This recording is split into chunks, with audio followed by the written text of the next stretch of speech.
It's alive! It's alive!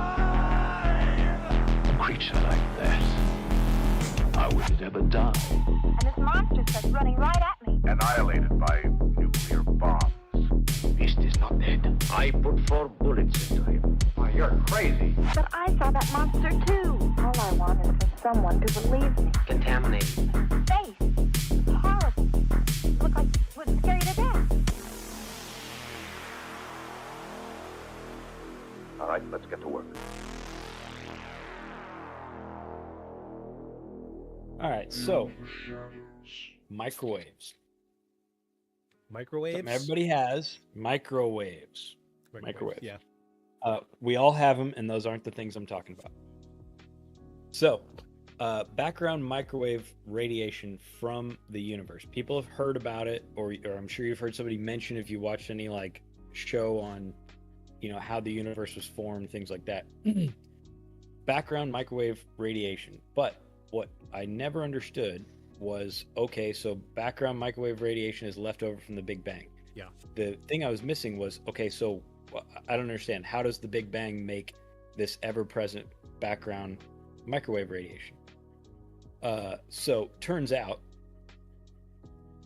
when light moves through a gaseous cloud like the beginning of the universe or the sun, right? Like the sun looks solid, but obviously besides the burning to death by trying to put your arm through it, it's not solid, right? It's not. It's a ball of gas. It's not a solid thing. Yeah, but the reason it glows is because every time an electron gets in the way of a light wave, it diverts it, right? Mm-hmm. Shoots it all over the place, and then bounce off another one, and so it takes forever for, I can't remember, it's thousands of years for light to escape from the middle of the sun out to the chronosphere, the outside of it. Okay, so the color of light when produced from fusion reactions like that, the light is actually directly related to the temperature that it is. Mm-hmm. So, for instance, light somewhere, red shifted is somewhere in the 20,000 degree range. Ultraviolet is somewhere in the like 50,000 degree range, right? So, the initial light, the initial burn from the Big Bang was somewhere down in the red, somewhere around 1,000 degrees. The cooling between then and now, the universe is about 3 degrees, generally, out in the space. And it turns out that 3 degrees corresponds to microwave radiation. So as you move down the scale of electromagnetic radiation, right? Gamma waves way up at the top at super high energy, down through other stuff that I don't remember the name of, most people don't interact with, down to light waves, and then down under light waves you have above light is infrared, below light is ultraviolet. Infrared is below. Okay, infrared. Yeah. And then you move down into microwave radiation. So as the universe cools, it will actually turn into other radiation eventually, because it's about the heat and excitation of the electrons, and therefore how much light can pass through and in what wavelength it passes through. So now it's down into microwave radiation. And for those of us that grew up with a TV that had a dial, right? Yeah. Whenever you put the dial in between channels, you get static. I think it's something like 3% of that static is you're actually seeing the background microwave radiation of the universe. Cool. But that is what I learned on Star Talk with Neil deGrasse Tyson, because somebody asked him, they're like, okay, so I've heard about background microwave radiation, and then it has something to do with the Big Bang. Like, I get that you're using that to measure it and that it's everywhere and that it's there because of, but like, did it just put out a bunch of microwaves? Like, tell me how it worked. And so he explained how it worked, and I'm a science nerd, and I had, of all the shows that I've seen that explain, the formation of the universe, nobody ever clued in that point. Right. The why. The why was, a big explosion of light now is microwaves. Nobody ever made that connection for me. Wait, I had no idea. Why? It's Why? ASL for why? Why? I was just doing my Yeah, hand that's gestures. ASL for Y. the letter Y. The letter Y. Yeah. So that was, I happened to tune into it because you were telling me I should watch it, Oh, and he was doing a yeah. Q&A Yeah. Q&A from Facebook, and it was very good. Cosmic Queries. Gosh, that man's voice is golden. Oh my And god. at the end, remember everyone, keep looking up. Yeah. Like, oh, so good. Yeah. It's so good. Beyond the Shadows is just we'll never touch that level of awesomeness with our silly little podcast. No, unfortunately. We try to make up for it in humor. We do, which we don't have a lot of. We try, while we're talking about awesome podcasts, I want to plug This Paranormal Life. Shout out to Kit and Rory of This Paranormal Life. Those were the guys that brought me back out of my I'm done podcasting shell. Fantastic podcast, This Paranormal Life. Go check them out. Hilarious comedy paranormal investigators. Hands down my favorite podcast every year. I actually listened to this week's episode today while I was painting my staircase. So, it's so good. Yeah, give us a shout. Kit and Rory, talking to you. Give us a shout. Neil deGrasse Tyson. We said this last week. Neil deGrasse Tyson, give us a shout, guy. Hey, I'm in Virginia. Come by. I was telling somebody the other day, I was like, I called out Neil deGrasse Tyson on the podcast. I was like, have him come on to the show. Like, fuck, you don't have to talk about science. You talk about science with everybody. Just shoot the shit like we're one of your old homeboys. Talk about anything other than science for once. Come over and have some coffee. I don't even want to pick your brain. I just want to sit down and talk to the guy. Yeah, I want to know, like, when he's not doing awesome science commentary and super cool documentaries and symposiums and college appearances and teaching. I mean, I don't know how much time's left after all that, but what does he do? Yeah. Yeah, what does he do? Does he like dogs? Does he have a dog? Is he a dog person? I don't know. I know, these are the hard-hitting questions that I want answers to. Just like mac and cheese. Every now and again, just like cheese. Just like mac and cheese. What? How did mac and cheese tie into that? If I want to know, the people things about him. Like, does he like mac and cheese? Does he keep a dog? Does he is he a Pepsi or a Coke guy? Like, does he always have ice with his water, or is he like cool with just straight out of the tap, or does he have to have it like out of the fridge? I will say, these are the things that I want to know. I do feel like he's a very open-minded individual. I listened to one episode where he was talking to a guy who's doing extensive studies on LSD and DMT. Mm-hmm. And he goes, "Do you want a dose?" he's like, "I could bring you in the study." Oh, nice. Nice. He's like, "It's totally legal, totally legit. It's fine." He goes, "It'll be under control." He was like, "I would really need to see some science behind it, some long-term." He was like, "I understand that, like, people are like, yeah, I did DMT and it was mind-bending and it opened my eyes." He's like, "But I need to see if, like, long-term, if that's going to affect anything with the brain, because this is my thing and I can't risk it." He's like, "Hey, tap your mic real quick. You're kind of quiet." I am. Yeah. Oh, maybe. I'm wondering if it was out of. Yeah, sorts. that's better. Is that better? Yeah, that's better. Yeah, it's better. I was looking at levels on OBS. It seemed like it was fine. I am probably a little quiet because I am a little under the weather this week. But yes, Victus has been sick all week. Yes. I'm going to, let me see if I can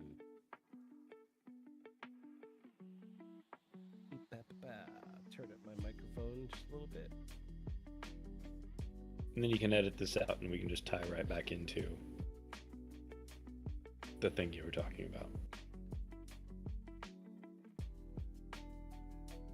Oops. Yeah, I'm going to have to edit that out. There we go. Yeah, I don't think it's gonna get much better. I'm just No, that's good. That's better than it was. yes. I think it's a little far away from you. That's what it is. It's a little far away. Is this better? Yeah, that's much better. Okay. I was actually speaking softly as well.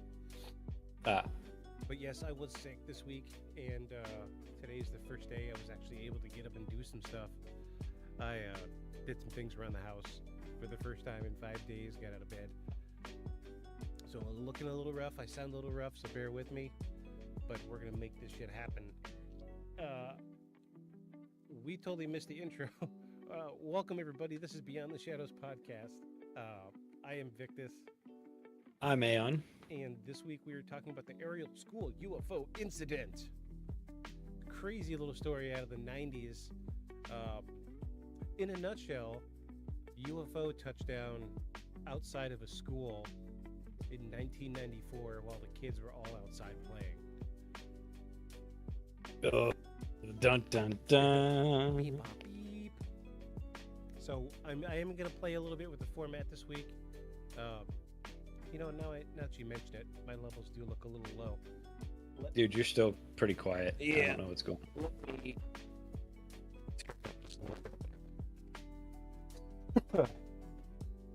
Damn it. I'm wondering. That's much better. Is it okay? Is it Yeah, it's much better. too loud? No, All right.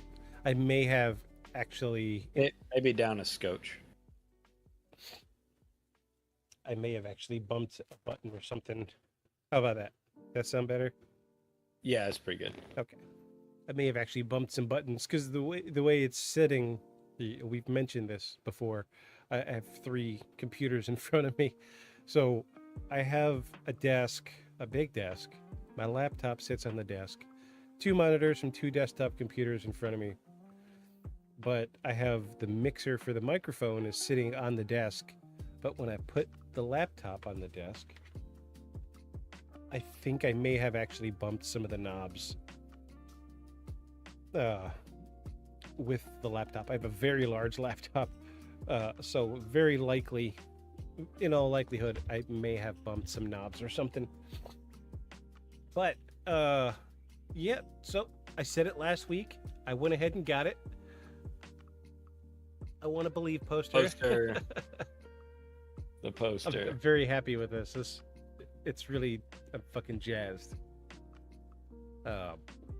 Again, shout out to Kit and Rory at This Paranormal Life. Got me on the bandwagon of wanting cool shit with that have to do with the podcast in the background.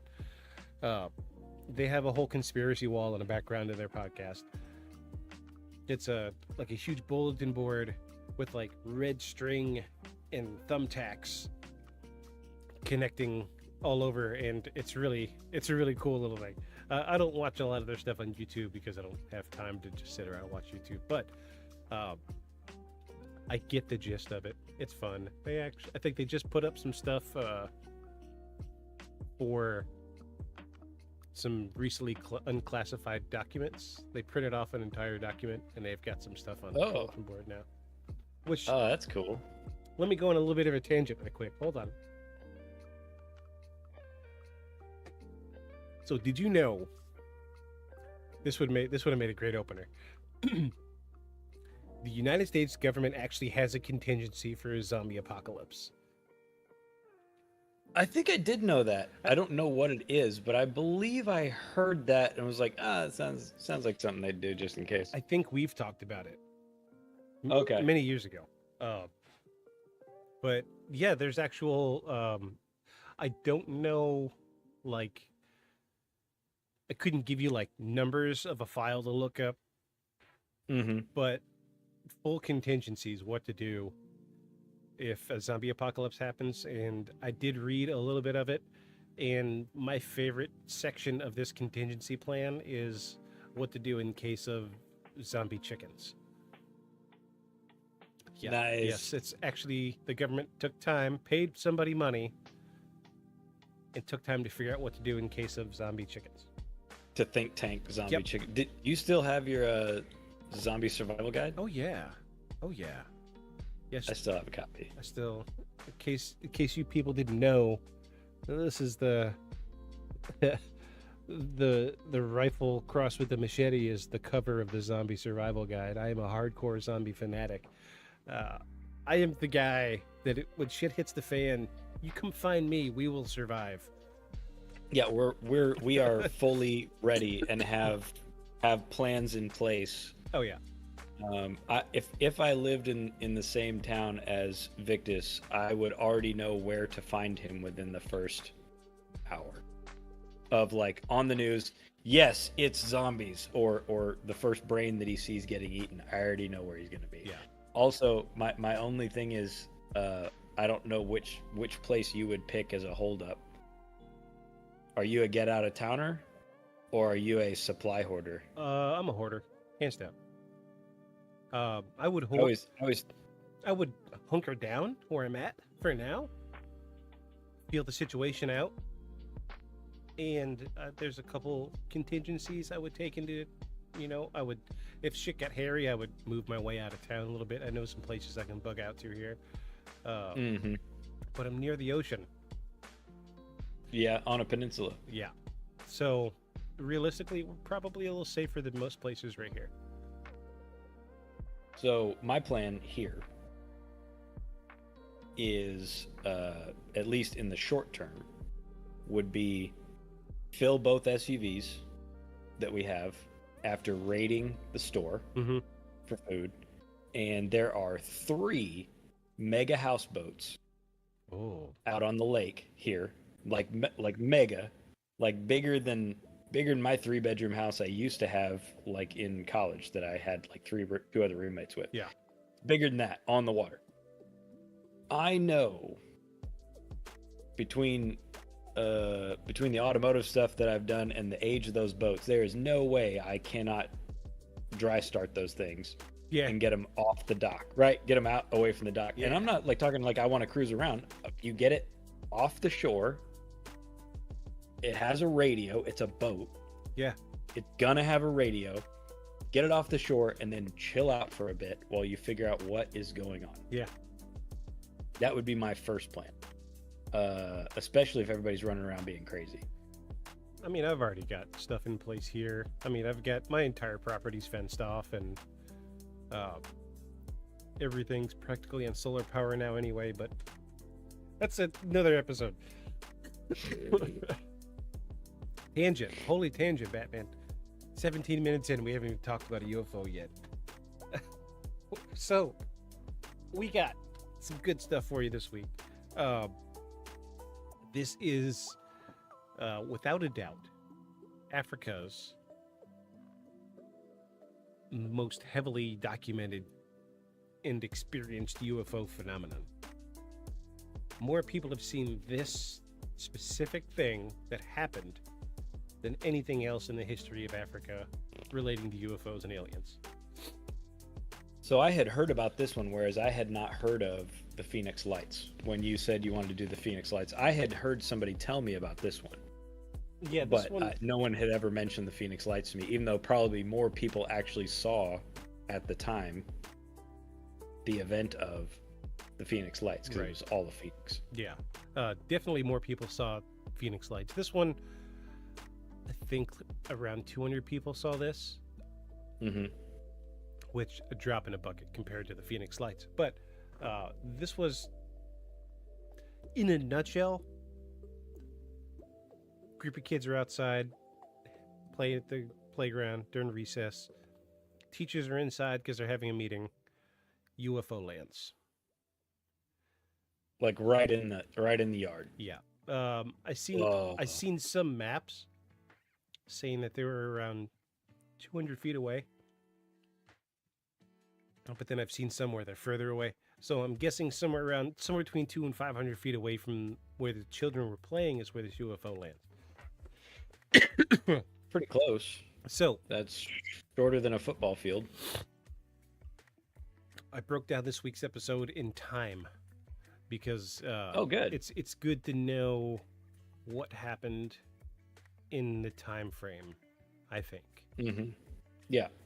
It helps you organize a picture in your head. Right.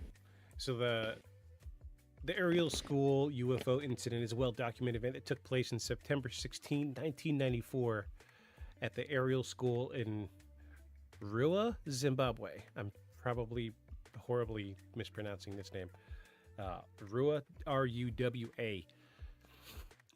During the morning break, a group of around 62 school children reported seeing one or more silver objects in the sky and on the ground. The children described seeing beings associated with these objects, which they described as having large eyes, wearing tight-fitting black clothing. And here is a detailed breakdown of these events as they were reported. Are you ready to take this trip? I am so ready. It has been all I could do not to go and like sneak looks on the internet between last week and this week after you told me and I already knew that I had heard about it. I was like, nope. Yeah. I really wanted to. So, if y'all are listening, and this is episode 7, we're still playing with the format a little bit, trying to see what works best. I have found personally, fully writing out a script does not work that well. Me just sitting here reading is kind of boring. So, I gave myself some loose bullet points. Excuse me. And this week, I'm doing a time-based bullet points. And hopefully this will stimulate conversation. And if not, we do have some evidence this week. We have a few photos of drawings that the children have made. And we have I like evidence. we have the original 1994 news interview with the children. Oh, we have drawings of the children's made? Yes. Oh, that'll be good. That'll right. be good. So I like that. So, a little anticipation for you. What's coming? We've got drawings the children made, 3 of them, I think, and then we have the full 8-minute interview from a local news station in Africa from the 90s that they interviewed the children. Okay. So we have the actual children that saw the UFO being interviewed. In the interview. Yeah. Oh, okay. Yeah, that'll be good. That'll be good. So, this should be good. This should be real good. So around 10 a.m. local time, school break begins. The children are out in their mid-morning break playing outside in the school grounds. So about what you'd expect. Just a group of kids. They're outside playing. I think the majority of them were playing soccer. This is Africa in the 90s, so soccer was a big thing. Rugby was a big thing. I'm sure they were doing one or the other. Schools in Said Africa. 10 a.m., right? 10 a.m. I'm going to draw this out for myself. Okay, legit. Keep going. Sorry. I need liquids. I'm very dry. All right. Kids are outside. So this is somewhere around, what did I say? 60. There's about 60, 62 to 74. It was hard to find a solid number. It seemed like every article I read came up with a different number of kids. Right. 62 was the most consistent number, so I'm just going to stick with 62. So 62 of these kids are outside. From what I understand is like the teachers were in like an administrative meeting. Okay. But they still wanted to do school that day. So when they went and did like their recess break, that's when they did the administrative meeting. Okay. So all the teachers are inside.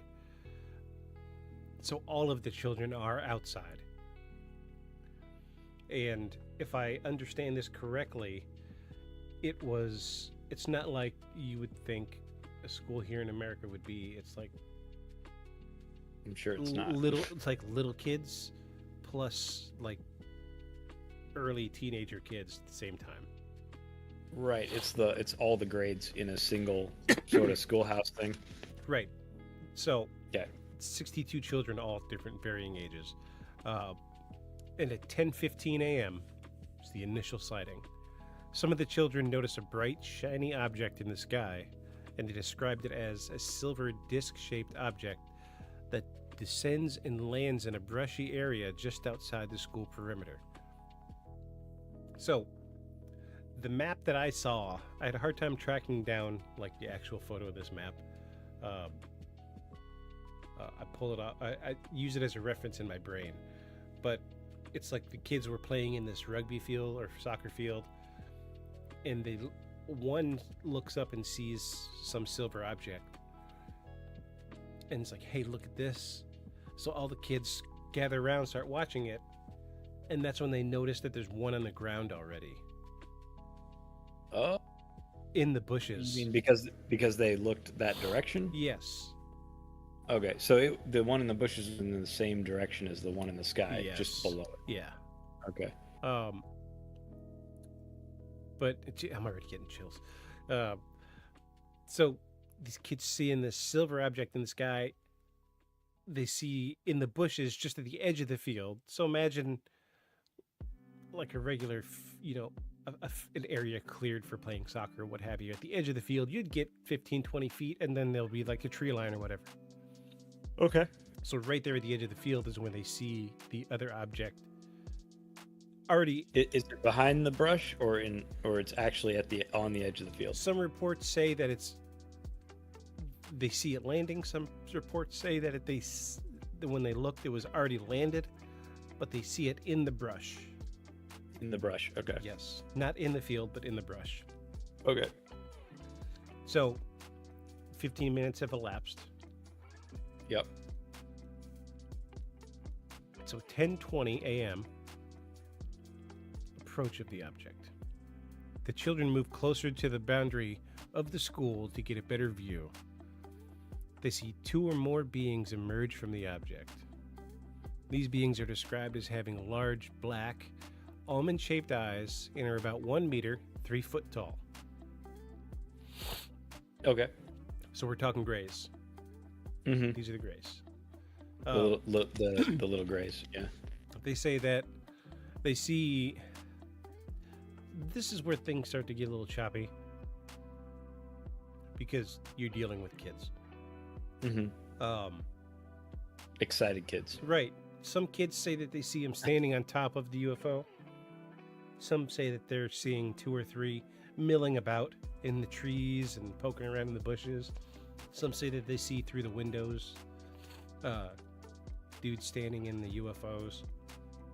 But they all describe the same thing.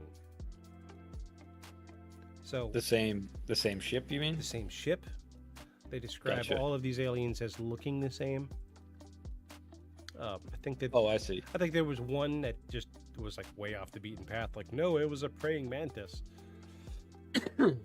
but I think that kid was just, I didn't see shit, but I just want everybody to feel like I'm involved. So, 3 foot tall. Yeah. So we're talking about your standard gray, except these guys are wearing tight-fitting black clothing. So the way they described it, it's like a jumpsuit, but there were no seams. Okay. Okay. Yeah.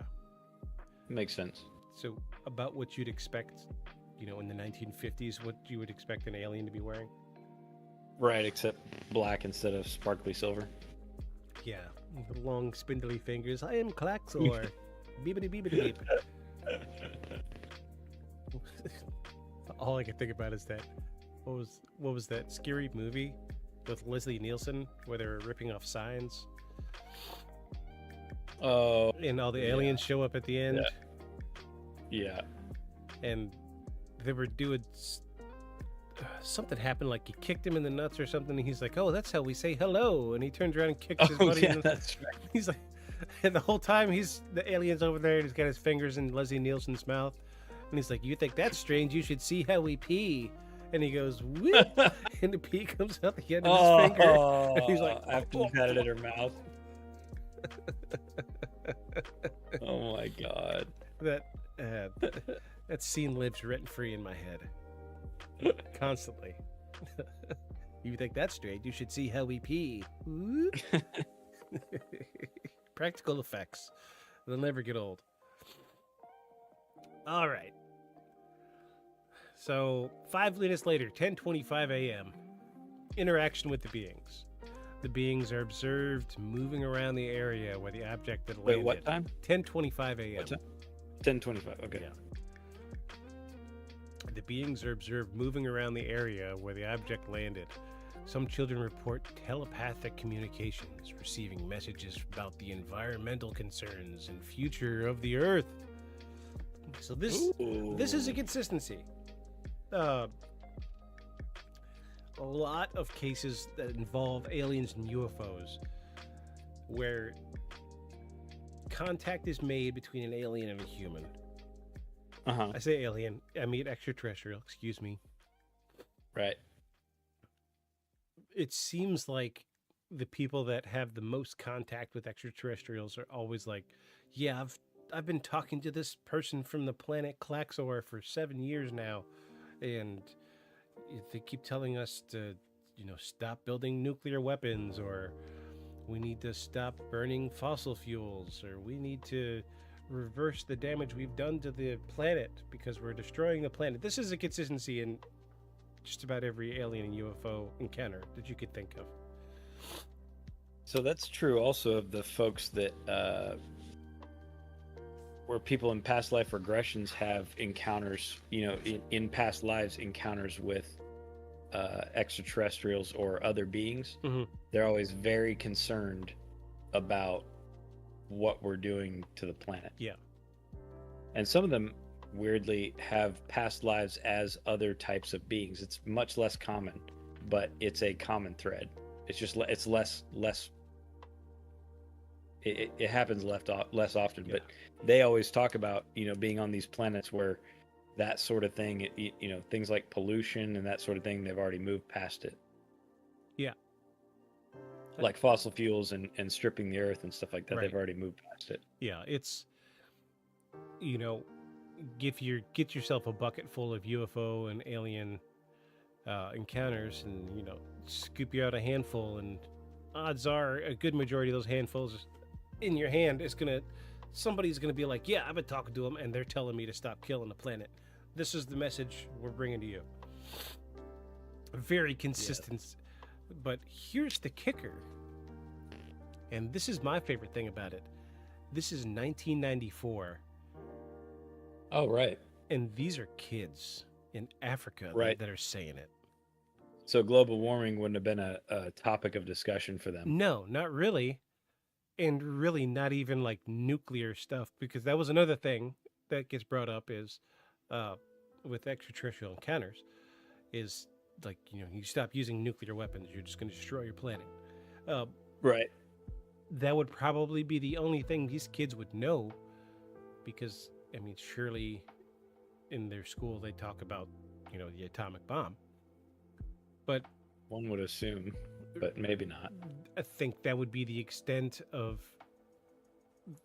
the only piece of information that they would have that would tie in, that they would be given that would tie into these extraterrestrial encounters. So I don't know if they're making that up, where they got it from. Mm-hmm. You see what I'm saying? Right. Yeah, their general content wouldn't encompass a lot of that. Is what you're saying. It's not like they just jumped on, I guess it would have been AIM at the time. Oh, AIM. AOL Instant Messenger. It's not like they jumped on, AOL and Googled, what are right. Yeah, access to information was much less. It wasn't near as easy or prolific, for sure. And so this piece of information is one of my favorite pieces, because kind of in an isolation chamber. Yeah. So, and these are kids. You'll see. Right. You'll see later when we get to looking at this video. These are kids, man. Unless there's somebody at this school telling these kids what to say. Right. Which is possible, but again, this is 94 in Africa. Yeah, it's possible, but I guess there's a lot of holes for me, because I don't know what the social implications are of saying things like this. I don't know if there's a whole lot of excitement over, UFOs previous to this. In Africa, almost none. Well, I assume that they've watched some American movies, right? So, is there a whole lot of hype about, UFO stuff because if you get, American movies, even, popular or unpopular, you're gonna come across, if you're a big consumer of American stuff, Yeah. which I'm sure is, there weren't a lot of movies being produced there locally, you're gonna get, some UFO alien stuff. I mean, especially in the 90s, man, a lot of movies were about encounters in it. But that's what I'm saying. I wonder if any of that is really all that big of a meme Right. for them. Right. Right. It does it matter that much, or is it just an interesting show that Americans made, or are they like us, where people see those movies and they're like, oh, that could be true. Like, I don't know the cultural feel there. Right.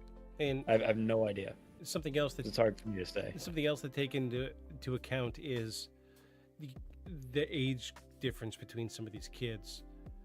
Right. So imagine like a middle school kid is not really going to be hanging out with an elementary age school kid. They were there, Right. but these kids, despite their age gap, all had the same story. Mm-hmm. Although I wonder in a one-room school, like a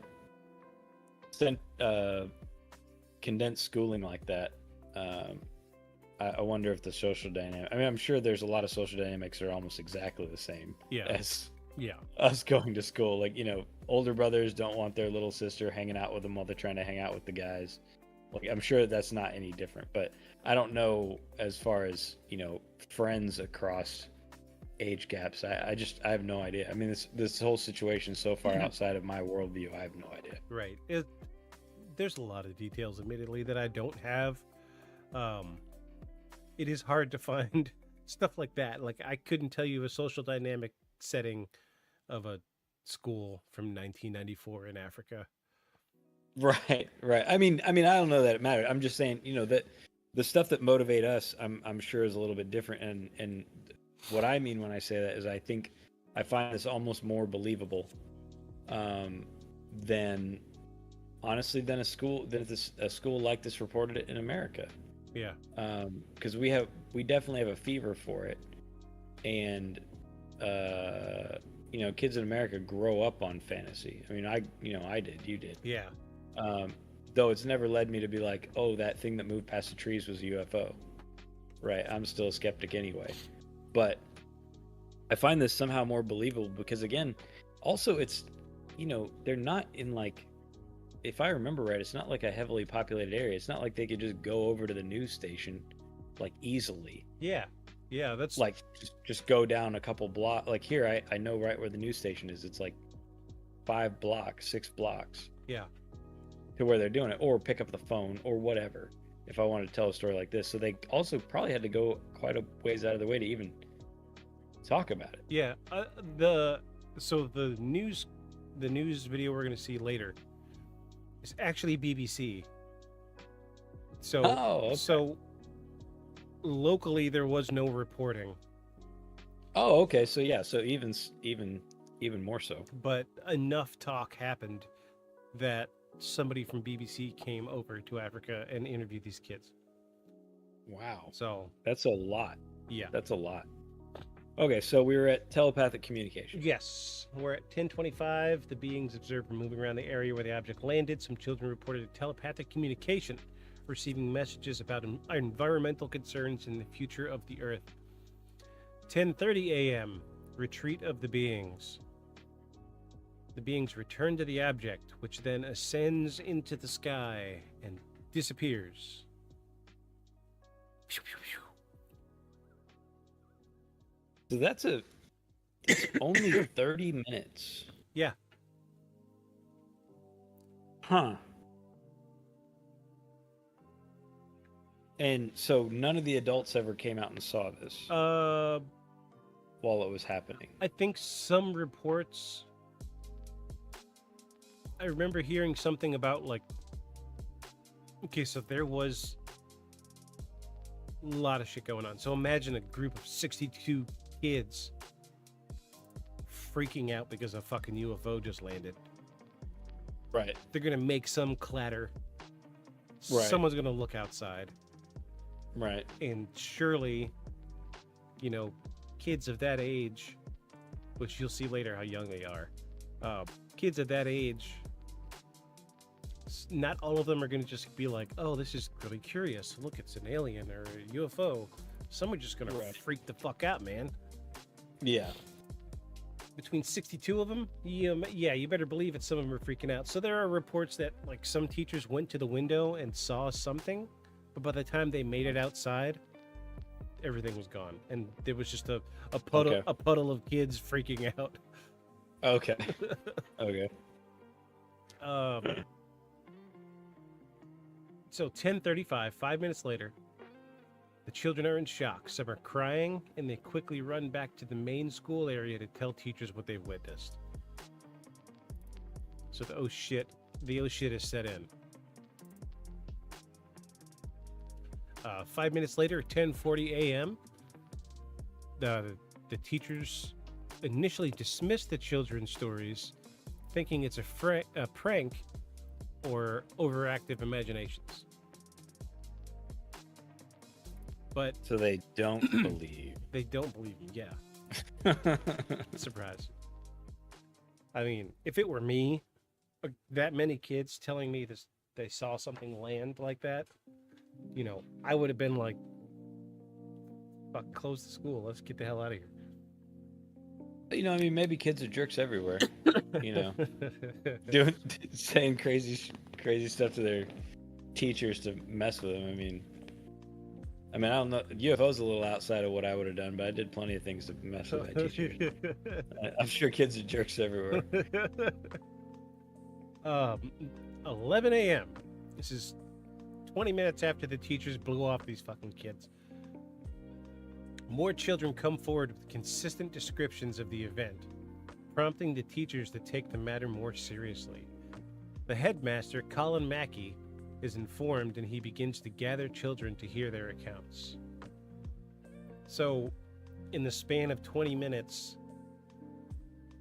dealing with adults, them saying, oh, you're just being children. Right. It escalated so quickly that the headmaster of the school was like, okay, something had to have happened. And so he starts sitting down and talking with individual students, getting all their accounts. I think he actually fills several notebooks that he later published into a book.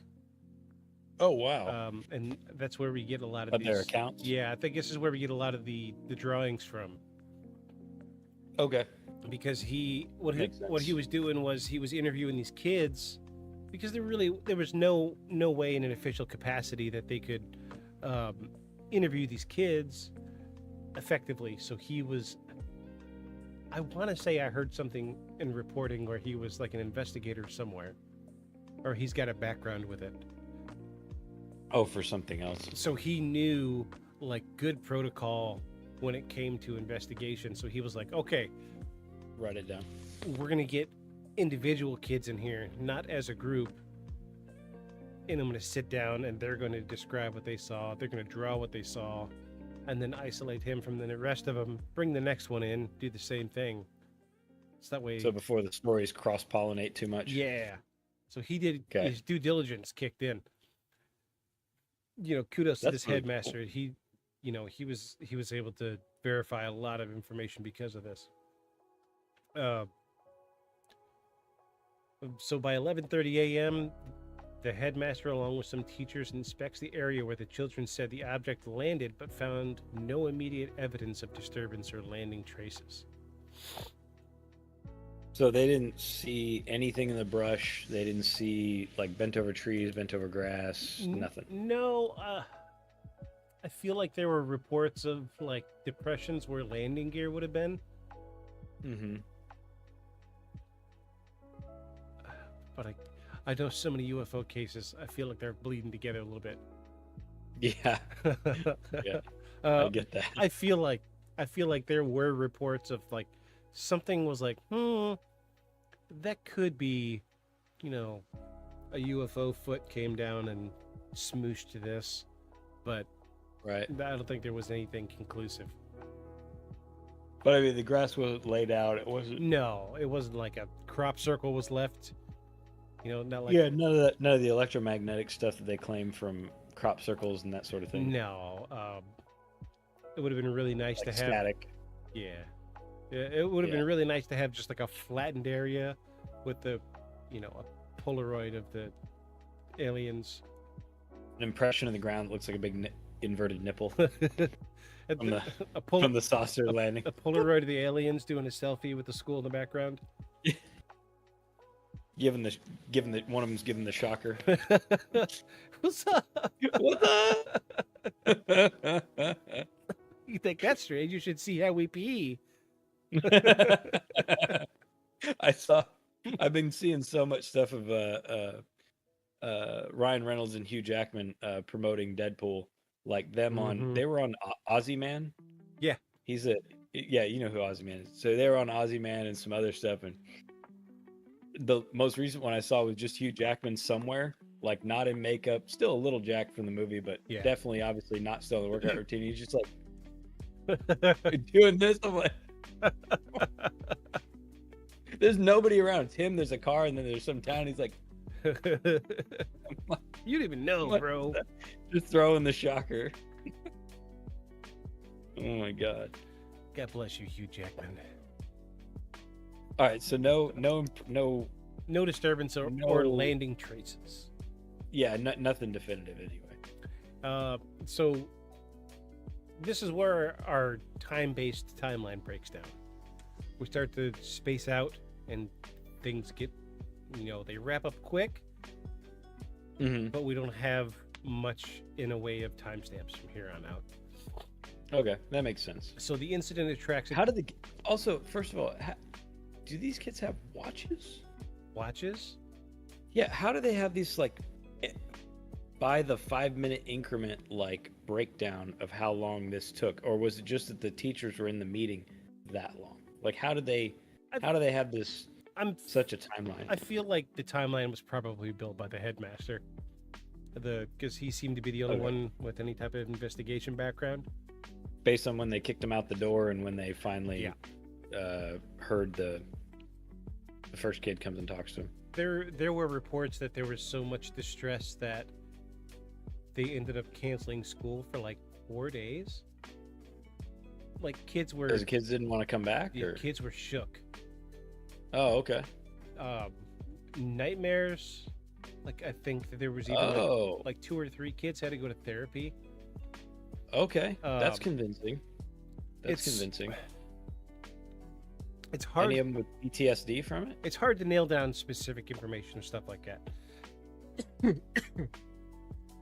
But, I remember hearing other reporting from other investigators that the school definitely did shut down later. I think the extent was only like 3 or 4 days, but it was enough that these kids, like I think 1 or 2 of them were interviewed like 20 years later, and they were still fucked up about it. Really? Yeah. They're like, No. They're like, you don't have to believe me. I know what I saw. I know my truth. I know my truth. No, right. Now I know what I know. The first thing that naysayers are going to go to, right? Because I'm trying to think in that vein, and so they're going to be like, well, the kids played a prank. They got a big response. They closed the school that day, so then they just kept it up so they didn't have to go to school. But here's something I do know about rural schools in Africa. Small piece. I don't know about this one, but many of them are run by missionaries. Often, the school is a source of clothing, food, and water for the children. Often, the incentives to get them to come all the time are a ration of said things. Yeah. School is a nice place for those kids versus the sort of manual labor and stuff that they would be doing with their parents. Okay. So often the kids are highly motivated to go to the school as opposed to, over here where we're like trying to find reasons to skip out. I hate to say it this way, but I think it needs to be said in the spirit of clarity and perhaps understanding in the story. Take a little vape. I don't want this to sound the worst thing to say before a statement is I don't want this to sound race related. Right. I'm not trying to sound like a bad guy. This is not what you think like Africa. This is not like in the bush. I hate to put it in this box, but this is white Africa. Oh, when you said small school and like It is all the grades were together, I was imagining all the schools that I see when they're like donate $1. Yeah. That's But it's like a tin roof cement building, but tin roof. They have desks and chairs, no AC, and you have, all the classes sort of in one big room, but like split up into 4 or however they're doing it. no. This is a white Africa school. I really hate that I had to put it. I think it does lend to some, complements the story a little bit. No, that's a good distinction to make because of, like, I'm not trying to be an asshole, but all this, whenever they're building schools in Africa, Yeah. like whenever I see like charities that are building schools in Africa, like it's not.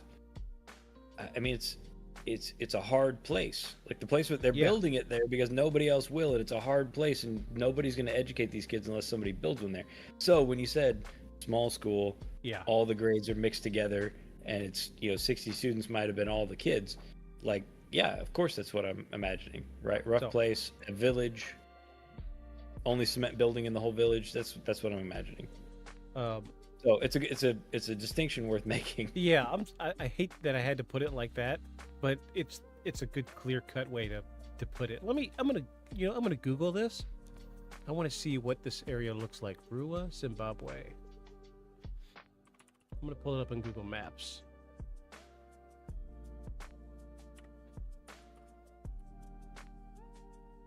Oh.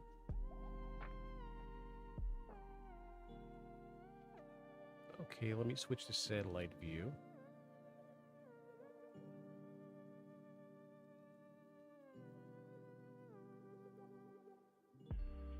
I lost it already. Wow, very densely populated.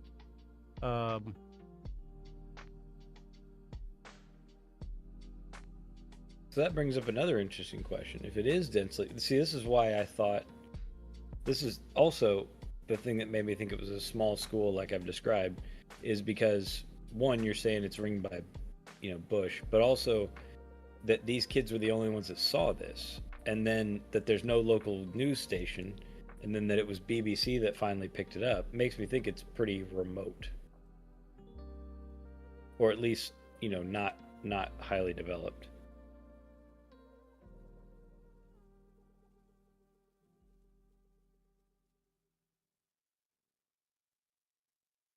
Rua, Zimbabwe. Yeah, I mean So it's here. That's a dense city, though. That's mostly zoom in on what looks like houses. Let me see if we could find this school. Aerial school. Because that doesn't look like. I mean, it's a big spread out population, but that doesn't look like a city top down like you would think of over here for sure. Let's see if we can find the school. Because those are dirt roads in the city. There we go.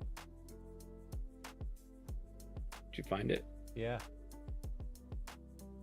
Okay, so I mean it's not. Okay, it's so, outside the city. Yeah, this is a little outside compared to what it was. Okay, that's why nobody saw it. But it is quite a few buildings. I mean, the main building is. Ah, here we go. Yeah. Okay, so this is the map that I was looking at earlier. So okay. So here's where the kids were. Let me get rid of kind this. of a soccer field. Yeah, this is where the kids were, right here. And here's where the UFO landed. Oh, okay. So like over near some trees and stuff. Yeah, it's not like. Okay, not quite what I was picturing. Yeah, it's. Yeah, dirt roads. This isn't really. This is recent too. Dirt roads, not a very. Yeah, this is. Not, I wonder. Take it back 30 years. Yeah, 'cause look over What here. did that look like? I think we Yeah, we could roll back a little bit. Because that's what I'm saying. Like, take this back 30 years. What did it look like? Also, there was no Google Map in the night. Yeah. So honestly, I don't imagine a lot of this has been, changed too much since then. Oh, look. Rua Well, is UFO. it marked? No, it's marked on the map. Rua UFO landing. So that's the school. Yeah, it must have changed. That's the original school. Yeah. I'll bet that's the original school or the original building. Yeah, so not too far off from what I was imagining. It's pretty rural and it's outside the school. That's funny. It's got it marked on Google Maps. It's got a 5-star, 12 5-star reviews. Oh, well, I mean, must be a good piece of grass. Let's read these reviews. Let's get into it. We believe you. We believe you. We believe you and your experiences about aliens. The only reason that people don't believe us about aliens is because they are more advanced than us, and they don't believe any evidence behind rather than showing up. We are not alone in the universe. 3 months ago. Great documentary. Persistent. Yeah, really?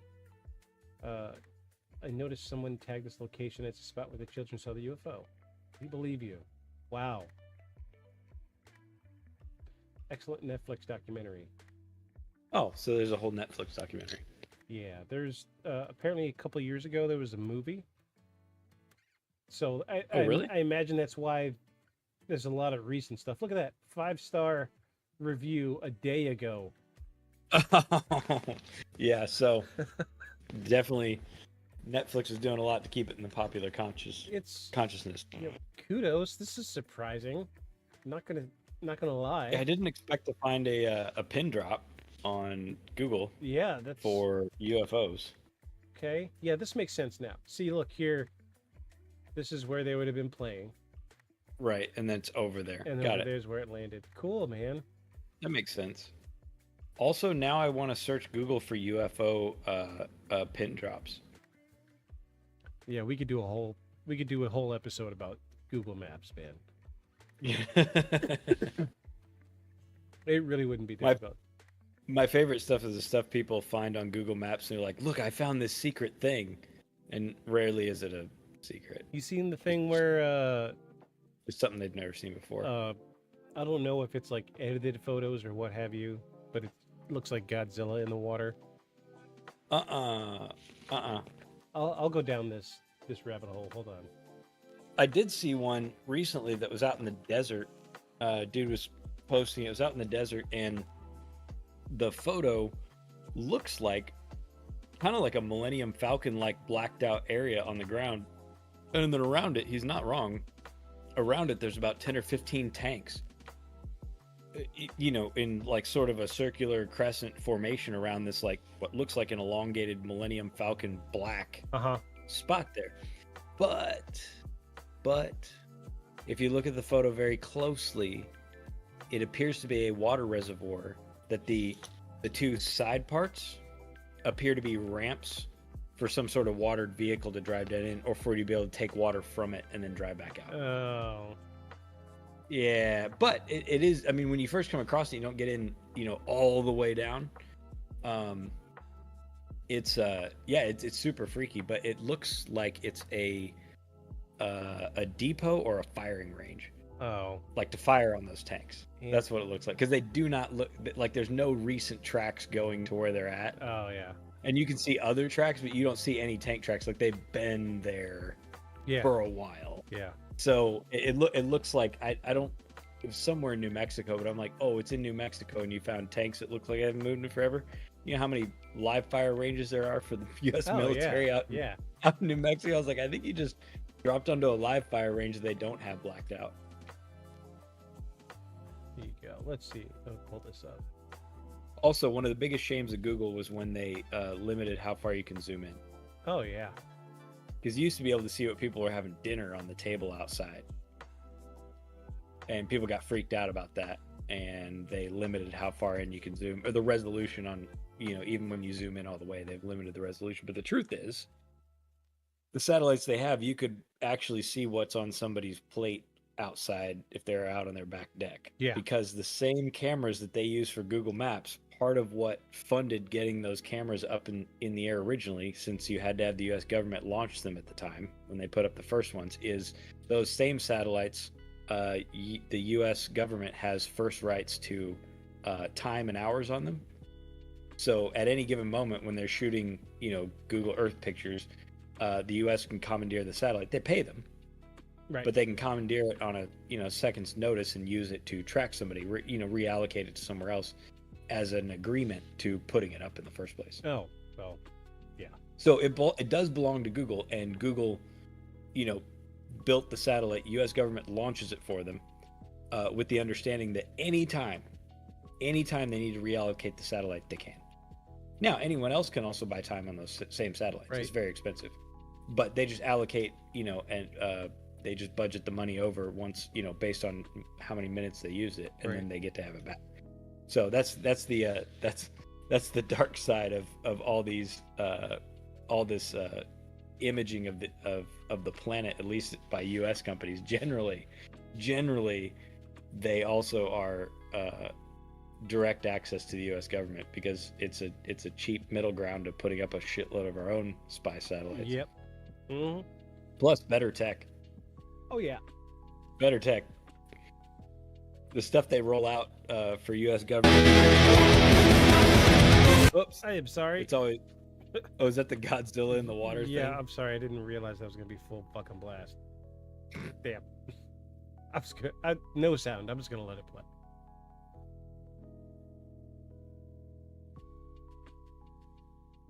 This is really. Okay, we got an island.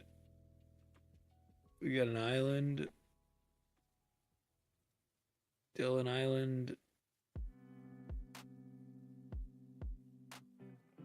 He's looking for it. We got a street view from a passenger ship. Oh. Huh. I think it was. That is what it looked like. I think it was. It looks like a. It had to have been fake. a promotional thing. Yeah, it looks exactly like the one in the movie. Yeah. Like the one in the, not the most recent ones, but when they brought it back with what's his name from Breaking Bad as the dad in it. Yeah, it looks like that Godzilla. Yeah, I'm a sucker for this. cool guys. though. I'm a sucker for it. Any hoots. Way off subject. Oh, what do we got left? We have. Okay, I've got a few sentences left, and then we'll get into some evidence here. Okay. The following days, Dr. John Mack, a renowned psychiatrist from Harvard University, and other investigators arrived to interview the children and document their experiences. The children's accounts remain consistent and detailed across multiple interviews. Based on dude's notes. Yeah. Oh, okay. So he compared with what the headmaster collected with a Harvard University psychiatrist. Oh. And everything stayed consistent with these kids, which is hard to get out of kids, by the way. Right. Unless it was super impactful for some reason. Let's look at some pictures.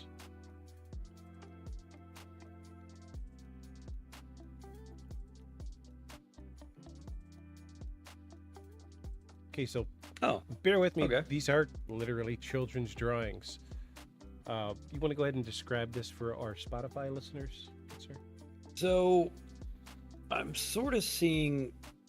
I mean, it's a dome shape. It kind of looks like Patrick's house from SpongeBob. Yeah, that's a good way to describe it. Complete with his bamboo antenna, which always confused me, by the way. But it's got windows in the front on one side on I guess my left, and they look like the front windows on an Airstream, basically. It's got two little tiny landing gear way out at the corners, and it's got a little door That's the top of the door starts below the lowest part of the front. We're gonna call it the windshield, and then we have some grass. I'm assuming, and we've got a pretty classic gray, in a like a high-necked jumpsuit, black, and the craft is black.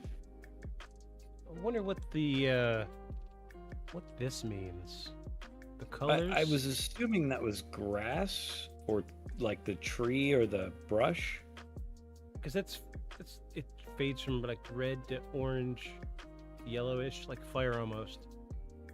Yeah, I mean that's also possible. It's interesting that the kids reported the aliens standing in different places, because they're not the only ones to do that. There's other reports where two people are standing there and say they saw the same thing, but they both disagree with each other about exactly like the exact position of objects. Yeah. Right? Like the ship in relation to the guys, in relation to whatever they were doing.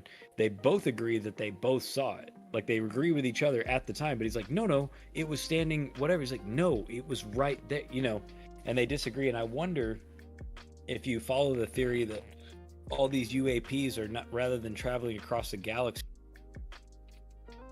So it's interesting that they say they reported seeing them in different places, and they disagree about the exact layout of where guys were standing, where the ship was, etc. Right. Because if you follow the theory of some, that UAPs, rather than being something that traveled interstellar, right, like from an actual other galaxy to our galaxy, given at least our understanding of the constraints of physics, no matter what you do, the problems with that.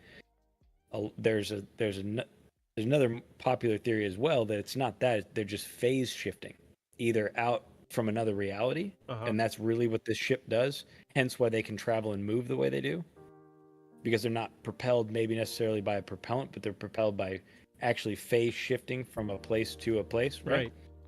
So it would make sense that if these things are phase shifting, right, it may not appear the same to every observer unless you're standing in exactly the same spot.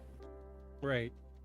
Right. So like if you're slightly over here, them phase shifting here, because they're not completely here, they're just sort of projected here. Right. That it wouldn't necessarily look consistent to everybody. You'd still see them. They're still there. And they're still there in a way that sort of makes sense. Like one's not just like, half in a tree. But hand gestures. One's not just like half in a tree. They're actually there, but that because it's a sort of interference pattern that they're making to cross through, that it would sort of appear differently. Kind of like a mirage looks different if you step 30 feet that way. Right. They're substantial, but the way it's transported is much like instead of a trick of light, it's a trick of matter and energy. Right. I'm with you. So I find that interesting that everybody reported it slightly different. Well, let's look at another one. We have. Yeah, let's see some more. We have 3.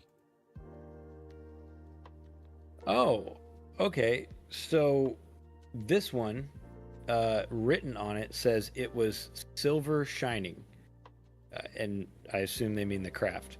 And it was oval shaped. This one has very long landing gear, long spindly landing gear, and a long rampway coming down from a door that's in the very center of the craft. And this is more like your classical, like toroid donut. Yeah. Saucer, no cap on top or anything like that. It's a frisbee. It's a disc. Whereas the last one was, like I said, more like a dome with a flat bottom and short little legs. But those details may be the artist, not the account. Right. It's hard to say. This one doesn't have any color either, so I don't even know whether the color matters in the last one. All right. Well, let's flip over to our last. This one's a little bit better. This one's actually really good. So this one is another toroid donut shaped one with a dome on top in the middle. Very classic UAP UFO thing, except it's got trees in front of it. 2 trees, and there's the line of trees, kind of like they just, are the only trees that are in that area from the map we saw.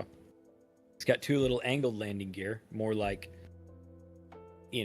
classic accounts or rewrites are like encounters, Yeah. close encounters kind of thing, with a shape that I'm gonna guess is supposed to be the alien. Yeah. But there's no face. It's just all black. It's all black and it's little. And there's little either windows. They look like port windows running around the bottom edge of the saucer. And the whole thing is very rounded. Like there's no edges to the saucer. It's like I said, it's like a donut. They may be lights. I don't know, but they look like, since people reported seeing them inside the windows of the craft, I'm gonna assume those are supposed to be windows. But that's very different from the first one. But I will say sure. the three are similar to each other. Yeah, they are. They all have spindly legs that the thing's sitting on. They all have a rounded saucer-like shape. And this person seems like, to me, someone who either draws more or draws things that they see more often than, like, say, the first one. Yeah. The first one was like, have you seen the meme where the guy, the graphic artist or graphic designer has taken all of his children's drawings of animals It makes them into and then real animals. Yeah, makes them into real animals. The first one is like, it's like the dolphin, where like the fins are all on the same side and like, the head's a box. It's like same age group. Yeah. Same age group. Okay, so we're gonna run this clip. This is from BBC. To give full credit to BBC. It was recorded and interviewed by BBC, but it was aired locally in 1994. If you want to holler and stop some stuff at any point in time, just give me a shout and we'll pause and talk about some things. Let me go ahead and get this queued up. We were playing down over there. Okay. This will give you an idea, kind of like the demographic. Unfortunately, we do have German subtitles. So Right. here you go. Well, there's German. English subtitles over top of that. So there were some that started up at the beginning. But yeah. So the demographic, these are, there's like 4 black children and like 15 or so white children. Yeah, Boys and girls. It's a uniformed school. These kids are wearing uniforms. So They're all wearing Gilligan hats. Yeah, strange choice of uniform, but okay, I get it. They all look like they're at the Steve Irwin's School for Zoology right now. All right, here we go. If you can't hear it, just give me a shout. I'll let you, and I'll turn it up. On the log. Yeah? And then we saw something shiny, so we all ran down over there. And it was in the early morning? It was at break time. Yeah? And then we saw something shiny. And we saw two people. They were in tight black suit. And they had big eyes. And we didn't actually see their nose. It was quite small. And their mouth was quite small as well. One of them was running in slow motion up across the ship. And the other one was standing beside the ship. Yeah, Oh, you see the picture she's holding? Yeah. Oh, look at the alien face. Oh, dang. So that's interesting. She says that one of them appeared to be running in slow motion across the top of the ship. So that plays again into what I'm talking about. Yeah, like shifting in and About- out. Right, shifting it out. Like this almost like, because if you were gonna, I mean, again, not like I've phase shifted matter and energy somewhere, but I have to imagine Wait, that when you you're haven't? messing with, I mean, not empirically.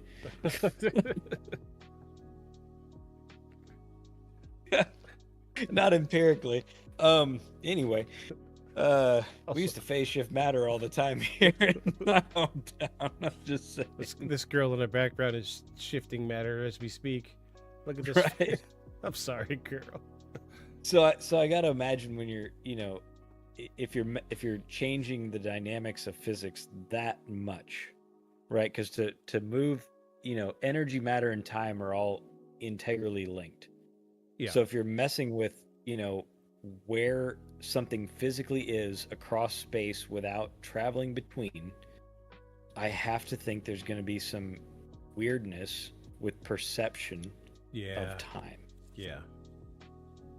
Yeah. Good point, man. Almost like maybe they didn't intend to be here. Almost like it was a wrong number. Yeah. They punched, Yeah. you know, like a wrong dial, and they were like trying to, Yeah. you know, or the ship shifted while they weren't in it. I mean, it's very interesting that she says that they were running in slow motion to me. And I want to point out, look how sincere this girl is. Oh yeah, and none of the other kids are like laughing or snickering. Like they are like, look, lady, like they all have very serious child faces on. Yes. It's a strange face for a child to have. Let's get back into it. Yeah, you made the drawing, huh? It looks like this? No, Oh. There you go. Oh. Okay.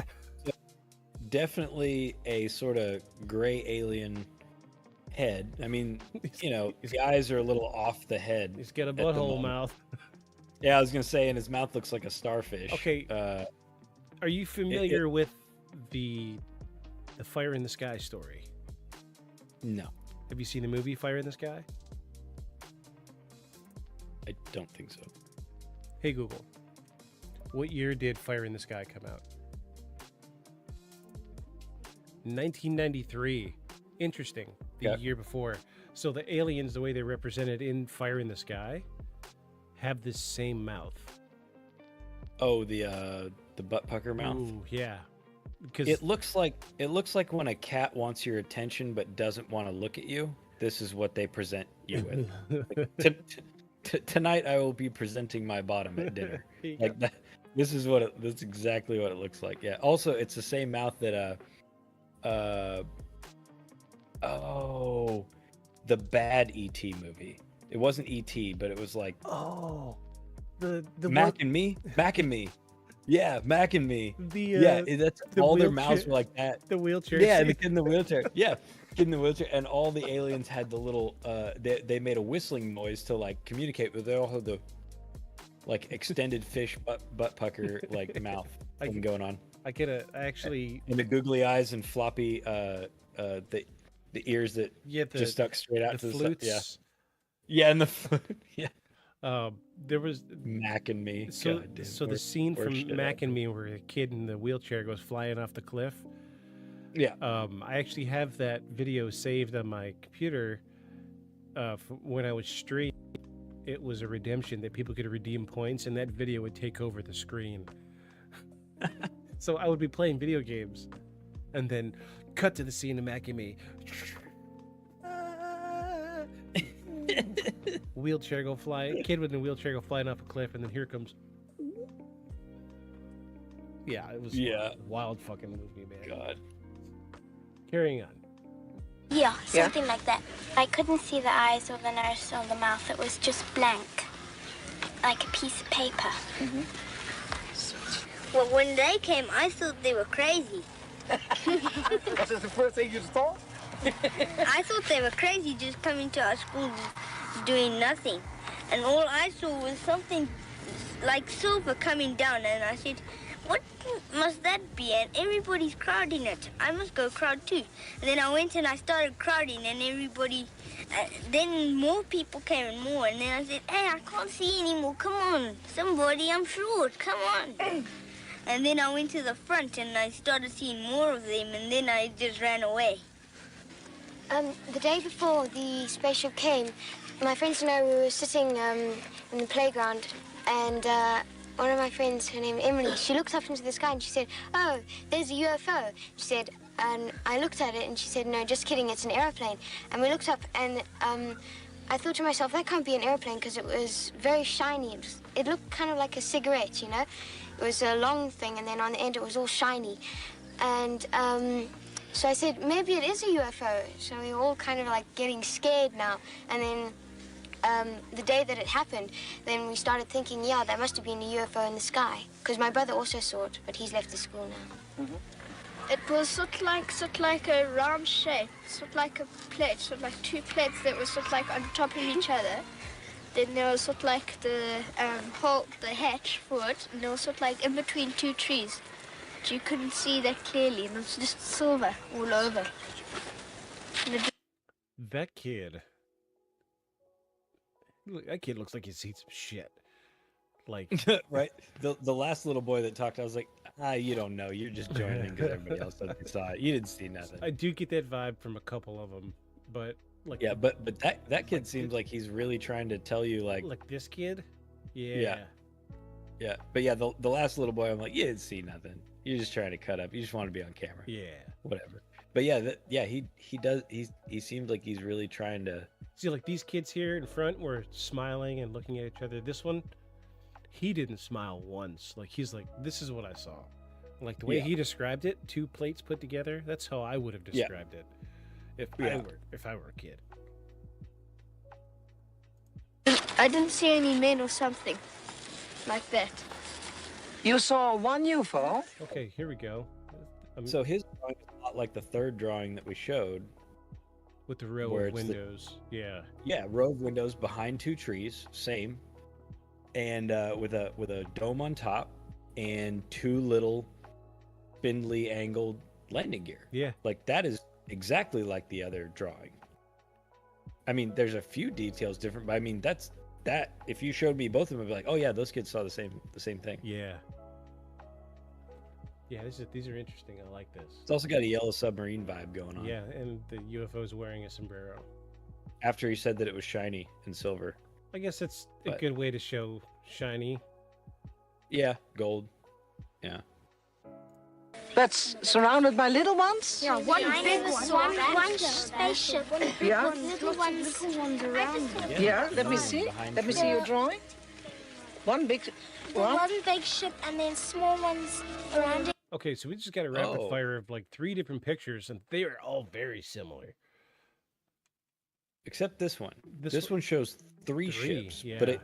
but again the saucer ship with the lights around the rim, and I guess the lines are for the shiny. Yeah, they're consistent enough that I feel like these kids have seen the same thing.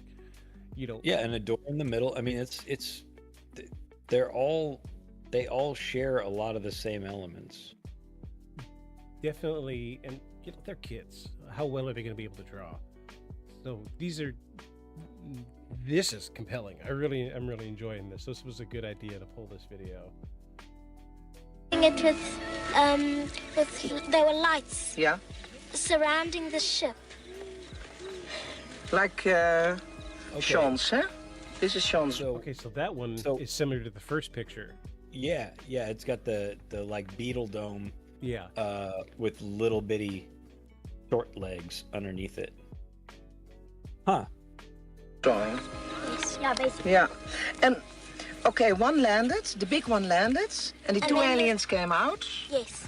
And what happened with the little ones? The little ones, they were just flowing around in the air. They didn't touch the ground. They didn't touch the ground. And that, these made the silver lights? Yeah. Yeah, we're making different color lights, like green, like red, flash to green, then they'd go to blue, and then purple. green. Yeah, purple and red. But it was like it was going like each one to each one, but quickly. Yeah, like they'll go there and then it'll vanish, and then it'll go there and vanish, and then vanish. But going quickly.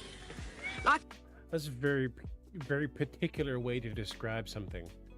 Well, and the one kid was even like recalling the order.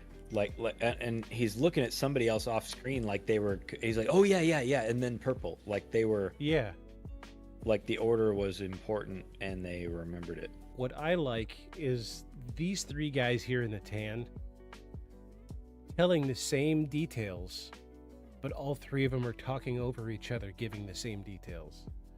So, so it's not like and there's some of the older kids. Yeah, it's not like they're feeding the details to each other. They're like, no, this is what happened, but all 3 of them are saying this is what happened at the same time. Yeah. Very compelling. Yeah, that's really good. Yeah, and they're, like I said, they're definitely some of the oldest kids in the group. Yeah. As well. Because if it was one ship moving to places. I can this draw. Oh, did you hear that? Come on. He said it was as if it was one ship moving in multiple places. Again, the phase shifting thing, man. Yeah. Like it can't, like it's not quite there. It's there, but it's not there. Let's go back here. What he said. Yeah. Oh, But really? going quickly. Like as if it was one ship moving. Yeah. Places. Oh, Uh-huh. yeah. See what I mean? This seems like that sort of thing. The details. I mean, they all are remarking on things that obviously couldn't normally happen. Right. But and they don't seem to attach any significance to it. But everybody, the slowed time, the ship seeming like it's here, but it's over here, but it's here, but it's over there, and the guy, each person reporting the guys in different places. It just, I mean, makes me think of all the times that I faced shifted time. It was hard to tell where things were then too. It's like it was 1 minute it was over here, but like I could have sworn it was just there, but like yeah. Story of my life. Yeah. All right, we're about half through this thing. Let's go. Okay. Candace drawing. Miller. Come on. Were they yellow? No.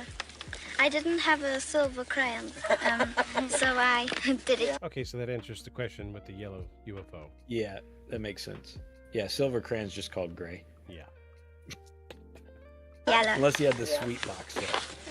So, but what happened? You came home and you told your parents. Yeah, so there you could see the trees, very dense. Mm-hmm. Very fucking dense compared to So what I guess seeing on Google Maps. My question then too, because I can't see the trunks of any of these trees. They must have must have gotten much closer. I guess, but I mean, none of them look like they go up and reveal trunks. But there's 3 pictures of the ship squarely behind the trunks of 2 trees. I mean, there's. I mean, this may not necessarily be the spot, but they're panning out to it like it is. Right. Some of them didn't believe it. My mom didn't believe me. Your mom didn't believe you? My mom also didn't believe me. Is that hard? Because if you see something and nobody believes you, what happens? Yeah, you feel start sad. You start to you start to think as if it wasn't true. Yeah.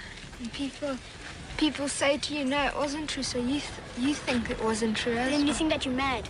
Yeah. Yeah. And after that, you get all upset. Yeah, and everyone starts teasing. And my friends over the road, when I go there and I tell them about it, they just say, oh, he believes in aliens, oh, he's stupid. You've seen too many movies. Yeah.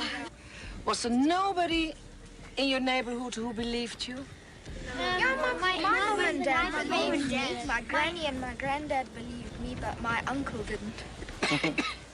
Where the spaceship had landed, all the insects and ants and stuff like that were all dead, and there was a huge black mark there. And my mom said it might have just been a fire there, but I don't think there was. I think it was the alien ship. Yeah. But you have gone to the place, of course, and have you seen anything? No, we weren't allowed An there. evidence, I mean, that it was there? Some other people came to the school and they went out the boundary of the playground and they went to go and see what had happened there, and they saw that the grass was burnt and all the living things had died there in that area. That's a new one to me. I haven't heard that. Because you said there wasn't. Yeah, there was no evidence found of anything there, but Officially. These kids are great. I like these. This is a great video, man. Best piece of evidence we've had yet. Him and his parents and his brother and sister all believed me. And my mother just believed me, but my dad didn't believe anything I said. Anything. And did you describe it to them? Exactly what happened? Yeah, and I drew it on a paper and I said, Daddy, this is what it looked like. And then he saw it well and he said, Michael, I think you're telling the truth now. And then that's all he said of it. Say again. This also is the kid that I do not believe. Seems like a shit starter. Yeah, he's making shit up. And that's all. He's the kid throwing chalk at the teacher. Who was scared? Not all of you, huh? Who was dreaming about it since then? Yes. In a bad way bad way. Yeah, in a bad way? No, tell me first in a bad way. Why? You have nightmares about it? Yes, I used to, but then after about a year, I stopped dreaming about it. Mm-hmm. I dreamt that the same one I saw without hair, he came into my bedroom and he took me from my bed. Did you dream that? Yes. Yeah? And then I just screamed. I woke up and screamed. That girl is scared. Did she dream it? Did she? Did she? Did she? Did she? Did she? Did she? Did she? She's scared though. Look at her face, man. This Yeah. like, Yeah. Between the older kids and this girl, I am convinced. Yeah. Yeah, she's What a, did she's your a mom- very earnest little girl. Yeah. Yeah, at that age, you can't really hide your facial expressions very well. Unlike this one back here, fucking cheesing. I'm on TV. Right, you notice the ones that aren't talking. Yeah, those are the ones that are smiling. Yeah. And didn't see shit. Didn't see shit. Didn't see shit. I'm saying. Well, she just kept on saying it was a nightmare. She didn't really believe me. I wasn't scared a bit. No, not at all. Nothing. It was all fun. Liar. Still I do not. I heard this lady on TV, I think it was Jill Dark, and she said this lady got kidnapped and she had babies that were aliens. That's what you're afraid of. Yes. Yeah. I think the aliens came because they're curious like us, and well, they want to learn about us and we want to learn about them. Some people say that people are saying that the aliens came to warn us something's going to happen, that something bad is going to happen to the earth. Yeah? I think they came here to try and warn us that the children we're that young. because we're We've young, got a long time. we've got a long time till we die. To warn us that when we're older, there's something going to pollute happen us, to the earth. Yeah, and not to pollute. Because Yeah. we're young, we can still prevent it. Yeah. Do you still have all that feeling? That Yeah, those kids look very upset about all of this. Those older kids. Yeah, do. but I mean, if they knew, why didn't they fix it? Why aren't they fixing the earth? There should be, I need a where are they now, right now. right? Yeah, I would like some names. Working on an oil rig. Yeah. The one in the red hat. Overseeing some indentured employees, like just being a total shit. The lying kid. He is current CEO of Philip Morris. Yeah. Yep. as a child you can do a lot? Yeah, Yes, I have it. Yeah? Do you feel, as a child, do you feel privileged? Or do you think, next time if the UFO is coming, please go to another school? No, I feel privileged. You feel privileged that you saw it? I'd love them to come back and you could see them again. But only this time closer. Never again. What do you want to say? The only thing I want to know, when are we going to be on TV? The liar said Same that. kid. The liar. That's Same kid. That's I his called name. it. I called it from the beginning. I don't believe a word he says. Nope, I don't either. Same kid. Same kid. The rest, though, very credible. Him, Yeah. no. Okay, we got No. 10 No seconds check. left. I'm sure it's just 10 seconds of laughing. Yeah. All right, you are on TV. We sent you the cassette. Yep, 10 seconds of laughing. Called that one. So, The cassette. in conclusion, the Ariel School UFO incident remains one of the most compelling UFO sightings due to the large number of witnesses and the detailed, consistent accounts provided by the children. No definitive physical evidence was ever found, but the psychological and anecdotal evidence gathered has intrigued researchers and enthusiasts for decades. So, what do you think? Sir? Oh, I mean, I mean, there's some weird stuff in it, but I'm sold. I think something certainly happened. Yeah. So only because this is how, and I have some experience through Paul with it, but this is how they explain visitations here in or a lot of the past life regression stuff explains it, is that it's not as long as we're continuing to think about, traveling to other worlds as a matter of physics, we're never going to get there. Right. Like as long as we keep thinking of it as getting from here to there, like in a path, we'll be forever locked out of actually reaching other inhabited worlds. Right. Because no matter what you do, even, let's say you accelerate near the speed of light, you have physical problems with your own stuff holding together as a living entity when you approach that. So they keep saying it's a matter of it's like, they talk about it like a blink. You blink and you're there, and it's like changing the channel is how they describe it. They're like, we could describe it in more detail, but we don't have words to tell you because you don't have words in your language to understand the words that we would use. Right. But like, this is the best that we can do with it. And so having heard that so many times from recordings and stuff from Dolores Cannon, her books, plug to Dolores Cannon. I don't think she's alive anymore. The concept of, it's more like a shift, and that detail coming out in so many varied ways from the kids, and them obviously not realizing or not saying it like it's any sort of important detail. Like they throw it in as afterthoughts, right? As a description of what they're seeing, but none of them seem to think that it correlates or, anything like that. I feel like that's very important. Yeah. For this. And even the little girl saying that there was a burnt spot and dead animals. I believe that she saw that. Yeah.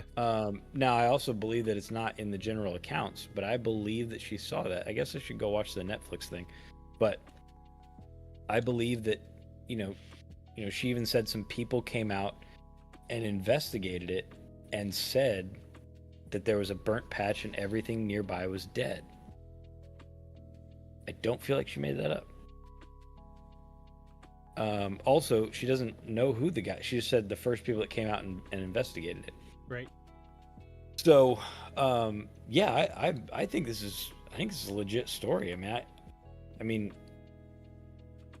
I know all of this stuff's anecdotal and it's children and it's their drawings and their representations, but I feel, other than a few things on it that I'm like, it kind of makes me wonder. I'm more sold than not. Me too. Yeah,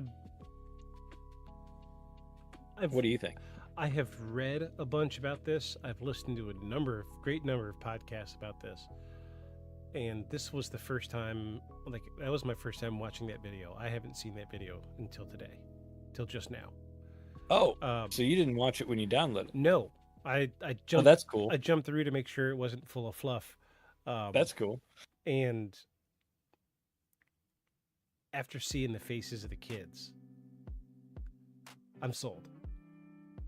I mean, I believe, you could make the argument that, they're covering up whatever, but I mean, they told people, they got ridiculed for it, and they still want to tell their story. Like that one kid that was talking about how his, people walking down the street make fun of him. Like, he doesn't have any incentive to then go be on TV about it. Yeah.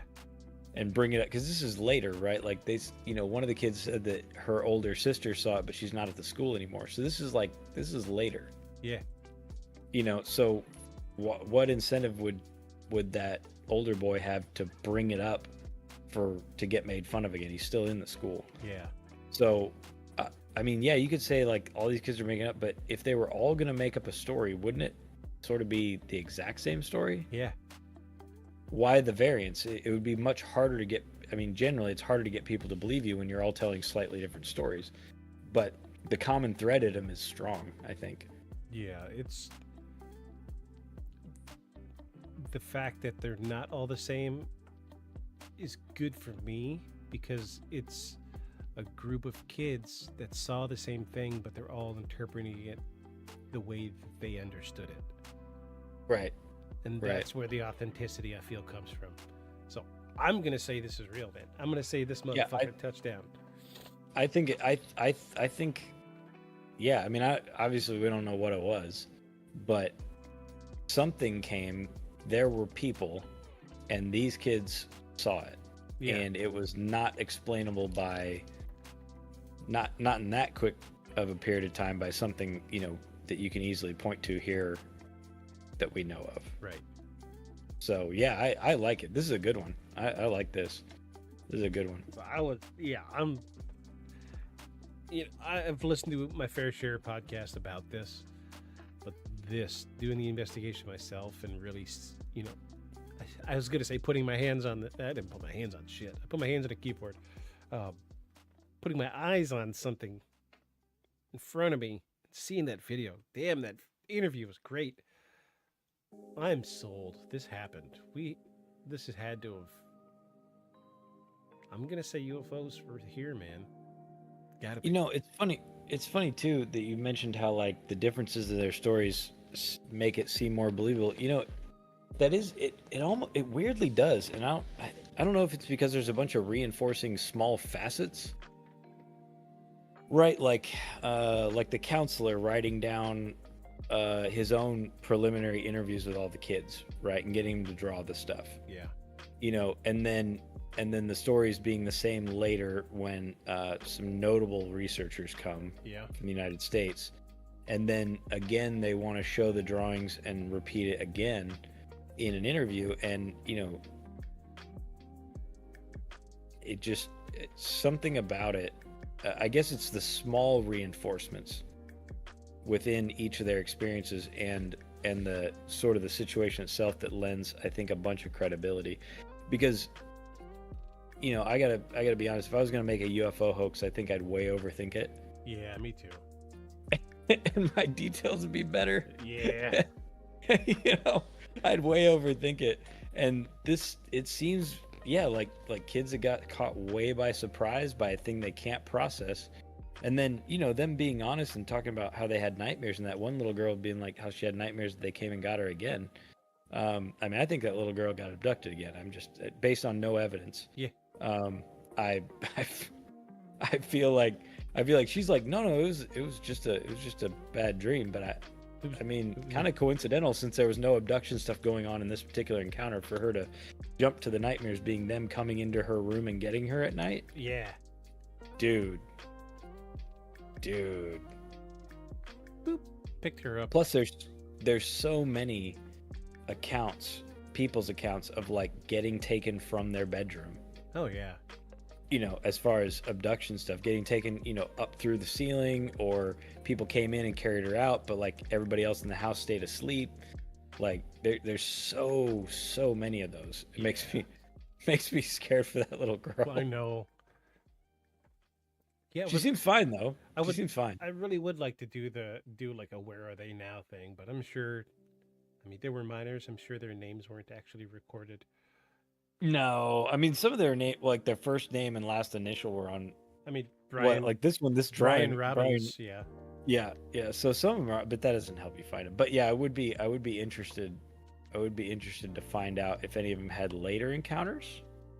Yeah. Like, I'm sure they had. You know, like an alien census. You know, they come back and check on them every so often, and I would also like to find out what their adult perspective was. I mean, I know, you know, years tend to fill in stuff that maybe you did or didn't see. Yeah. But, you know, for traumatic and unexpected events like this, there is, you know, besides, you know, on the one hand, the brain does tend to want to fill in things where there's gaps. Yeah. It wants to make cohesion. But recovered memories are also a real thing. You know, people in trauma, you tend to actually record all of it, but generally, because of the impact of the situation, a lot of it just gets clipped out down to what you can process at the moment.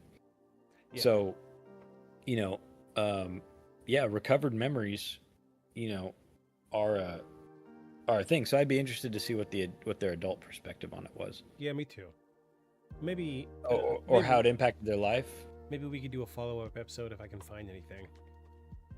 Yeah, I mean, I'd be surprised if they didn't have a group still, but maybe worth looking into. Yeah.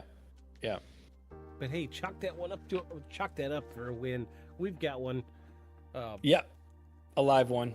We got a live one. We got a live one. It was a good That one. was a good find. It It was was a good find, Victus. It was I like that. it's so documented, man. We needed a good one because some of the ones, already even that we've done, and this will be the case for a vast number of them, but they, like the Jersey Devil, just so bad. Yeah. So the details are so bad. Yeah. So bad, and it's so popular. And I think we're going to run into that a lot, unfortunately, but that's why we do what we do. We wade through this filth so y'all don't have to. Right, and the bogus ones are fun too in their own way. But I really do want to believe, and I really wanted a UFO story that makes me go, "Oh, yes, exactly." I want to believe. Exactly. I just need a skinny tie and a nondescript black suit and bad shoes. Okay, Cheap shoes, nice suit. I'm gonna pull up our stuff. Hold on, because I always misread. Oh, all of our info and places and Yes, things, yes. and where you can see all the fun and hear all the stuff and watch all the antics. All the antics. So if y'all want to reach out to us, have an idea for an episode, or you want to just tell us how bad we are, reach out to us at beyondshadowspodcast@gmail.com. You can find us on Instagram at Beyond Shadows Podcast and on Facebook, Beyond Shadows Podcast. Also here on YouTube. For those listening on Spotify, we are on YouTube, Beyond the Shadows Podcast. Look for our logo. It is the where'd it go? It is this. This is our logo up here. It's on everything everywhere. Everything everywhere. Also, if you keep up with us on Facebook, you'll see that's where most of our updates are made. So, social media, find us. It's the easiest way to keep track of what we're doing. I'm going to start uploading video every week to Spotify. Oh, that'll be good. So that way, because I know a lot of people just don't want to go to YouTube or don't want to jump from Spotify to YouTube to see what we're talking about. So I figured it's just better in the end to probably just go ahead and upload video to YouTube, to Spotify. So we're going to start doing that from here on out. And comments are live on Spotify. That's a new feature that it just launched last week. So if you guys want to comment on any of the episodes, feel free to. Also, leave a comment because we are terrible. We are terrible.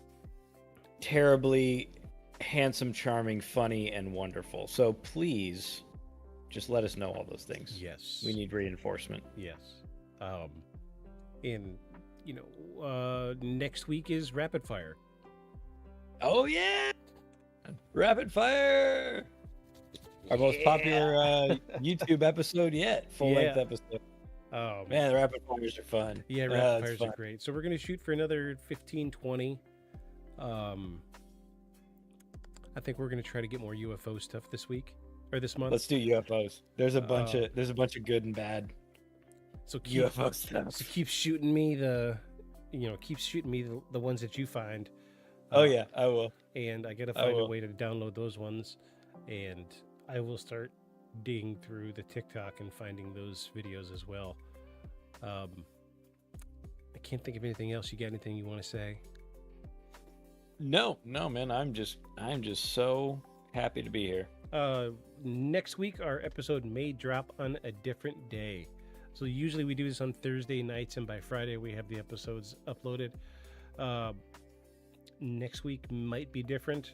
I do have a new job, so scheduling is going to change just a little bit. So we might be earlier in the week, we might be later in the week. We just got to figure out what works for us. But we will still continue to put out an episode every week. So bear with us in this transition. Well, you want to take us out? I guess so. So again, if y'all want to reach out to us, beyondshadowspodcast@gmail.com. Let us know how great or how horrible we are. Just make sure that everybody follows us. Beyond the Shadows. Beyond the Shadows. Good night. Thanks for coming. Thanks for coming, everybody. See you later. See you. Drinks all around. It's alive! It's alive! Wait. creature like that, how would it ever die? And this monster starts running right at me. Annihilated by nuclear bombs. Beast is not dead. I put 4 bullets into him. Oh, you're crazy. But I saw that monster too. All I want is for someone to believe me. Contaminated. Face. Horrible. Look like it would scare you to death. All right, let's get to work.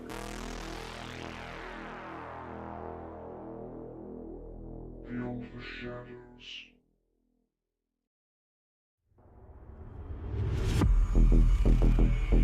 It's alive! It's alive! A creature like that, how would it ever die? And this monster starts running right at me. Annihilated by nuclear bombs. Beast is not dead. I put 4 bullets into him. Oh, you're crazy. But I saw that monster too. All I want is for someone to believe me. Contaminated. Face. Horrible. Look like it would scare you to death. All right, let's get to work. Also, bear with me today. This is my first time having wine in several months. Same here. That's the. My camera lens coffee cup. That's cool. Is it an actual camera lens? It's pressed. It looks whoever designed it Looks did just like it. yeah, whoever designed it did a really good job. That's really good. Get off Temu for like $4. I strangely like Temu. So do I. I order shit all the time. Same. So check this shit out. Just learned this What you today, and this blew Okay. my mind. Right. So I watch this guy on Twitch. He used to be a developer for Blizzard. Oh, the folks that make that big MMO Yes. RPG. Gotcha. Yes. World of Warcraft. The one you all know we're talking about. Yeah, Warcraft. We'll say it. So this guy, We'll say it. I Fuck. think his Twitch handle is Pirate Software. Okay. I think his online handle is Thor. I could be wrong. But I watched this guy's channel. He's great. He's a really cool, down to earth guy. Dude is computer whiz, and he gives like practical advice too. Like somebody will say, "Hey, I'm thinking about changing careers. What do you have in advice for?" And he'll be like, "All right, here's the thing." His favorite thing is he's like, "All right, here's the thing," and he'll stop.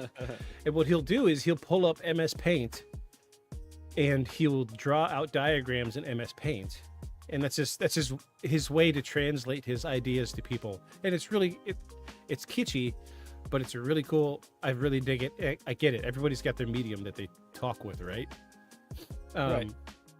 Well, that's kind of how the dude from Khan Academy did his thing when he started. He had a stylus and a pad for paint, but he'd just write on it because he was used to using a blackboard. So he'd just write on the thing, and it would show up next to his little, face icon next to the lesson. But he uses just a mouse. He doesn't have a stylus. He just uses a mouse. Oh, he is exceptionally proficient with using just a mouse. But he's always like doing little things, and so like people like to bring like these strange anomalies to him inside Microsoft. Inside Microsoft Windows. Like one of my favorite ones was somebody who said, if you look on the calculator in Microsoft, one of the rows of buttons is off by a single pixel. And he's like, no, not real. And he took a screenshot and zoomed in, and he's sitting there looking at it. He goes, I hate this. I hate you. And dude's got a really deep voice. So he's like, because now you can never unsee it. I hate this. So here's the thing. But let me show you this trick that he showed me. I did not know this, and it blew my fucking mind.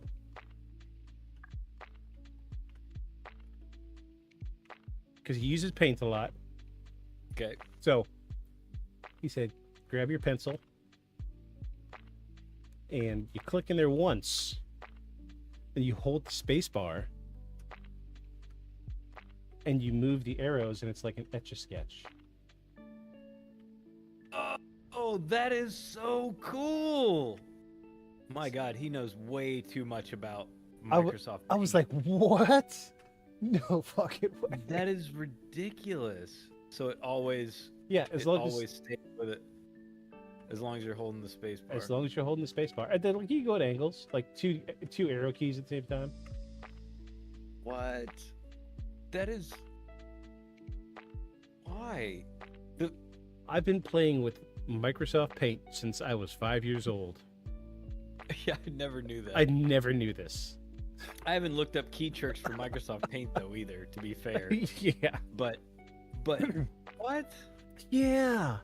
And then of course he knew this, so he wrote a custom program for his Microsoft Paint that he could select all, and then he could shake it and it would go away after it. Of course he did. Of course he did. So there you That's go. funny. There's your tidbit for the That's week. funny. Oh my god, that's cool. I like that. I like that a lot. All of a sudden, I feel like Paint is cool. Yeah, it's. I liked it as a kid, but I haven't used it in, jeez, I don't know how long. Something else is I knew a girl after high school that played solitaire with only the keyboard. Because she knew all the key commands? All of the key commands, and she would just sit there. Wow. I remember, like, we were drinking one night, and we're just hanging out, vibing, listening to music. She was leaning back, smoking a cigarette, played solitaire one hand. I'm just saying, didn't even know you could do that. Yeah, I didn't know you could do that. I thought I was a genius when I looked up special key command, like special letter commands one time for like Cyrillic and Latin and all kinds of other stuff. I thought that was just, a brainwave. Though most of it, like, it's like a 3-key command. Oh yeah, for a it's like letter. I'm like, it's like Control Alt 00192, and then a symbol pops up. Yeah. Yeah, I'm like, no, I'm not gonna do that. Yeah. Well, because one of the ladies at work was doing it for accents for typing in Spanish. Yeah. Because we have a lot of Spanish clients, and she had them on a cheat sheet, but I was like, wait, what is that? What is that for? She's like, oh, it's key commands so I can put in their names right. Oh, and, okay. And put in like their birthplace right. Yeah. She's like, it just, otherwise it doesn't, because some Spanish words, like, great example, prestamos or prestamos, depending on where the accent is, either means borrowing or lending. Oh, wow. Yeah. So if you just type it out with nothing, it means both and neither. Weird. So really weird. So the accents matter a lot. Oh shit! What was I going to say? You see the thing where people get trolled into Alt F4ing? So what does that do? So I know you're a Mac user. Yeah. So if I hit Alt F4, it closes all the open applications. So somebody will be streaming, and it's usually like a new streamer, and they'd be like, Chat, what's the command to bring up the build menu? And somebody would be like, Alt F4, and he'll be like, okay. The kloop, stream goes offline. Or if it's not, I've never done it, so I don't know, but it's either close all the applications or close the current application, one or the other. Okay. I'm sure somebody's listening that knows what we're talking about and just shaking their head. I am sorry. I don't Alt F4. I don't. Yeah. It's almost as bad as the Xbox close name on Call of Duty. What's that? Or Xbox turn off, I think it is. Somebody will make their gamer tag Xbox turn off, and they'll be in voice chat, or they'll intentionally stand in the way of spawn so you can't get by them, and people start yelling at them in voice chat, and they'll be like, Xbox turn off, get out of the way, and then their Xbox turns off. Because it has a voice command. That's funny. Yeah. No, I didn't know that. That's good. So many videos. I love trolls. Trolling is fun. Anyway, welcome in, everybody. Another episode of Beyond the Shadows. We are on episode 9. I will say that on Spotify, we have almost reached 100 plays between 8 episodes. We've reached, I think we're at 96 plays right now, which is good. Really good for a nobody couple of guys, I think. Before we get too far ahead, I'm Aeon. Oh, I'm Victus. Sorry. Now we're here. I'm excited. We usually talk analytics before we record. Now we're here. No, that's really good. I mean, considering no, I mean a little marketing, but nothing paid. Just Our organic. aerial school UFO incident is our second best episode right now. Popular. All right, It's shot up there. It went from like nobody listened for the first few days to Yeah. I think our best episode has like 29 plays, and this one's at 19 plays right now. So Great. it's doing It's great. great. Thanks, It's everybody. We really appreciate it. We really do. Great. So this week we are doing cryptids. We talked last week. We were going to talk. We said we were going to do the squonk. The squonk. The squonk. I did some research. There's not a lot about it. It's more of a folk tale. Yeah, it doesn't sound like a thing somebody actually ran across. It sounds like a thing that's, kind of like the snipe hunting. Yeah. So, but there is like the town that it's from. There's like heavy lore, and it's heavily integrated. Like you go to a town where somebody saw Bigfoot 50 years ago, everybody's like Right. the Bigfoot capital. Well, the Right. place where Squonk is from, they do like Squonk Fest every year. Yeah, they do like Squonk costume contests and stuff. It's really funny. Half of the restaurants in town are named after the Squonk. Yeah, I unfortunately watched the video from last year's Squonk Fest. Yeah, sorry. Is it a lot of people? It's a lot. It's a big festival because there's nothing else in that area. Everybody comes out for Squonk Fest. Yes, everyone comes out for Squonk Fest. So this is in Pennsylvania. So Makes me imagine those old crappy radio ads, for stuff going on. All right, everybody come on down to Squonk Fest. Come on down to Squonk Fest 2019. oh yeah, like the radio stations used to do. Yeah. This is KKLX. We're down here at There you go. Squawk Fest 2024. We're out here That's it. live until 11 p.m. today. Come out and see if you can win some swag. Yeah. That's right. That's it. Brought to you by Squonk Cafe, Squonk RS, Squonk Grocery, and Squonk Public Grocery. it's sponsored by Squonk Public Schools. Yeah, exactly. That's precisely what this town is like. I'm not knocking. If anybody listening is from that city, hey, y'all got your thing. Kudos. I live in Virginia. We love Mothman here. So we're gonna do a little short thing about Squonking, and I've got something that I did not tell you about. Yes, I'm excited. I'm pretty sure you've never heard of this because I've only come across it once. Okay. But I did I dug through a little bit of Reddit, and I got a first-hand account of the second cryptid. We'll touch more on that later, but let's get into the Squonk. Okay. So, Give me the Squonk.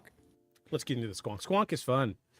So, the Squonk, by definition, is a folkloric creature and fearsome critter. That's what a lot of people describe it as, a fearsome critter reputed to live. Yes, it's fearsome. Wait till you hear what it looks like. A fearsome critter reputed to live in the hemlock forest of northern Pennsylvania. Legends of Squonk originated in the late 19th century at the height of Pennsylvania's importance in the timber and hunting industry. So, just like you could imagine, anywhere else that up-and-coming industries, people are probably bored to death and they just like, let's make some shit up. I saw something I couldn't explain. So, the Squonk was born. The earliest written account of squonks. I didn't know there was a plural word for it. I thought it was the squonk. Apparently, it is squonks. Apparently, it's not population. Yes, it is not squonk eye. Squonk Eye. The first written account of squonks comes from a book by William T. Cox called "Fearsome Creatures of the Lumberwoods," with a few desert and mountain beasts, from 1910. Yeah. Gotta love those old book titles. So, all right. Apparently by 1910, it had been popular enough that it had been put into a book. Okay. I could see the allure, right? So you're researching, sitting at a local tavern. Oh yeah, I'm writing a book on fearsome creatures in the mountains and some in deserts. What have you got living around here? And everybody's like, we got mountain lions, we got bears. And there's a man sitting in the corner, cloaked in shadows, and all you see is his cherry and a cigarette. I know a beast. A fearsome beast. A fearsome critter. The squawk! Lightning strikes behind him. Yeah, like the rainy boat captain. Yeah. You know, it's like got the peg leg. He's walked in. A couple of drunk college guys talking. He's like, "Have you seen the squawk?" I'll tell ye a tale. Lightning strikes. Half of his face is missing. Yeah. This fearsome creature removed this half of my face. It illuminates from his shadow. 'Twas the squonk, it was. Yeah. So Had him in me net, I did. got him 1,000 times uphill both ways. Wait, I'm getting my stories mixed up. No. Meanwhile, the guy writing the book is over there furiously taking notes. Oh, 1,000 miles both ways. This is super interesting. Uphill both ways or just 1,000 miles both ways? So, the legend holds that the creature's skin is ill-fitting, covered with warts, and that because it's ashamed of its appearance, it hides from plain sight and spends most of its time weeping. Hunters who have tried catching the squonks have found out that the creature is capable of dissolving completely into a pool of tears and bubbles when cornered.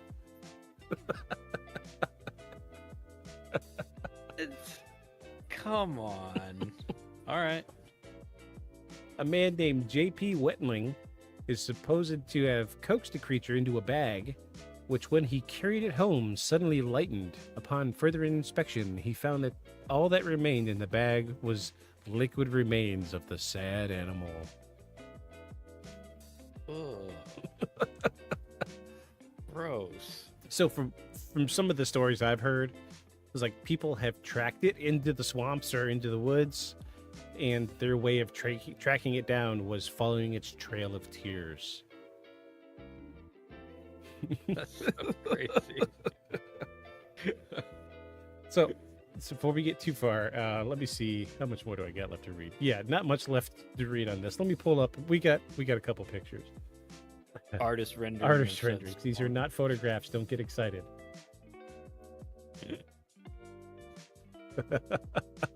Oh my god. This is the squawk, my friend. Oh, it's like a what is that super wrinkly dog? Is that a Shih Tzu? No. No, I know what you're talking about. Pekingese? No. Anyway, it looks like one of those with no hair and like a hamster. Yeah, its legs definitely look like dog legs. Notice its pile of bubbly tears beneath him. Yeah. Well, that's such a weird detail too. Bubbly tears. And not to mention his tail looks like a cut off trunk. It's just a hole with a poop tube. I was gonna say, is it a tail or is it just he's got a? It might just be his asshole hanging out.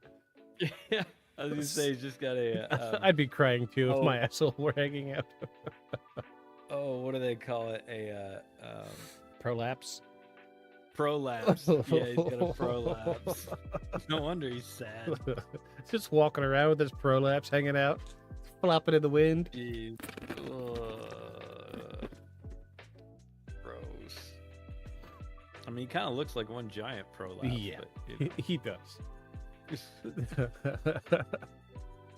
All right, so in 2015, in the 2015 version of Fearsome Creatures by Hal Johnson, the squonk is physically and actually a pig. It's covered in warts and has cauliflower ears and covered in waxen hair. Its tusks are yellow and crooked, and its rheumy eyes weep constant tears. Has 4 legs, 3.5 so I reread this a bunch of times. I still don't understand. It has 4 legs, 3.5 if the right hind leg is transparent. Because sometimes its right hind leg is transparent. Okay. All right. Yeah, just leave. Let's just omit some information. Make people ask questions. Yeah. Just throw that in there with no no context, no nothing. backstory or context. Just yeah. It sounds like he's just assuming you've done as much squonk research as him, and he's just providing extra detail to your already wealth of knowledge. Yeah, like of the creature. Like he started talking about it or something, and somebody's like, "Well, what about its transparent hind right leg?" What? Right. And he's like, "Yeah, I'll just put that in the book." Thanks, buddy. Great detail. Everyone will know about that, right? Yay! And it's the same guy sitting in the back of the tavern. Yeah. I mean, yeah, of course I knew about the transparent right hind leg. Right. guy. That's what everybody? Where's yours? It's transparent, obviously. Let's see. I think we got one more picture. Yeah, here's another artist rendition of the squonk. Oh, yeah. That is definitely worse. Yeah. That's definitely worse. I feel like if this were colorized, there would be a lot of red swollen areas. Ugh. That's a squonk. He's just one big skin tag. Ugh. Skin tags covered in skin tags. Poor guy. Now you know why he weeps constantly. Now you know why he's so upset. Apparently he has a lot of self-awareness. Apparently. Hence the weeping. I feel like his voice would be Eeyore from Winnie the Pooh. Thanks for noticing me. Disappears into a wisp of tears and bubbles.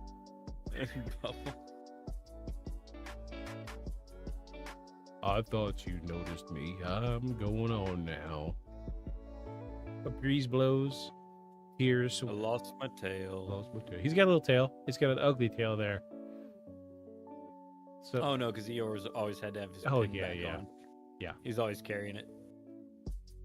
Yeah, because back in the day, stuffed animals were filled with sawdust, like Eeyore was, and it was hard to reattach things that were had fallen off. Well, it just kind of always made me wonder what kind of rough trade Eeyore was into, that his tail specifically was always the thing coming off. Wasn't it like Roo was always playing with his tail? Maybe. It's been a very long time. Been a very long time. It's been a very long time. In this mass collection in the shelf behind me, I actually have like a either 28 or 38 Disney record of Winnie the Pooh songs. That's cool. I get it for with the characters doing the voices. Yeah, the original voice actors and that's everything. I think it's back there. That's cool. There's so much stuff on that shelf, I can't even tell you. But I got it for a dime because it was broken.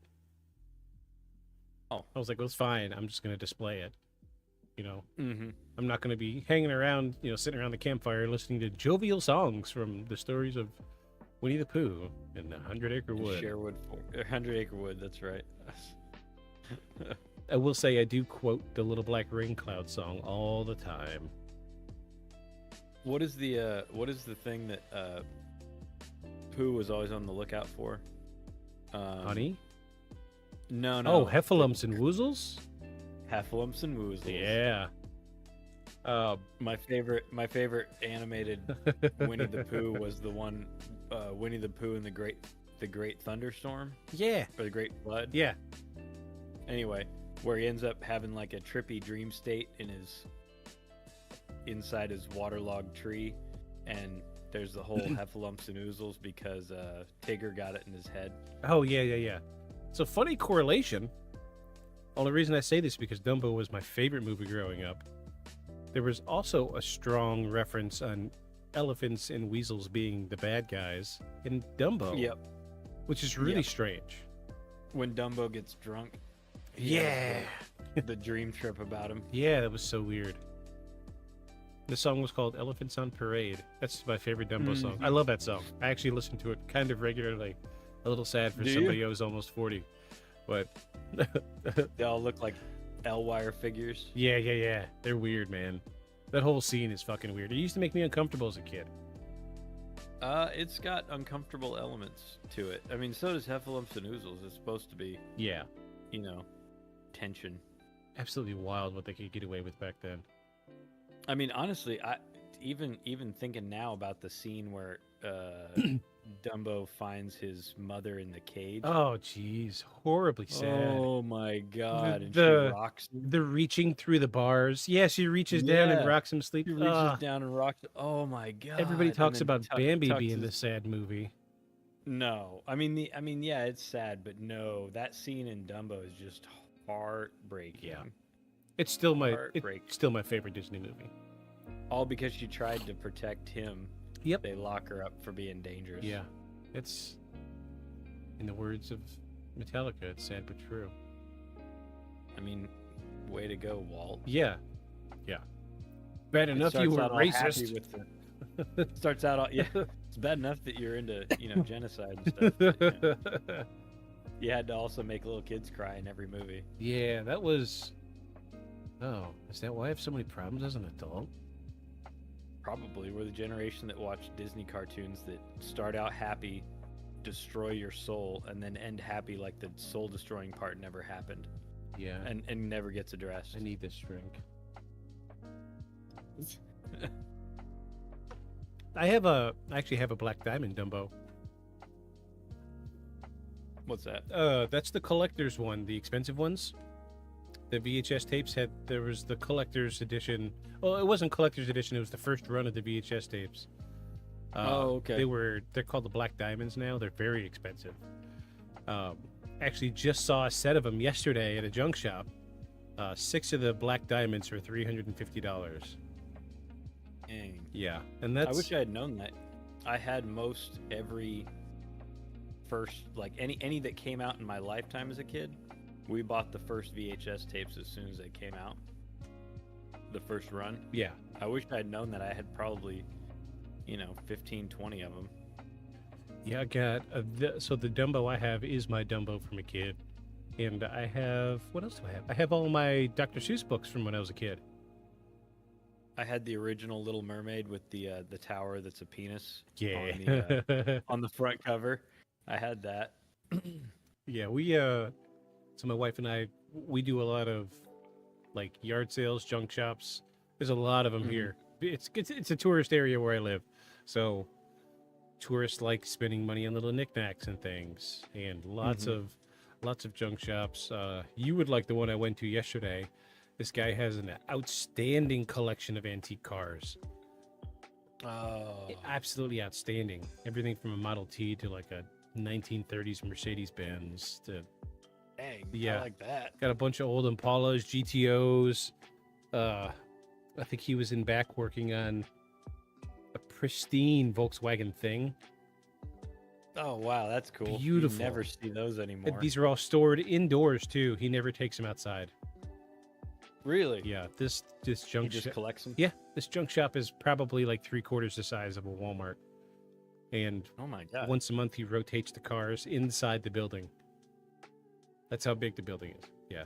Cool little. That's cool. So really, he has the junk shop to afford the place to store all of his cars. That's what it inside, is. what you're saying. Yeah. that sounds like my plan. But Like, well, I gotta have a place for these, but I can't really just afford just to buy a warehouse. Yeah.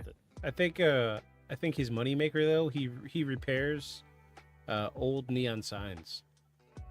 Okay. Because in the back where the VW was at, he had his neon station. So he's got like 150 neon signs from like the 60s and 70s. And he's working on, like, you can see his workstation. He ropes it off, like, don't go up here.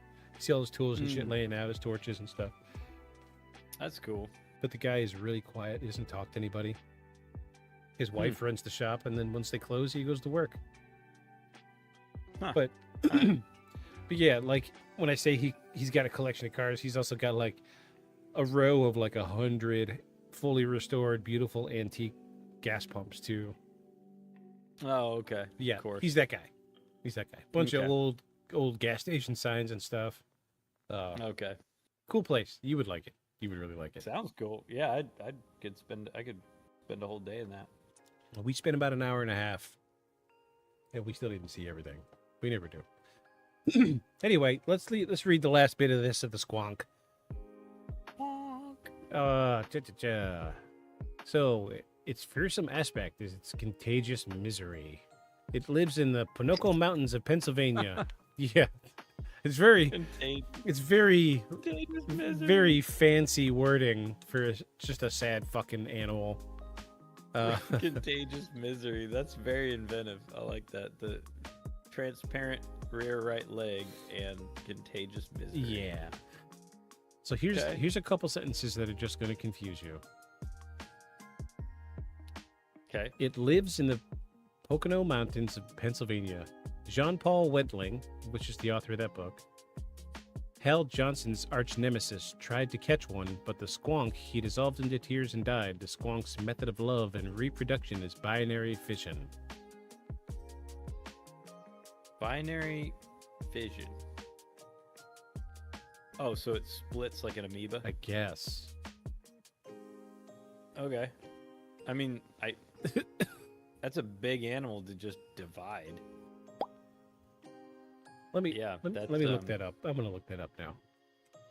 Yeah, it's like the way an amoeba populates, or a cell. What is binary fission? It's where you only have one rod of plutonium. Right. In biology, the division of a single entity into two or more parts to regenerate those parts. Yeah. Okay. So, or like that weird worm that you can cut into pieces and have an identical worm. So it cuts itself in half. That's how it reproduces. So asexual reproduction. Okay. Cool. That's a big animal for asexual reproduction. Those things usually don't have bones. Yeah. Anything other than a single cell structure, right? Yeah, normally they don't have bones. Probably requires a massive amount of energy. I would think so. All right. But the cherry on top. Oh, there's a cherry. There's more. There's a cherry. So three random points. It has a scientific name. Let me. What? No. Yes.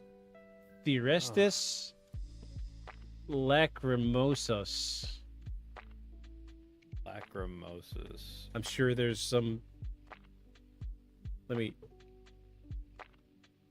just Google that. Let me see what happens when I just Google that. There's no telling what the hell's going to pop up.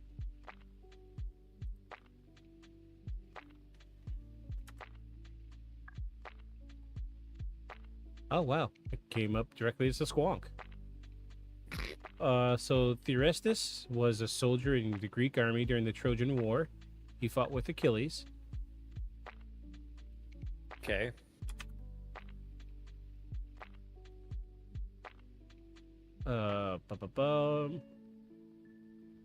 There are multiple matches for the word lacrimosus, including the scientific name of two birds and marine species.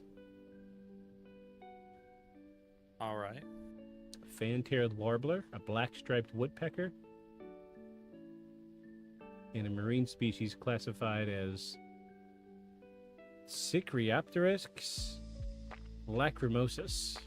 It doesn't even say what it is. It just says a marine species.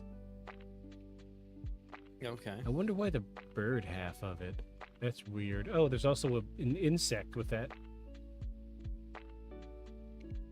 Tecturosus? Tecturosus lacrimosus it's like a giant beetle in North America. Oh, it's also in the same family as spiders and scorpions.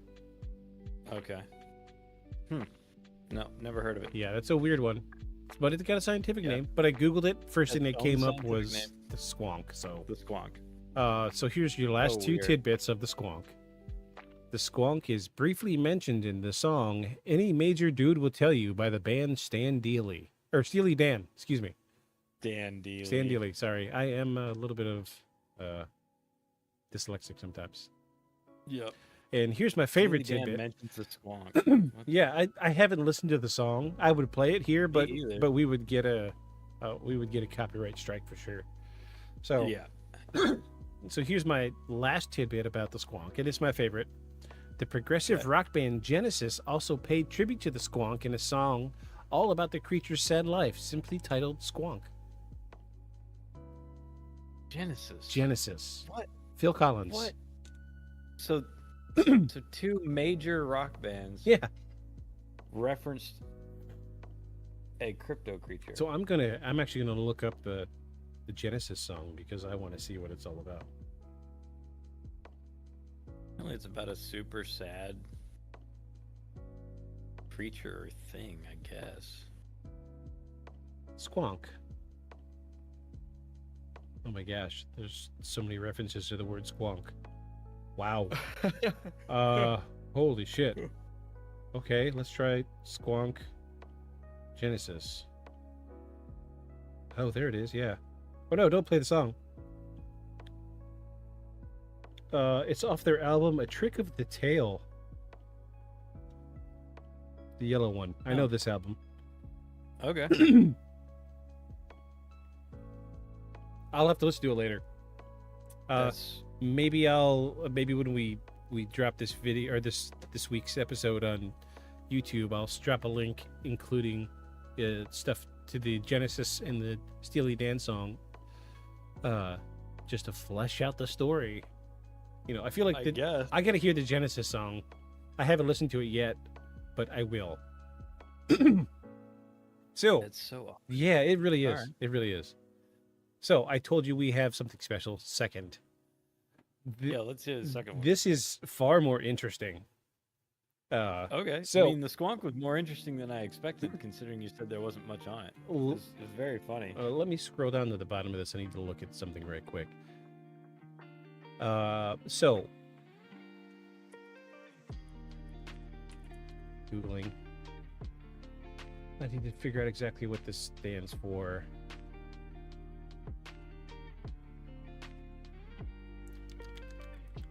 So there is, what does SCP stand for? So SCP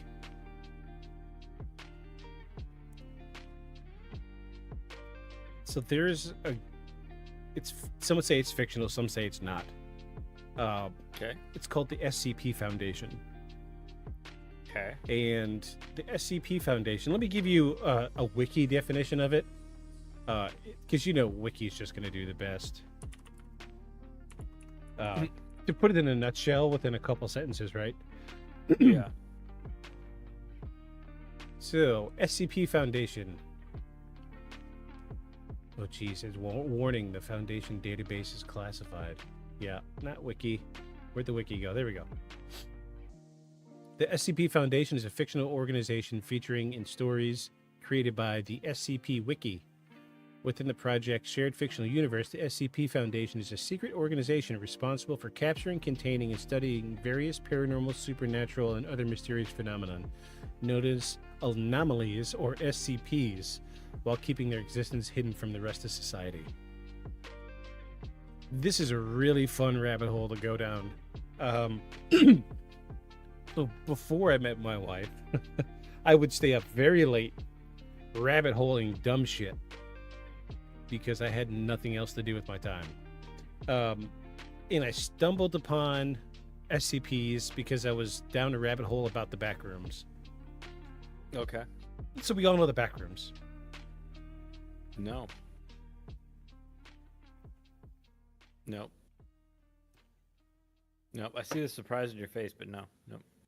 we don't all Okay, know, well, apparently. I don't. Well, I get it. Like I know the video game.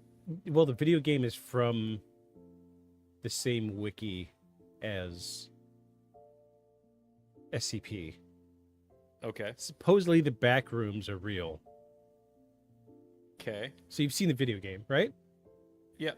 Yep. Let me open Chrome. Let's just look up some generic pictures of the back rooms. I'm chubbing with my left hand. Not easy to do.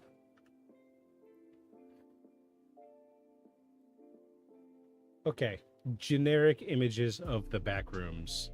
Mm-hmm. So every video I've seen, people just kind of fall into another dimension and they land here. Okay. And these rooms go on forever. Mm-hmm. Forever. Walking for hours. And there's like levels to it.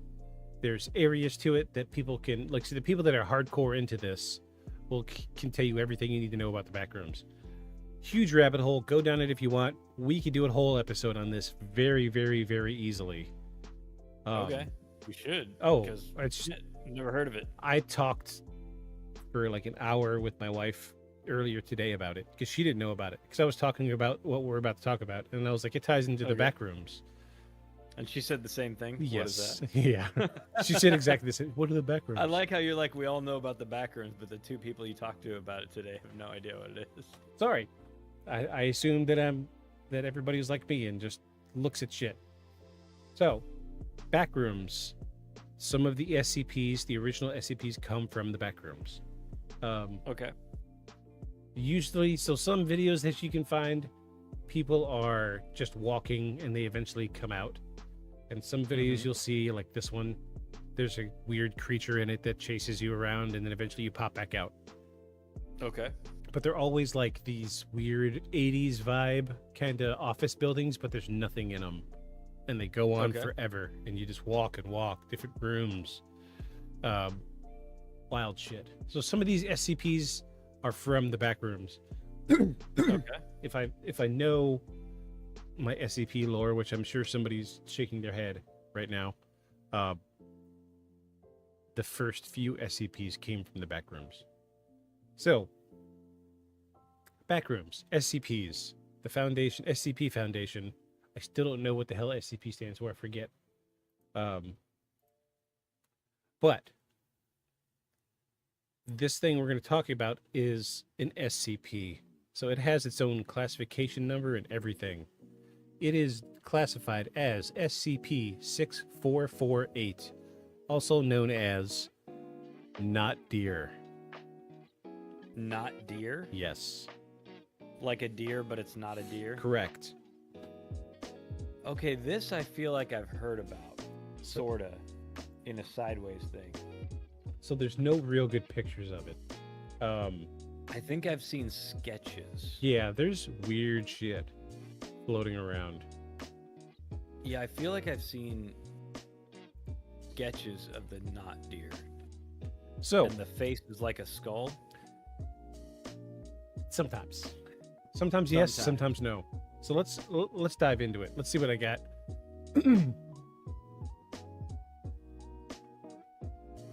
Finish my drink before we get started. For starters, I'm going to say horrible fucking name. Not deer. Could you come up with anything else? Deer monster, deer creature, deer of doom. Yeah. So the not deer is a creature. Deer adjacent. Deer adjacent. Better than not deer. Right? So not deer is a creature said to inhabit the Appalachian Mountains, with most sightings being in the state of Tennessee. The animal is characterized as looking like a normal deer at first glance, but upon closer inspection it becomes apparent that something is off with the anatomy and the behavior.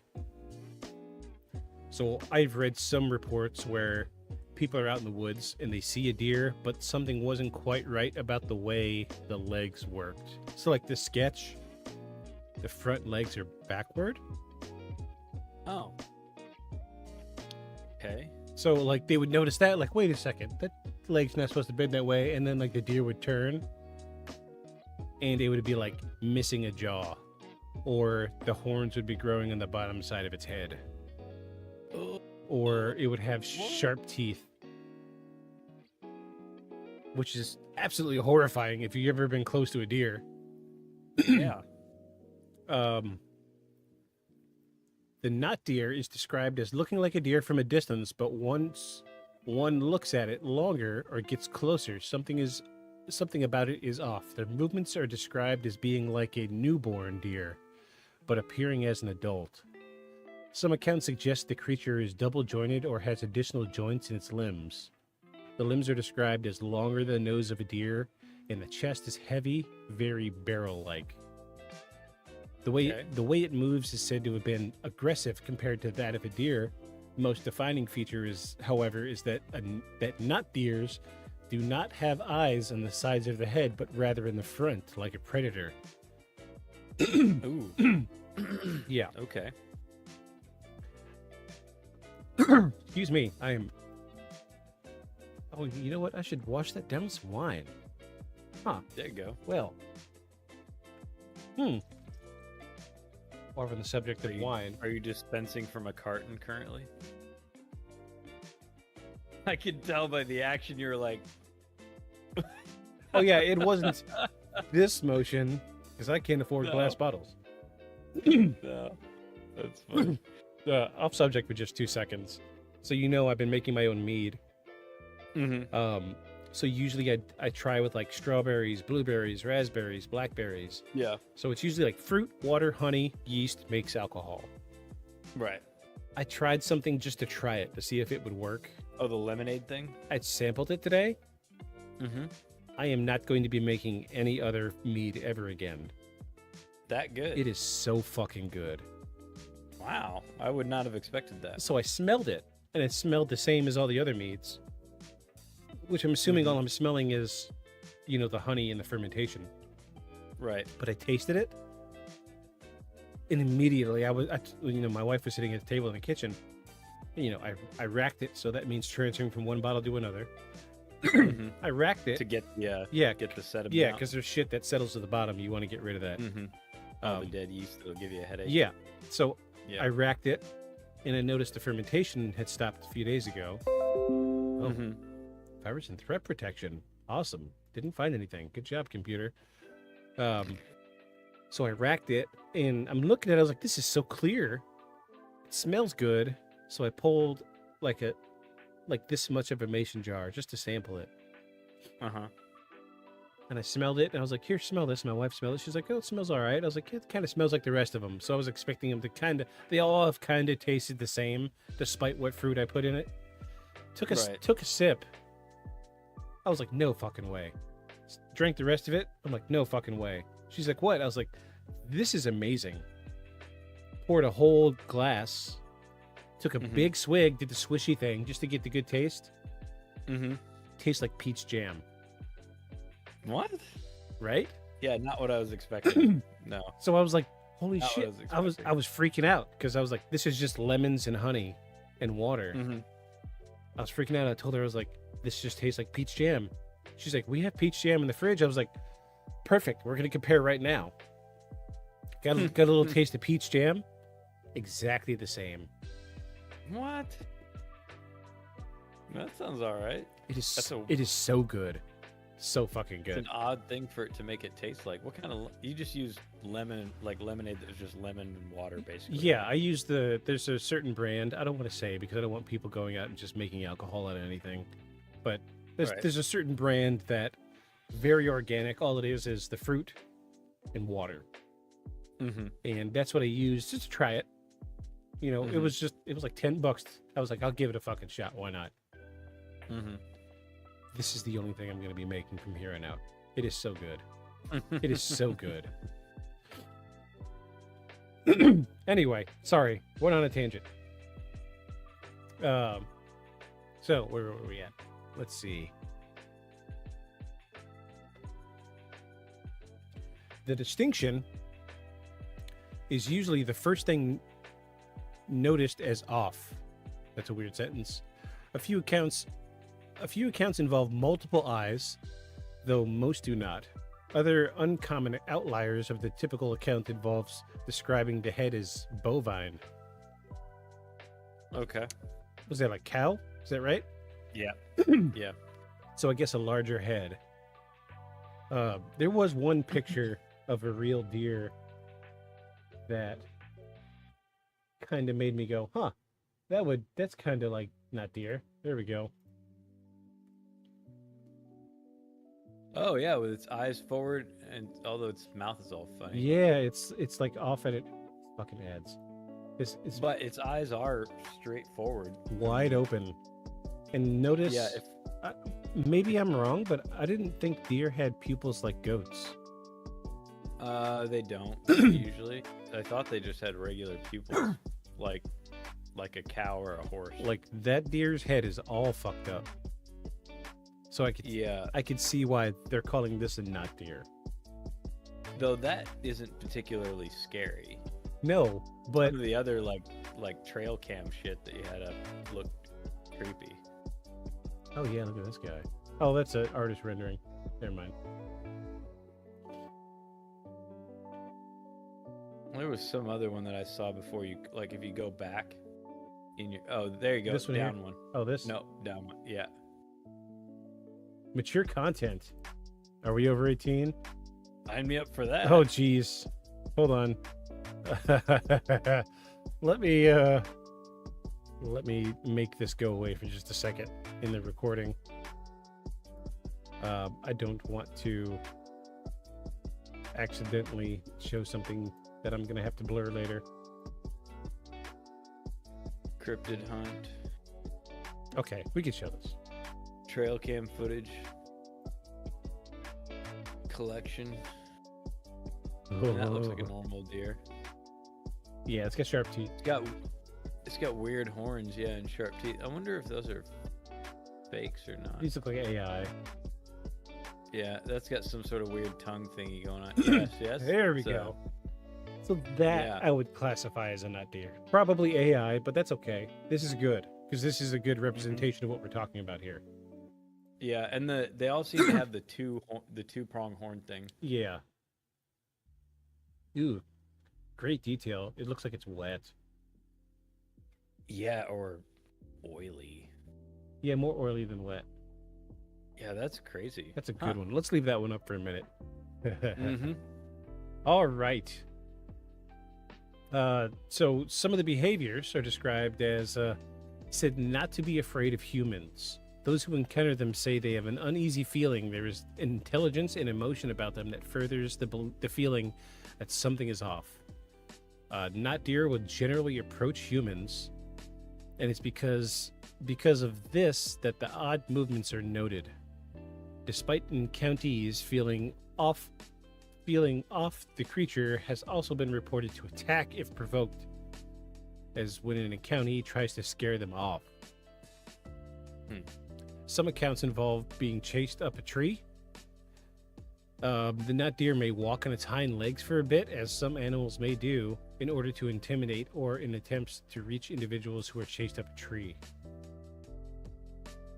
Jeez, that thing's even got like a weird reptilian flap to its mouth. Yeah.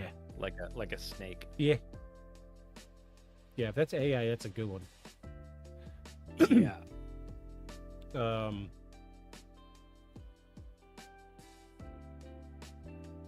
The nut deer accounts are primarily found on Reddit, but after getting attention, recent years to TikTok and other sites.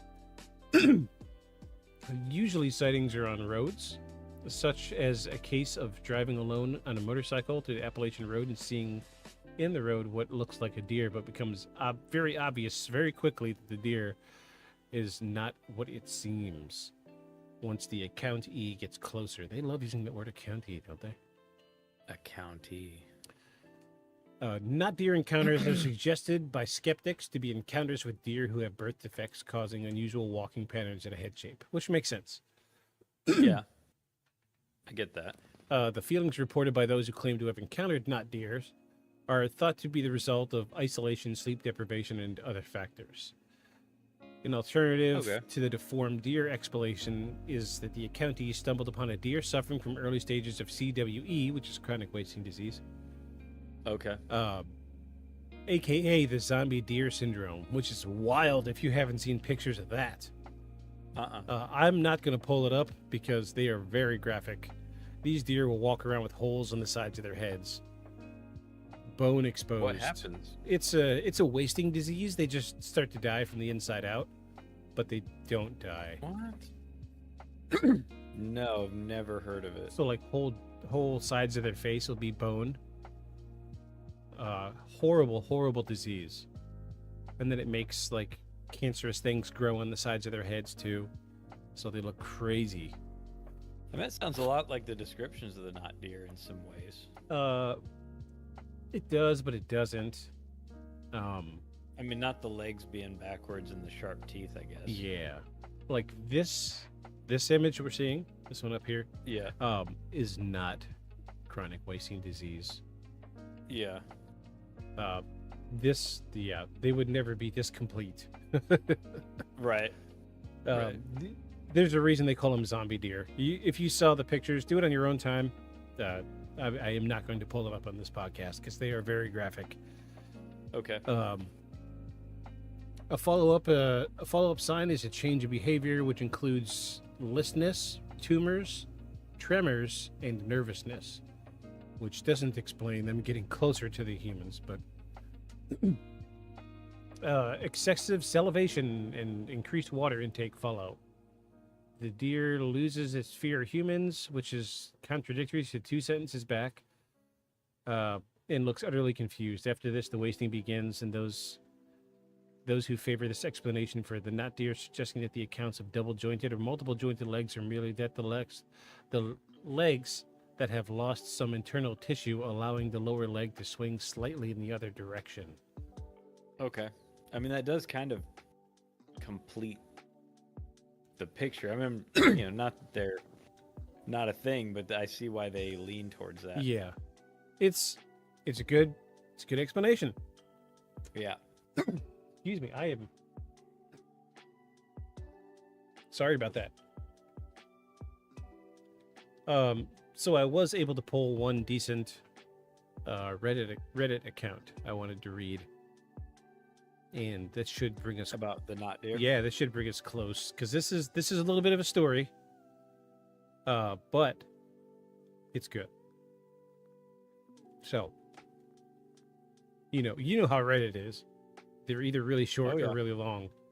Yeah, they're either a sentence or two, or they're a whole. This is 2 pages, so let me just go ahead and take this to the fucking dome, and we'll move forward. Let's hear it. All right. So this is from Reddit, and this is the only story on this Reddit thread. But this thread goes on for miles. There's like 126 pages of responses to this. Pretty good little story. Great responses. I like the Reddit threads that are crazy, but there's people talking, because the bullshit ones, people are like, yeah, whatever, and not respond and move on. Yeah. But this one's pretty good. So this is written by &Datsus on Reddit. So shout out to Ampersand, good job. And, oh, geez, wait, I meant to look up because this is in Virginia. I want to figure out where this is compared to where I am. So this story takes place in Waynesboro, Virginia. See if you have to worry about being devoured by a not deer. Yeah, because my new job is surrounded by trees. Waynesboro, Virginia. Oh, no, he's way out of there. Okay. He's way over there. Yeah, he's practically in West Virginia. Oh, okay. So he's off. This guy's off in the mountains. So, this is &Datsus on Reddit, his personal account. He says, and I quote, I lived in Waynesboro, Virginia for about 5 years, less than 10 miles into the BRP North entrance. I don't know what BRP is. I haven't lived here long enough. Skyline Drive South entrance. I'm assuming it's mountains because that's about where Waynesboro was. Is close to the mountains in West Virginia. I used to take bike rides through, or all along. He named a specific road here, but then he abbreviated SD all the time, and always keeping the year-long membership. Oh, so it's a state park. I gotcha. Okay. Only in a day, though, just to frame the story. One night, I was having a particularly hard time settling in for bed, so I decided to start up the bike and ride up for the first overlook on the skyline, only about a mile inside the park. This was about 11 p.m. when I got up there, and it was pitch black. I killed the bike and immediately became uncomfortable. I'm not the guy who gets spooked in the dark. I need to make this bigger. I can't see shit. Very small font. I'm not the guy who gets spooked in the dark. Truthfully, I prefer the dark in most situations. You can see people before they see you. You're practically invisible unless someone is looking for you, and I find the natural privacy comforting. Not up there, though. It was thick, oppressive dark. Worse than anything I experienced outside of a cave, and worse than any moonless night on the Appalachian Trail. I immediately got... This just might be a typo. I'm not sure what word he wanted to use here. Freaked out, maybe? Okay. He is hinked. Hinked. Hinked. I immediately got freaked out, big time. There's nothing up here besides wildlife, I reassured myself internally. I had my 44 mag revolver tucked under my CCW holster, so I knew I definitely outmatched anything that could be up here. So I sat in the dark, leaning against the bike for a while, and look at the few lights I could see in the valley below. I managed about 10 minutes before I physically felt the hair raise on the back of my neck. I only did 27 months in Iraq, but I remember that precise feeling someone was watching me. Something Only 27. Only 27 months, right? That's over 2 years. Jeez, dude. Yeah. That was a standard deployment, wasn't it? No, 16 months is standard deployment. Yeah. But I mean that's a long stretch in a war zone. Any stretch in Iraq is rough. Yeah. On anybody. Mm-hmm. Something bad was coming. It was the same sensation I would get before an IDF came in, or a shooting started somewhere nearby. I'm no psychic or whatever, but it's a common thing among vets with any time under their belt. Ask them about it, you can feel hateful eyes on you. The overlook was a sheer drop, so I wasn't concerned about anything popping up in that direction, but the mountainside was behind me. I started thinking about methed out dudes creeping up the actual Appalachian trails, bears, and the like. The AT is no stranger to random violence. Still feeling creeped out, I took up a seat on the waist-high stone wall that marked the overlook ledge facing the woods. Again, I can't emphasize how dark it was. Oh, but Grizz, you say, why not turn on the bike and use it for lights? It'll help you at least see what's close. True, but my old bike is loud, and that's the last thing I want is attention. Plus, the light would be just night blinding to me, anything else out of view, and the noise would obscure any stealthy sounding creepings going on. So, no thanks, I'll watch and listen from the dark for a bit. I sat in the dark for another 10 minutes or so, anxiety getting worse and worse. I heard a few things, but nothing out of the ordinary for a night in the woods. I decided to head home since the feeling wasn't going away. Like I said, I had a big bore on me, so anything playing games would be in for a powerful surprise if the games got stupid. Yeah, sounds like a vet. Mm-hmm. Yeah, every vet I know carries a big gun all the time. Hopping onto my Suzuki, I started it up and rode off towards the gate. Now, anyone who lives in the country and rides a bike knows that wildlife is crazy active on roads that aren't traveled often at night. Being nighttime and technically closed, I had to ride around the gate to get in. There were no other vehicles on the road at all. I hadn't seen a single person since living Waynesboro proper. The speed limit was 30 miles an hour, but I clipped along at a measly 15 miles per hour to keep an eye out for deer and wildlife. It wouldn't do any good to fuck myself up in a wreck, only to lay there all night until someone happened to cross me in the morning. Then I saw it. The term of almost deer is a really fitting, but not quite accurate description.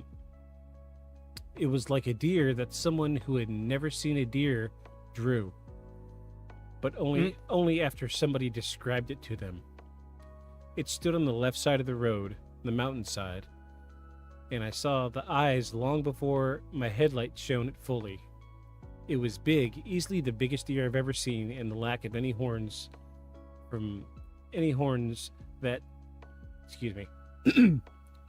easily the biggest deer I've ever seen, and the lack of any horns that time of year suggested that it was a doe. The head was almost bovine-shaped, but fixed to a deer's frame. So that's the second time we've got a reference to the bovine head. Yeah. So I guess a cow's head would be bigger in the back. Yeah. Much shorter and stout. And then, yeah, nose is wider but shorter. Yeah. So I guess and they have I guess they have a slightly more pronounced brow. Yeah. You know, the brow bones. So I guess it's like a roided out deer. That's what I'm getting. Yeah. Like the head. Mm-hmm.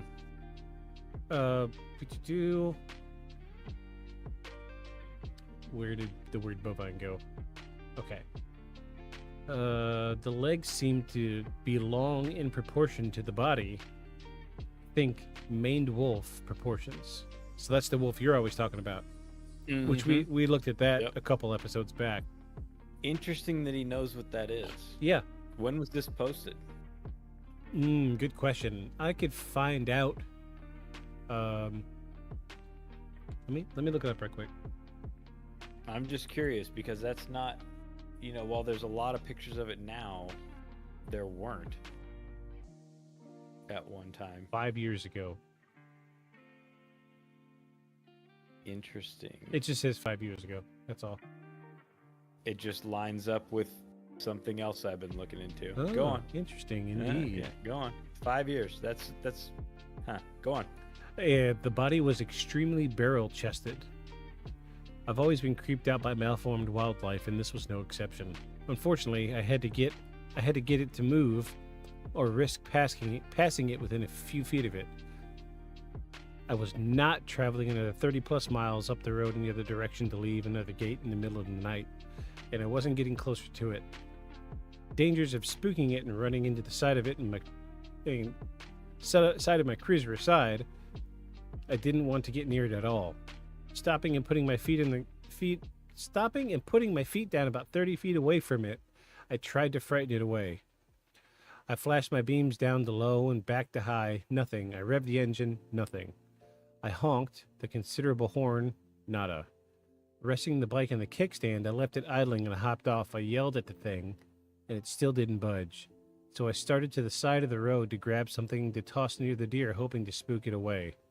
As soon as I crossed to the other lane, it rose up on its hind legs. I froze, putting my hand on my gun. I wasn't about to get charged by an angry, confused, malformed doe. It took 2 jerky, unnatural steps towards the center of the lane on 2 legs and froze again, staring directly at me. It suddenly shook its head wildly like a dog with a toy, took another short step, then hopped on 2 legs several times until it disappeared into the darkness on the right side of the road. I stepped back to the bike, mounted it, kicked up the kickstand, turned on the light towards the side of the road. On that side, there was a sheer drop-off, about 75, 80-degree drop. Compared to the roadway, and the fucking thing's head was just peeking over the edge, staring at me. 80-degree drop? Mm-hmm. So like this? Yeah. And it's standing on the 80-degree slope. Oh shit. Just yeah. What's up, buddy? What are you doing? Hey, friend. What are you doing on your bike there? Time to talk about your car's extended warranty.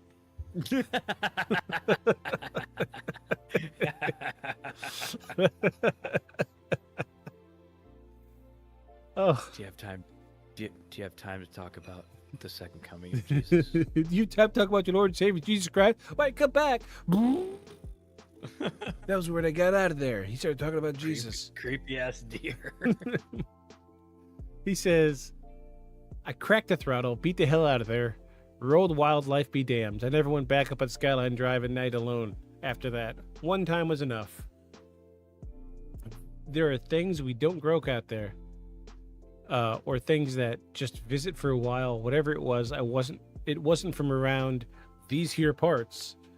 It can go back to wherever the hell it came from and stay there. Great fucking story.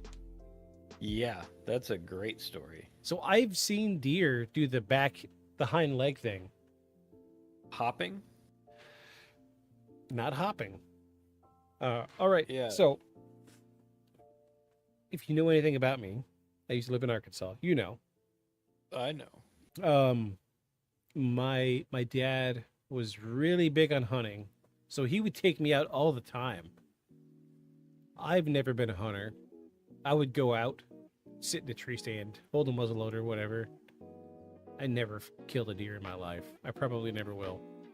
But I have seen lots and lots of deer. I could say, I think I can count maybe on one hand how many times I've seen a deer go up on its hind legs. But it's, but it's like, how do I describe it? Like once it's up on its hind legs, it immediately knows it's not supposed to be at this angle, and it just drops right back down. I think of like we've all seen the videos of like National Geographics of the deer, or not the deer, the rams that'll rear up and then slam each other. Yeah, that's about how long I've seen a deer on its hind legs. Okay. Yeah, and this guy's describing it basically just raising up. Yeah. Standing there. The bitch came waggling its head. Bitch came from the shoulder to the center of the road in 2 steps. Yeah, and then jumped, hopped on 2 legs to hop off the road. I can't even think. I really doubt if we were to look it up, we could find videos of deer hopping on their hind legs. No, I don't even know that they're, given the way the muscle and the leg structure works. Right. I mean, dogs can do it, but like not all dogs. So like for instance, Gus, my German Shepherd, he stands up on his hind legs all the time when we're fucking around, and he can stand there like that. But once their legs are already all the way like that, they're already all the way extended. Yeah. Muscle wise. There's no more to do. They're not going to be making a step. Yeah, I mean he can totter a little bit, back and forth, but I mean like a jump to like actively. Oh yeah. Move across the road. The butt muscle is already fully contracted to pull his leg that straight. Yeah. So I mean, deer aren't built dissimilarly. I've seen little dogs sort of hop a little bit, but I think that's a weight to size ratio for the muscle. That's super odd. That would be very creepy to see. I'm just gonna Google, see if I can find anything. Oh geez, first thing I get is a Reddit. It's not deer. No, it's our paranormal. It says deer screaming and sprinting out of the woods on hind legs. Oh Jesus. Let's see if I can find a video. Okay, so there's a bunch of videos of like deer fighting. Mm-hmm. I just want to see this right quick. Because I get the feeling it's like seeing rabbits fight. Yeah. Yeah, okay. So I'm gonna pull this up on the server. See, you can see this too.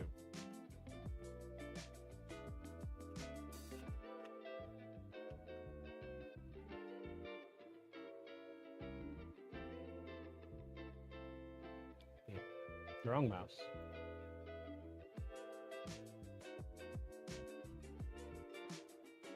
I'm gonna mute it so we don't have fucking audio.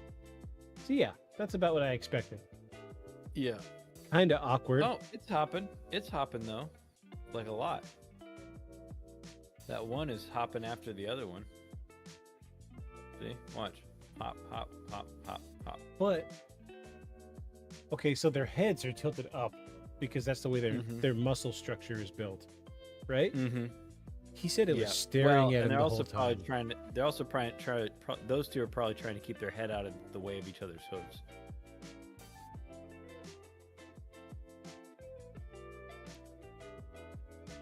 But that motherfucker's not hopping across the road in 2 steps. No, it's not that. I mean, it's pretty awkward and it's pretty short. It's like a 12-inch jump, maybe. Yeah. Huh. I don't. Very odd. So if a deer were to do that,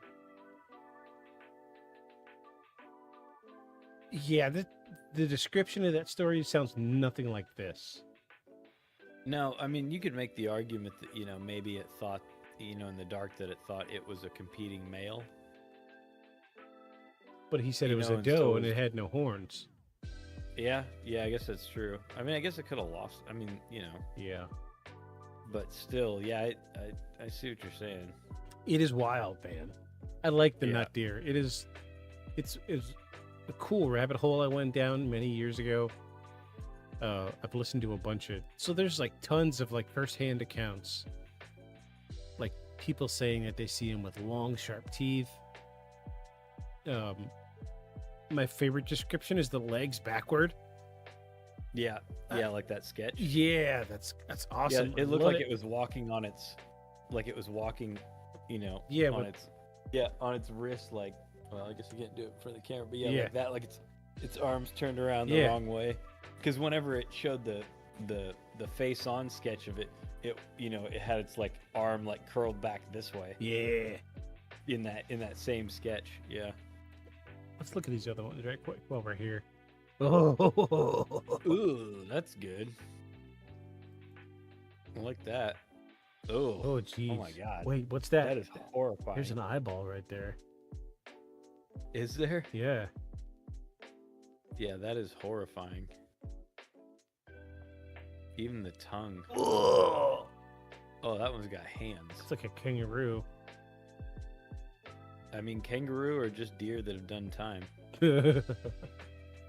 Oh yeah, Oh, that's creepy. Yeah, see, that feels like a good description because its legs are really long. And it's in the wrong place. Like, Yeah, it's like the back its leg is, in is the... like. Oh wait, there's 5 legs there. 1, Are there? 2, 3. There's another one back here. That's 4. Oh, and 5. it's got fifth deer leg. Ugh, Ugh.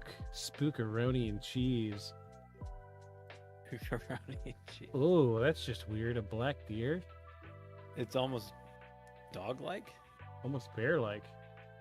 Yeah. Huh. Yeah, if these like that looks like AI, but those other ones looked like Yeah. real. Ooh, Hmm. that's kind of what you get with wasting disease. Is it? Yeah. Dang. Oh. Okay. Oh, he's got a shirt. That's the last one. Yeah, there's some cool That ones one there. looks like AI too, but yeah, some of those others look really good. Huh. But yeah, not deer. Check that out. So for a while there, on my Discord, I used to do like a weekly, like here's this week's cryptid, and I would post a wiki article about it. And I realized I was the only one reading them, so I just quit doing it. But this was like number 3, and that was like 2 years ago, and I've been a fan of nut deer ever since. So back to this, you said it's SCP? SCP, yes. SCP. So you said there's a whole SCP wiki? Oh yeah. Huh. Thousands and thousands of these things called SCPs. They are fucking wild, man. So there's one that became really popular on TikTok that as long as you keep it within, as long as somebody's watching it, it can't move. What happens if you don't? It kills you. Oh. Yeah.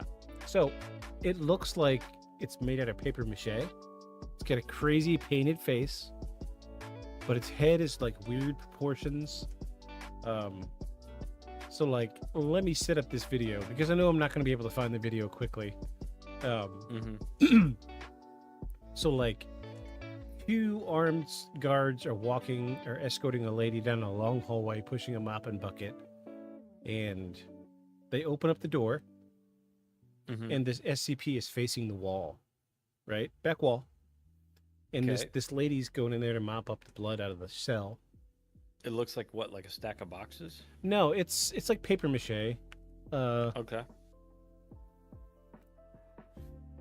Let me see if I can find a picture of it. I just gotta find out what the SCP number is.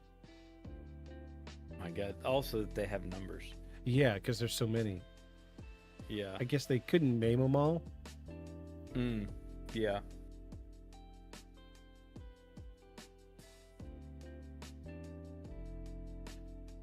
Is it 173?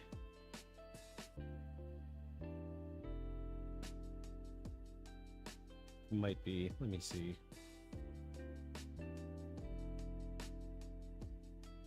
Yeah, SCP-173. Let me go back to that. I'm gonna use this later for the thumbnail. SCP-173. He's a weird cookie.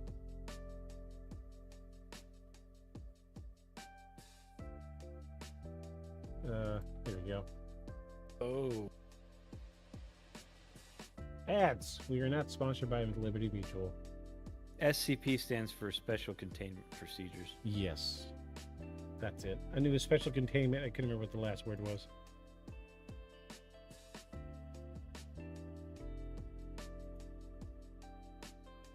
There you go. He's weird, paper mache looking. Okay, so in the video, they escort two armed guards escort a lady into the cell to clean the cell because there's blood. So she's mopping up the floor. Meanwhile, one guard is staring, and then he counts down. And then when he reaches one, the other guard opens his eyes. The first guard closes his eyes. So they can't blink. And then he does like 10, 12 seconds. And then when he gets to one, the other guard opens his eyes. The first one closes. The second one closes his eyes.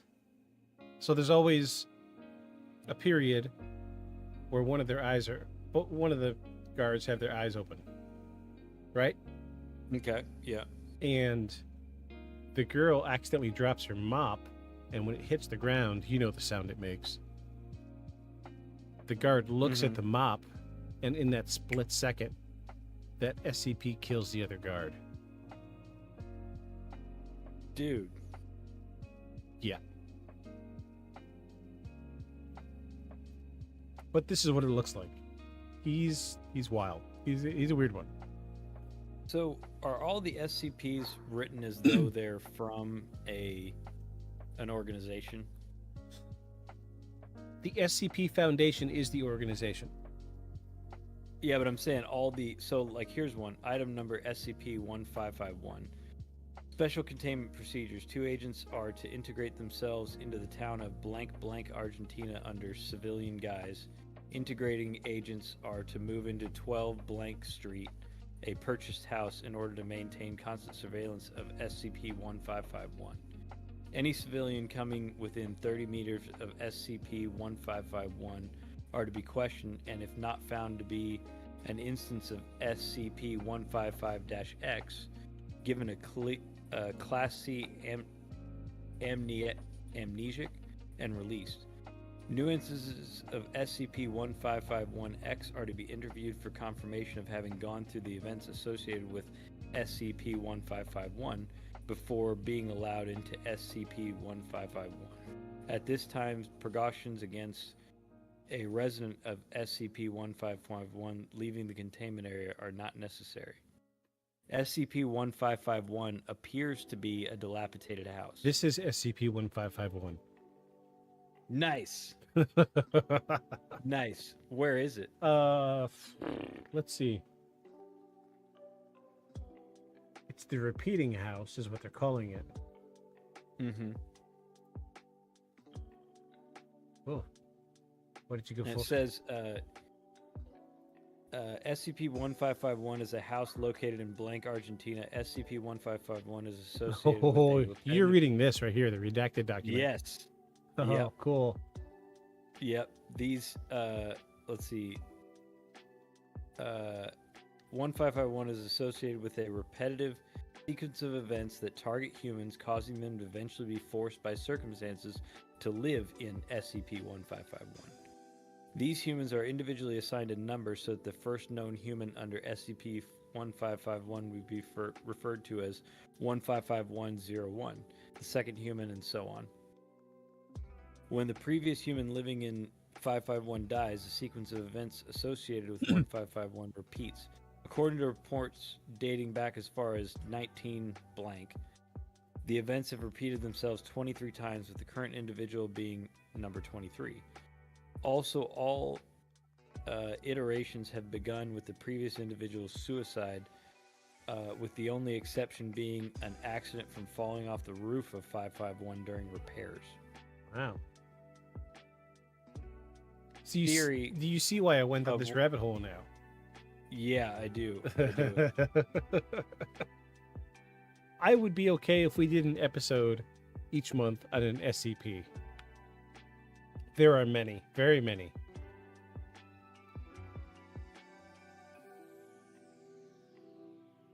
Subject spends all of his time attempting to repair 551. This task is impossible for a single person.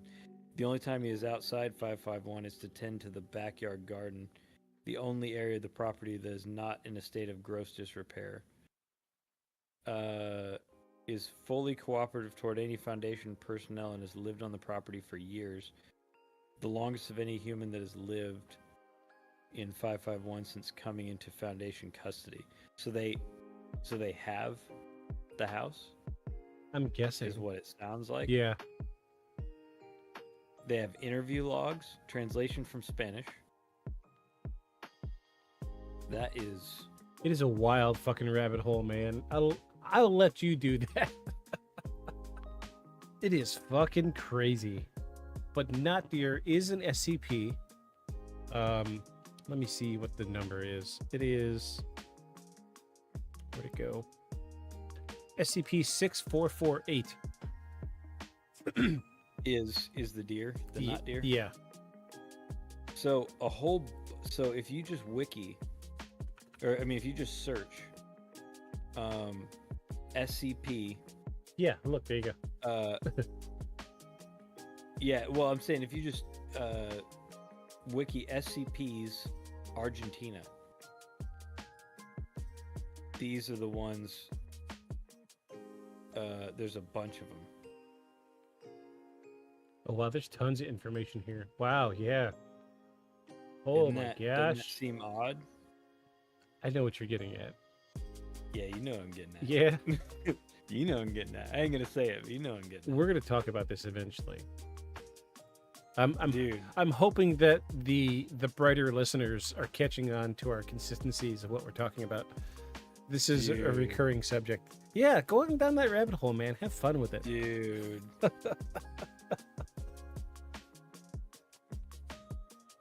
Welcome to my brain. Yeah, so I'm gonna look at that some more. I doubt it. I mean, I doubt if they list it as an SCP, but I wouldn't be surprised. That's very interesting. So the show that I saw talked about the paper mache one, but they portrayed it as like stacked boxes with a painted face on them. I'm sure that would be like an interpretation of it. So like, I do know that in Argentina, the SCP thing is like a big social meme, like as a country. Yeah. Not like that's their cryptid thing, like our Bigfoot, right? And so there's some videos of like custodial crews getting spooked by stacks of boxes in the hall because of the all the stories and some other stuff. There's CCTV video of stuff like that of people just running away. Right. But that's interesting how many threads came up just on my phone. Oh yeah. When you just look those two words up together, no other preamble, nothing. It's very interesting. It keeps coming up, man. Keeps coming up. It keeps coming up. It's it doesn't help that the country's a giant black hole of information. So Jesus, I just looked up SCP stack of boxes. There's like 17 references to it. Mm-hmm. Oh jeez. Yeah. Yeah, have fun. I guess I will. Also, now I know it's going to be now I know what I'm going to get distracted by at work tomorrow. I'll be sitting there at my computer. File management, and SCPs. Google. I'll just Google real quick. 3 hours later. Yeah, that's how it worked for me. I couldn't tell you how many times I've stayed up late, 3, 4 in the morning. Started off, I'm just gonna play on my phone for a few minutes because I get a lot of nightmares from stuff that happened in my past. You know what I'm talking about. And so I'll play on my phone for like 20 or 30 minutes to reset the brain in between nightmares. And next thing you know, it's like 4 in the morning. And I've been Googling and watching videos and oh geez, it's just it's a gift and a curse. It really is. You know, I find that so we'll have to do. It'd be cool to do SCPs on the next episode. I'll look for some of the ones that I like, and I'll go down the Argentina connection a little bit. Okay. Cool. For Yeah. Next time, because I had forgotten all about this. I had actually known something about this previously, and I had forgotten all about The this. SCPs? So I'm so glad. Yeah, I'm so glad you brought this up. Yeah, it's I've actually watched something that talked quite a bit about them. Not it with any like.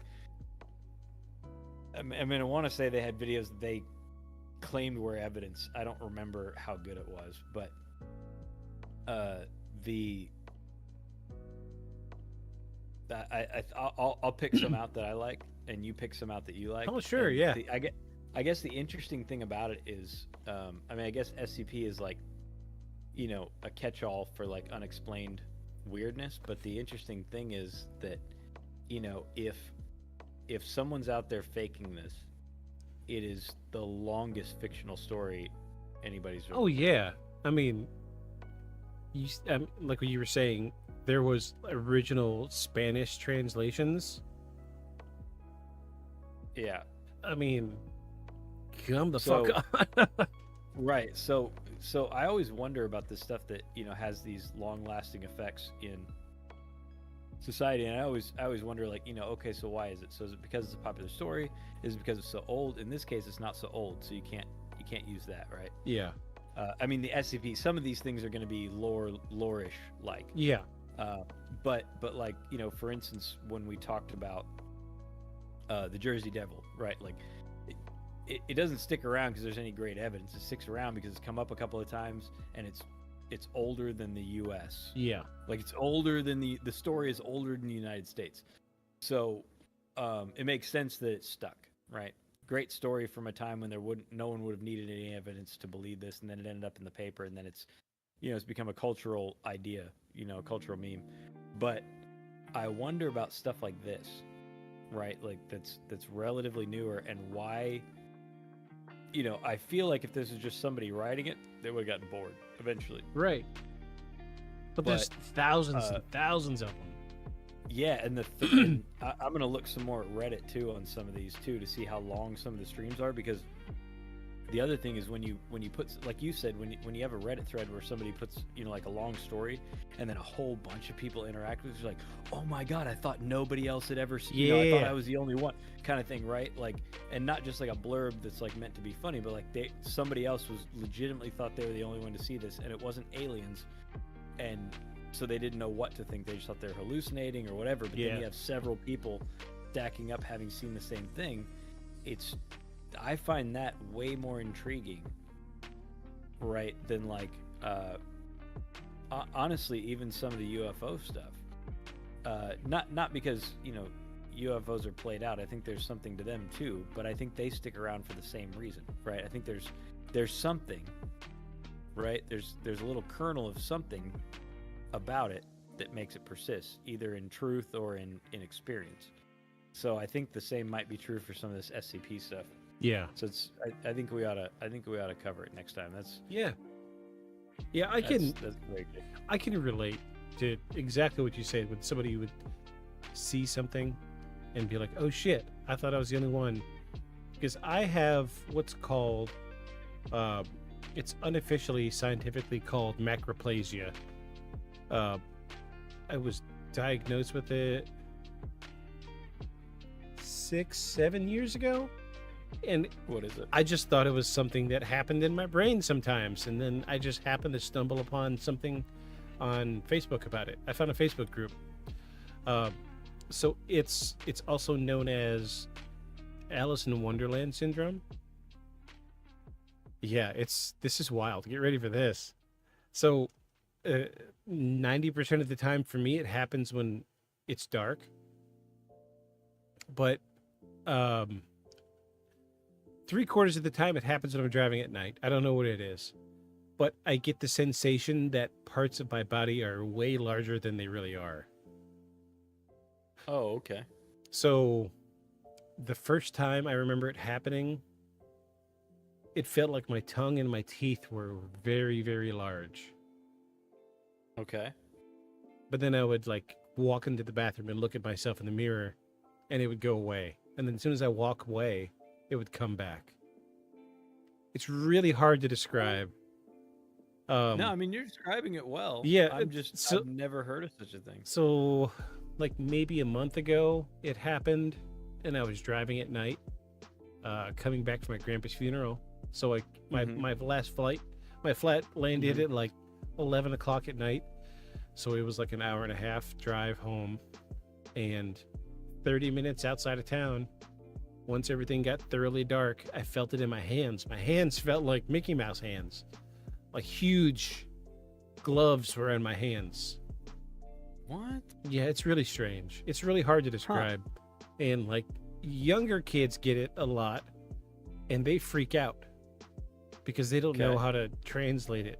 And it's it only affects like 3 or 4% of adults. It usually goes away with puberty, but it just didn't go away with me.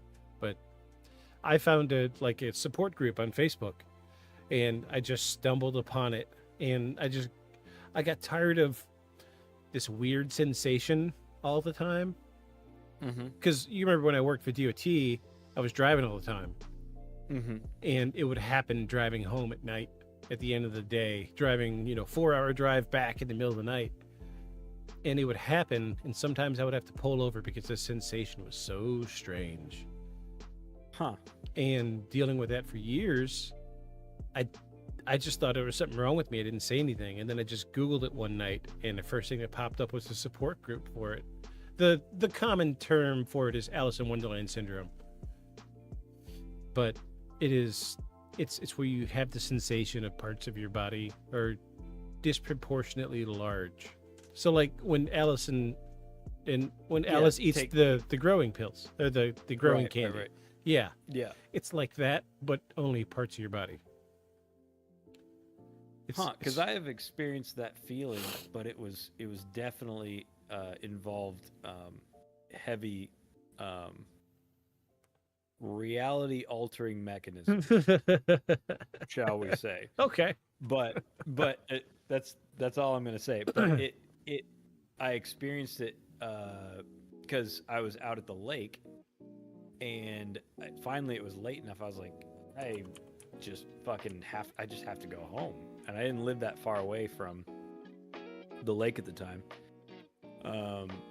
And I went to drive home, and it felt like, the way my arms currently look on camera. Yeah. That's how it felt reaching the steering wheel. Like whenever I looked out, it was like I had long ass noodle arms. They didn't look like noodles, but it looked like the car just seemed infinitely big. It was like my torso and head had gotten tiny, but my limbs were still super long, like looking into a funhouse mirror. So that's the closest I can think of that felt like what you're describing. So here's the way a medical website describes it. Alice in Wonderland syndrome is a brain-related condition that disrupts the way you perceive your own body, the world around you, or both. Named for the famous children's storybook. This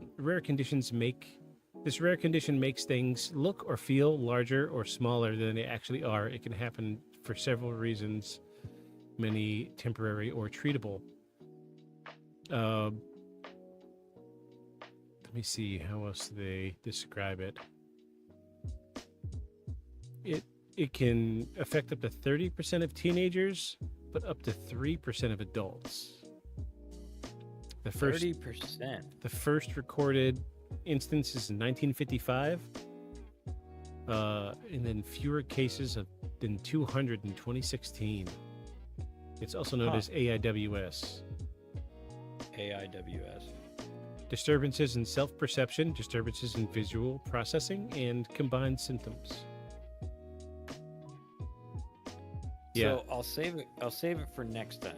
But I have a story about the intersection of medical technique,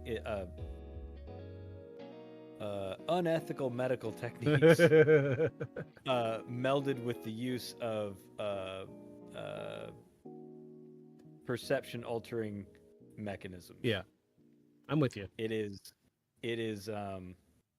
I'll tell the story next time because it's so good. It ought to be our opener next time. But cool. We'll do it. It sounds like it's cowboy science to the max. Okay. But it's a real thing, and it's a thing that some people practice. But it's wild. I think we should have like an episode every couple months where we just sit and chat about random things. Oh yeah, that'd be good. Because between the two of us, we could talk about anything. And oh yeah, there's tons of stuff I want to touch on. Like I don't feel like we could do an episode, but it wouldn't necessarily be in the vein we're trying to hit. Mm-hmm. But it would make for a good conversation. And you're gonna be like, yeah, we should talk about it. But we should talk about ayahuasca. Oh yeah. Oh yeah. That massive book that we both read. Yep. Awesome fucking book. I still talk about it to this day. Yeah, we could talk about that. We could talk about, the LSD experiments in the 70s. Oh yeah. Well, I mean, it's UFO, paranormal, and strange happenings. So yeah. So I mean, maybe like a special, like maybe once we get Patreon going, if we get Patreon going, we could do like a special episode where we talk about stuff like that, or just like we could find a day to do an extra recording and do just like a chill sesh. That'd be good. I have volumes of stuff I could share that are not, I looked at the wall and it was wiggling. It's interesting. That's kind of the thing that I tell, like when people, talk about, they had, a spiritual experience or they saw, UFO. I've never had those things unaided personally. I've never had a weird experience that I couldn't explain except on, some sort of mechanism like that. And, you could be like, oh, well, that's what they're supposed to do. Except some of the stories that I would relate, I don't think are common happenings or experiences. They're certainly not the archetypal experiences that people have, which some of that can be due to exposure in those spaces. Like if you just do it like once or twice, probably you're going to have a fairly typical experience. I am bleeding. Versus like hundreds of times in that same space. I think that your the experience starts to vary wildly, as opposed to your fairly archetypical stuff. Like when people talk about an LSD experience, the vast number of people that do it 1 to 20 times have pretty much the same experience. Well, but when you start to get into like hundreds of times, it starts to seem different. And it could be a very interesting flip in the format for the podcast, because I have never done anything. I smoked weed once and it was a horrible fucking experience. Do you want to hear the story? I'll throw the story at you real quick. Yeah, tell me the story. So I'll use real names because I don't really give a shit about these people anymore. So right after high school, I was living with my brother, because my mom told me, she said, you can either move out when you're 18 or you can move out after you graduate.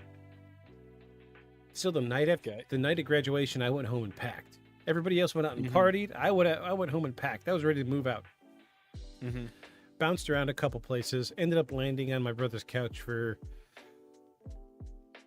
probably about a year after high school. And, we would go to the clubs. I was 18. I turned 18. I didn't smoke cigarettes, but I went and bought a pack of cigarettes just because I could. Right. And so 18, my brother's like, let's go to the club. So we would drive to Fayetteville to go to the club. We lived in Bentonville at the time. And while we're driving to the club, they would light up a joint and we'd be passing it around, and they'd be like, "Here, hit this." I'm like, not really my thing, because at the time, 18, I'd never smoked weed before. Right. And like the second, third time they passed me the joint, I would puff it, but I didn't inhale it, and hand it back, and like, "Here you go, cool. I'm high. Ooh, we're gonna have so. Right. I am so blitzed." Yeah, that was me as an 18-year-old. I was very, very unexciting. But like 3-4 weeks go by after doing the fake puff. My brother was at work, and his roommate Cody was there, and Cody's like, "Hey bro, you want to smoke out?" I was like, "Cool, yeah." I was like, "I'm cool, I'm home." Because that's where I drank, is when I was at home. I don't like going out and drinking.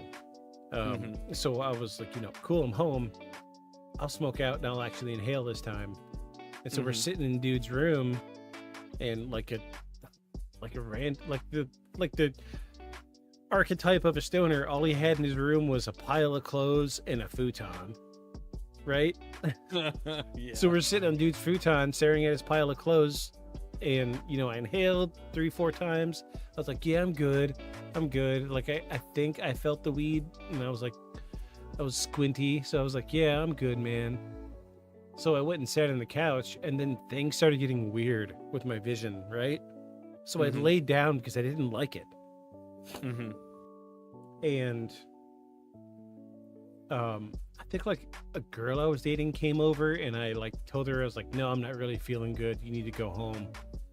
But I remember laying face down on the futon in the living room, and I heard a noise, and so I turned my head, and like 20 seconds after I turned my head, the vision caught up.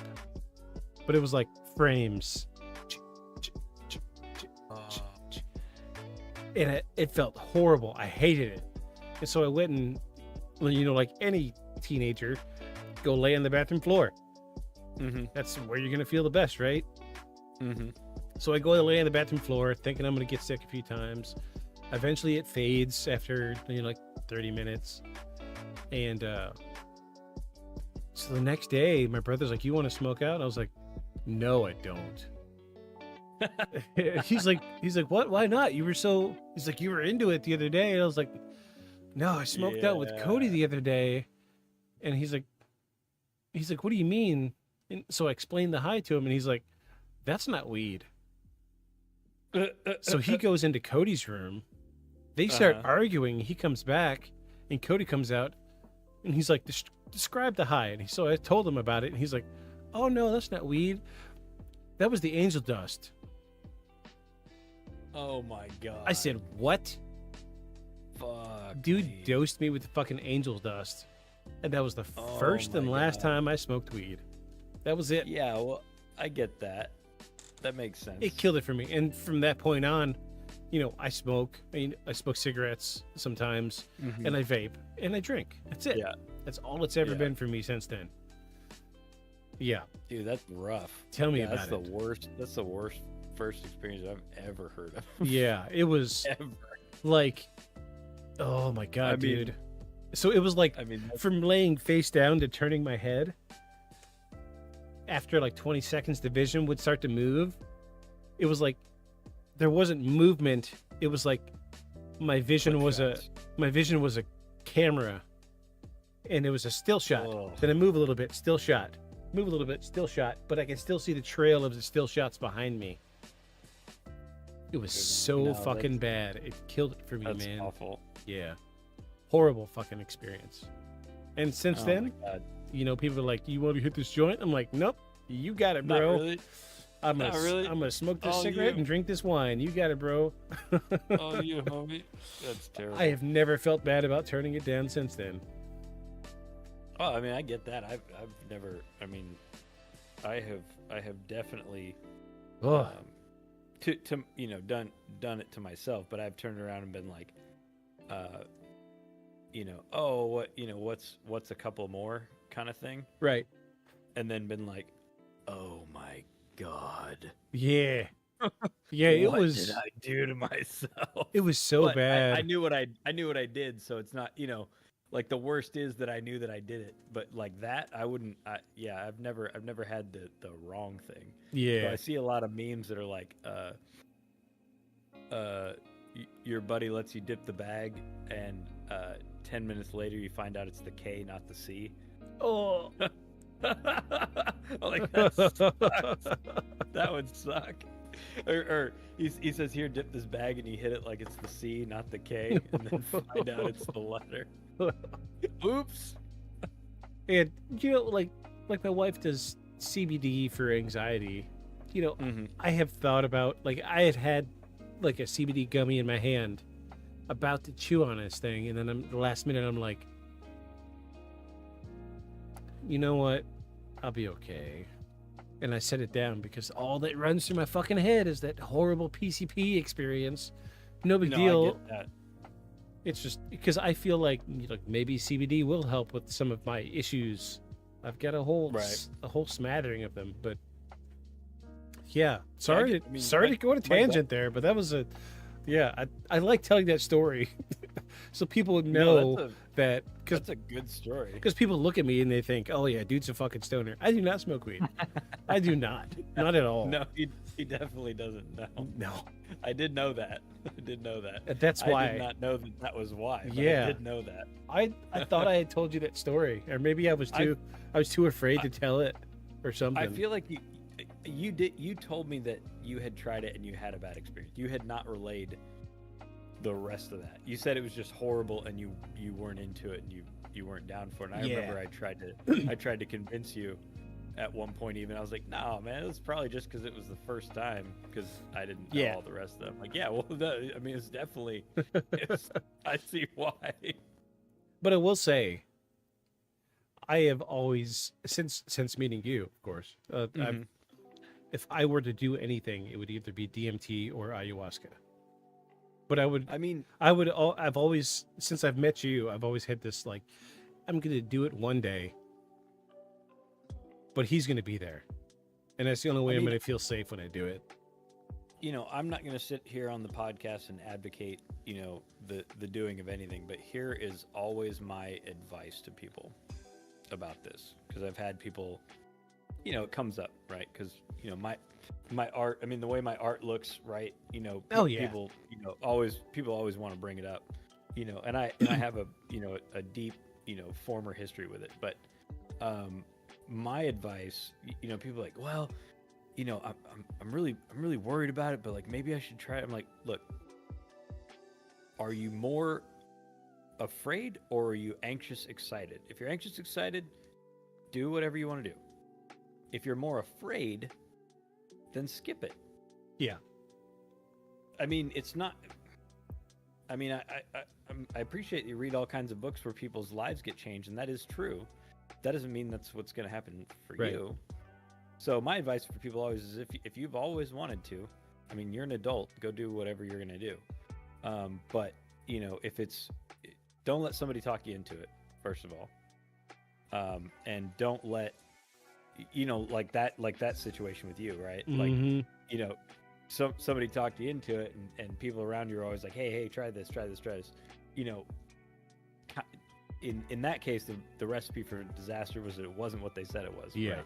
Right? But I happen to I've known guys that don't react well to even smoking weed. Like they have almost like a out of body experience type of thing with it, which in my 20s that was never what I experienced. That was just what we all did all the time.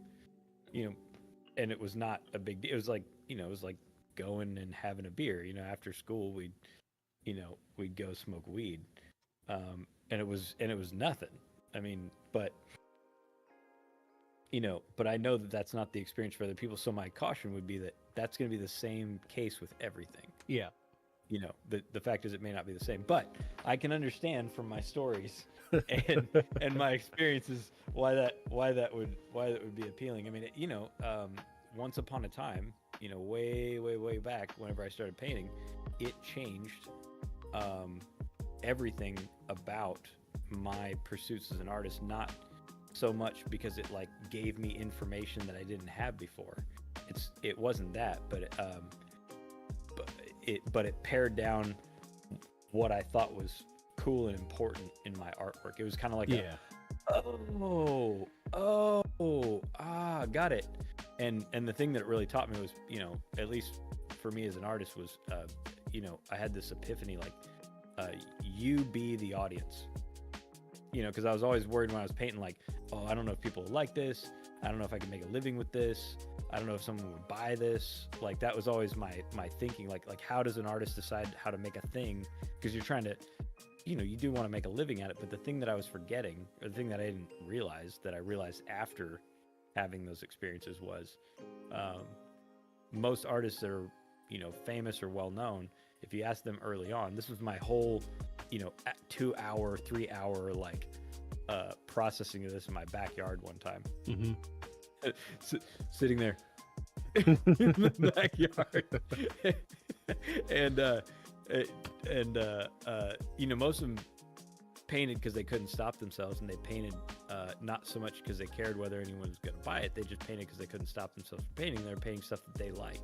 So the thing that I realized was that rather than worry about what anyone else thought, I just needed to paint stuff that I like.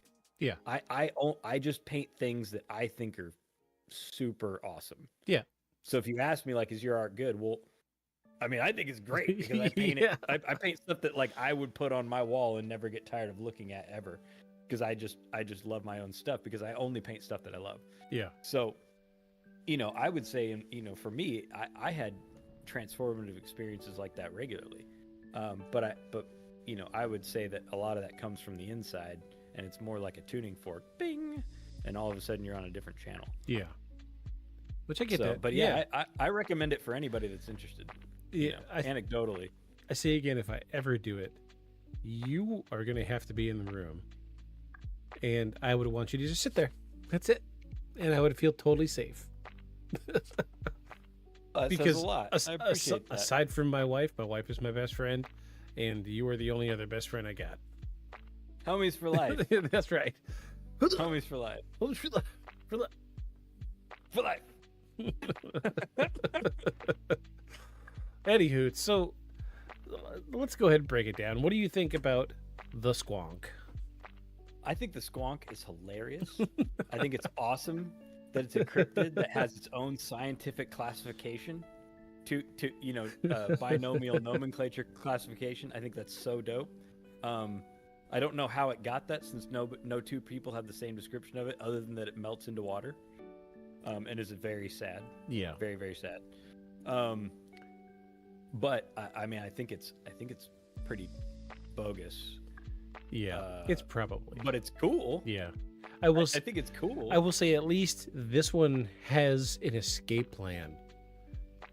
Because we've seen all these cryptids that you could shoot at them and they just are unfazed by bullets, and we've tried to catch it, but they're too fast. But this one, you can capture it, but it'll just turn into a puddle of tears. Yeah, it just won't do you any good. I do like it, and I mean, I think it's made up, but it's a good story. Like, it's a good story. This is way better than, like, the Jersey Devil. Oh yeah. I mean, and and you're like, why? The Jersey Devil's like, the son of a demon, and or a devil or whatever. I'm like, yeah, but, like, I mean, this is kind of an ingenious creation. If somebody made it up, like, especially when it came about, like, somebody, I don't even know where you'd come up with that. I'm pretty, we're pretty creative guys, you and me. I have no idea where someone would get that shit from. I could never come up with a squawk. Anything that would just dissolve into its own tears. But the whole premise of it is just weird. But I like it. I do like it. It's cool. I enjoyed it. I'm with you, but it's probably fake. Yeah, I think it's fake. I think it's fake. But not deer, on the other hand. I'm going to go out on a limb and say I feel like this one's kind of legit. I've seen more evidence to prove that it's legitimate than I have to prove that he's not real. Sure, there's some scientific explanations for some of the things, but explain the ones where he has sharp teeth. So I like the wasting disease explanation. I'm not saying that solves it, but I mean, that in itself is incredibly interesting. I mean, it's terrible for the deer. Like, I mean, it's contagious, and it's a bad thing for populations. But I'm gonna go look it up now, because now I want to know the mechanism of action that makes the deer dissolve. It's Like horrible. now I have to know. It's horrible. Now I have to know how it happens. Like what is going on inside them that makes it happen? Because that just blows my mind. Yeah. But the not deer thing, this is not the first time I've heard this, and it's actually not the first time I've heard that Reddit thread that you read. Oh yeah. Once you read it, I recognized it. So yeah. I don't know. I weirdly find this stuff more plausible than, like, say, for instance, the poltergeist stuff. Yeah. Not because I don't believe that there aren't things from, like, in between realms, or even that there isn't a separate sort of overlaying dimension that you don't see because it's not quite the right phase. Right.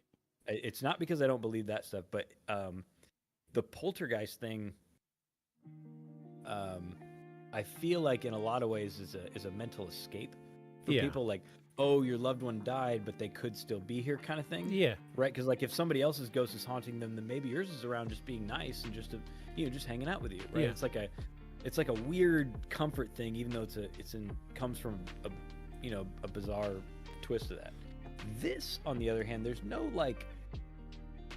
bonus to this, right? Like, there's no like psychological bonus to this being around. It's not like it's just terrifying. Yeah, right. Like, and there's all kinds of scary stuff out there, but like, for instance, a lot of conspiracy theories, like a lot of stuff that I think of as like conspiracy. Right. A lot of those things really come out of a need for someone to solve or explain something bad happening to them. Right. Right. Like, take the all the stuff about Bilderberg Group. I call it Build-A-Bear Group. But the secret cabal that runs all the world organizations, and I always call it the Build-A-Bear Group whenever I joke about with Paul. But those sort of theories of, like, the deep state stuff. Not that there's not secret stuff going on in backroom deals and things like that, but the concept that there's some overarching entity controlling everyone's lives. I think what that does is, for people whose lives are not great, or they don't like their own choices, or they don't like their own life, it's an easy way to explain why their life sucks as opposed to all the other reasons. Right. And so I understand why those conspiracy theories perpetuate, because they have a psychological component that helps the person, or they feel helped. They feel like it explains something that's terrible, right? Much like, people saying, nothing against people with Christian-based beliefs, but, like, it was just their time. God called them home, right? It has a psychological reinforcement for that. This doesn't, other than it's scary as shit. And I don't think anybody prefers to think that the dark is full of scary things. Nobody wants to believe that. Right. Right. And if you ask somebody, like, oh, are there, snarks and grunks out in the forest, they'll be like, no. Right. So I don't think anybody wants to believe this. Nobody wants to retell this tale because it sounds crazy. Yeah. Like why they ran home out of the woods, right? Nobody wants to tell this tale. Because, if I, as a kid, I heard something creepy in the forest once and ran home, but I didn't see anything. I was just like, I really just got freaked out because I couldn't see anything. Yeah. And so I got scared. Yeah. Right. But to have a detailed story like this, again, there's no psychological reinforcement for it. So I want to believe that even if the not deer isn't real, the whole phenomenon of the CSP thing, man, I feel like there's got to be something. There's got to be a kernel of something there. Yeah. Otherwise, why? Right. Like, why? Yeah, like who would profit from it?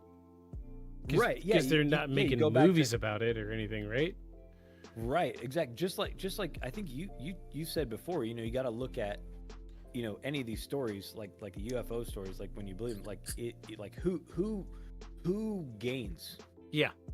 From this, right? Like the people who are reluctant to tell their story, and like their family drags it out of them and gets them to tell somebody, like they're not getting anything from this other than somebody calling them crazy. Yeah. So it seems more likely to be true, because otherwise, why would they tell it when all it has is negative effects? Right. Same thing with this. It's a negative experience. All the CSP stuff is they're negative experiences. They're fears, and most of the people are going to think you're crazy when you tell them that this happened to you. So there's no real motivation right to want to tell these stories. Yeah.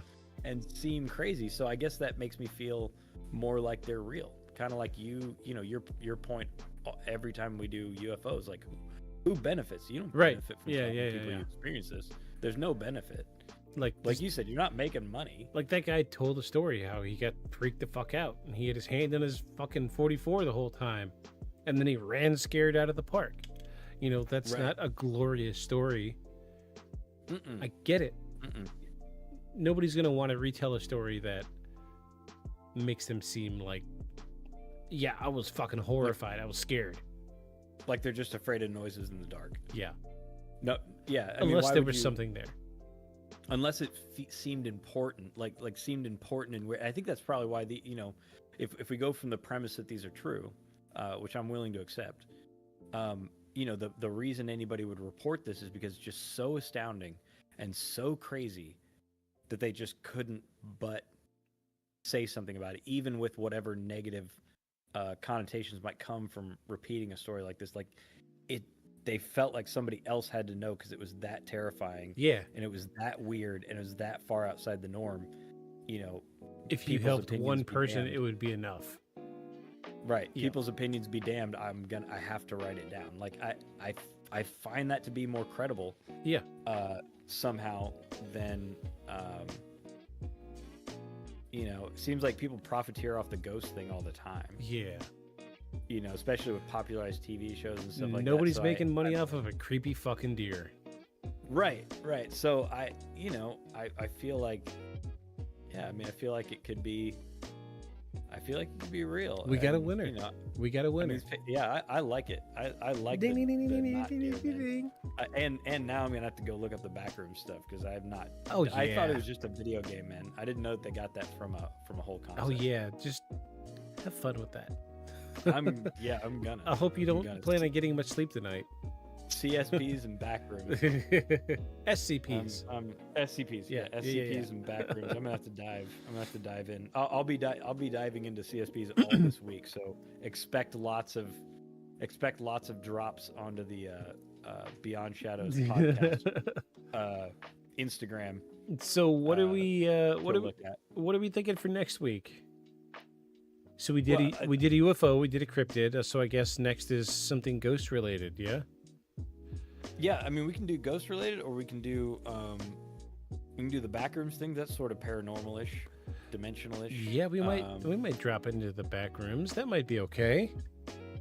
We could do the back because we already did cryptid, so probably maybe not do CSPs. Yeah, we'll save next week. Save those. Just did it. Yeah. So we just did, but I will start looking. Let's dig into the backrooms next week. Yeah, let's do the backrooms. That looks fun. Yeah, it is. That looks super fun. It's a fucking blast, man. I love it. It's my favorite rabbit hole to go down. Yeah, well, let's do that. Okay, so next week we're doing backrooms. If anybody's got a recommendation for an episode, please feel free to email us at beyondshadowspodcast@gmail.com or message us on Instagram at Beyond Shadows Podcast. We are also on Facebook, Beyond Shadows Podcast, or Beyond the Shadows Podcast. To be clear, there are others with the same name. So, this one actually ran a little long, but we had a great episode. No, it was very good. We ran just short of just over 2 hours in this one. And yeah, we're usually cutting it down about an hour and a half. This was good. Yeah. See, and I was just thinking this earlier, was these videos are coming out great. They're super clean, very minimal editing needing to be done because everything we say is pretty well relevant to what we're talking about. So we've got a huge video to upload this week. So tomorrow after work, I'll upload everything. So you'll be seeing this Monday afternoon, late evening. Just Victus and Aeon vibing. Yeah, that's right. You know how we do. It's a little, yeah. And I can't help but notice the glaring opposites of our backdrops. I got this great bright set with all these things going on, and then you're solid black. my black hole. I just this is my dimensional black hole that I sit in front of every week for the paranormal cuss and discuss. Because I want people to zoom in to my background and look at all this crazy shit I've got going on. There's like I propped up this prepper magazine, hoping that somebody would notice it. Because I was like, somebody's gonna see it and be like, "Yeah, this is my prepper brother." And I was like, "Yeah, we're cool. We're planning for the upcoming apocalypse." Yeah, there's so much shit in this office, you guys don't even know. But anyway, next week we're gonna cover the back rooms. Get ready, it's gonna be a wild fucking ride. And thank you to everybody that listened this week. A huge uptick on Spotify. Thank you for everybody listening. Oh my gosh, you guys we're not getting paid for this, so we appreciate the numbers because it grows exponentially from that point. So the more people that listen, the better. We appreciate it. It lets us know that what we're doing is good, and we do carve out a good chunk of our lives to come and do this. I've been sitting here for 3 hours now tonight, doing social media stuff and then preparing for this evening's podcast. So it makes me know that what we're doing is good, and I appreciate it. Thank you so much. Do you have anything you want to say before we go? No, man, I just love sitting here shooting the shit with you.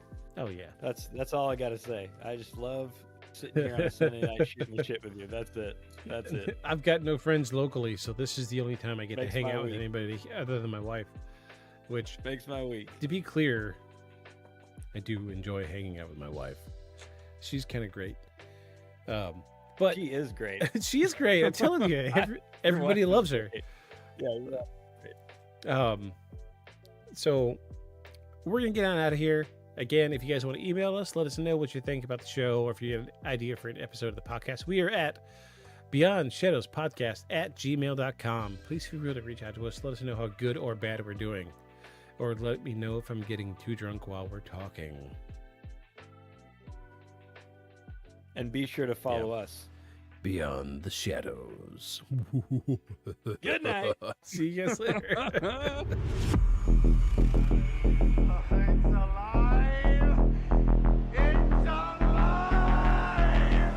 Creature like that, I wouldn't ever die. And this monster starts running right at me. Annihilated by nuclear bombs. Beast is not dead. I put 4 bullets into him. Oh, you're crazy. But I saw that monster too. All I want is for someone to believe me. Contaminated. Face. Horrible. Look like it would scare you to death. All right, let's get to work.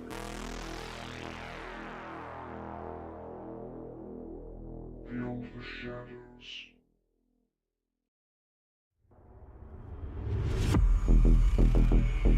It's alive!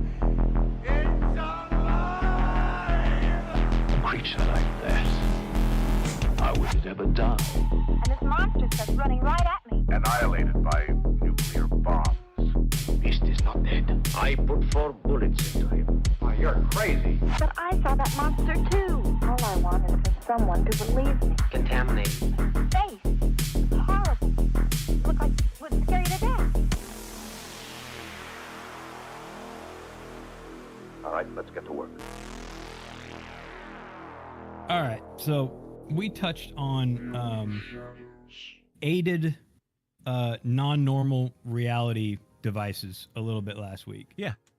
And so I have something interesting to share that's, it's I'm not going to use any names because it involves, a medical professional and some, medical techniques being performed on people that were not, not sanctioned. It'd be frowned upon, and they may or may not, they could or could not lose their license for us. The good news is, this was like, probably 17 years ago. Oh, okay. I don't even know where any of these people are. So there is a technique, a medical technique that's been researched quite a lot using, you know, you can use electrical stimulation to stimulate muscles, right? Like those pads that you put on like a TENS unit. Yeah. Okay, so everybody knows about that. There's a different technique where you actually put the stimulus directly into nerve endings. Okay. And the purpose of this is you can actually deaden the feeling on the skin. Oh. Like for pain relief. Right. Like somebody's suffering a major burn, you can deaden the feeling for a while you work on it. So that's part one. Okay. Part two is a lot of people call it the God particle. You know, we know it as DMT or dimethyltryptamine. Yes. So, you know, I'm going to start out by saying I don't advocate anybody trying this or doing this. This is something this is something that I know about because I know a lot of strange people. I've been in a lot of places. You know, I and really Victus both are on like life number 4 at this point, as far as restarts and reruns and right? you know. Tell me about you it. know, yeah, right. So, in a previous life, here is what was being done. So, these folks were practicing a technique with DMT that is opposed to just like laying down on the bed and doing it and having your experience. They wanted a more active experience. Really, what they were trying to do was take some pretty fringe research and put it into practice into a single thing. Okay. So they wanted to be able to interact in the world that they were seeing more than just seeing it or experiencing it, right? Like they described it like having powers there. Right. So here, I'll give you an example. So these folks would carry around a little satchel, right? A little side bag of 3 of those ball pit balls, like we used to play in as a kid, right? Yeah, Like, yeah. Take them with them everywhere, all the time. Always had them. Also had this set of gloves that they carried all the time, everywhere. Okay. And a backpack that had, you know, a bunch of stuff on it. Like, you know, there were some boxes and things like that. The point was they wore it all the time to sort of integrate it and make it part of themselves, these items. Okay. I'm starting to form an idea of what's going on here. Okay, so here's how this technique works. You have a segregated space, right? 2 people, usually 2. It can be more, but it gets complicated. 2 people. What I've seen used are those big concrete form things, the big cardboard concrete forms. Yeah. All right. 2 people get inside it. You have 1 monitor outside. You have sort of a window in your side of the cylinder, right? And you can raise and lower a little door, and you have a little net out in front of it. So the way this works is you get into it, and a lot of it is part of it's pretend, right? I mean, part of it is pretending because you're getting into this mind space, like Terrence McKenna always talked about set and setting. You know, you're setting this idea up to try to take it in with you. And so here's the idea. You're using an incredibly purified form of DMT, like having been washed down enough that it's not something most people would recognize. You know, if any of our listeners have done it, you would not recognize it. It's in the realm of 99.8% just DMT. So no odorless, talking colorless, Walter White tasteless. level DMT. Yeah, odorless, colorless, tasteless, because a lot of the extra alkaloids that are in the things that you take it out of influence the experience. Like they add visual influence to the experience. So you're stripping it all the way down, and this is sort of like your Ghostbusters car in a way, right? So you get in the tube, you set it down, you have blinders on, okay, and you know you can't see the tube, but obviously you can feel it.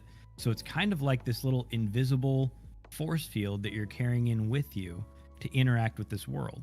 And these gloves that they're wearing all the time, they found that through, you know, making this hard association with them all the time, they could actually begin to have visible hands in the experience. Oh, right on. Like that they could then use to interact.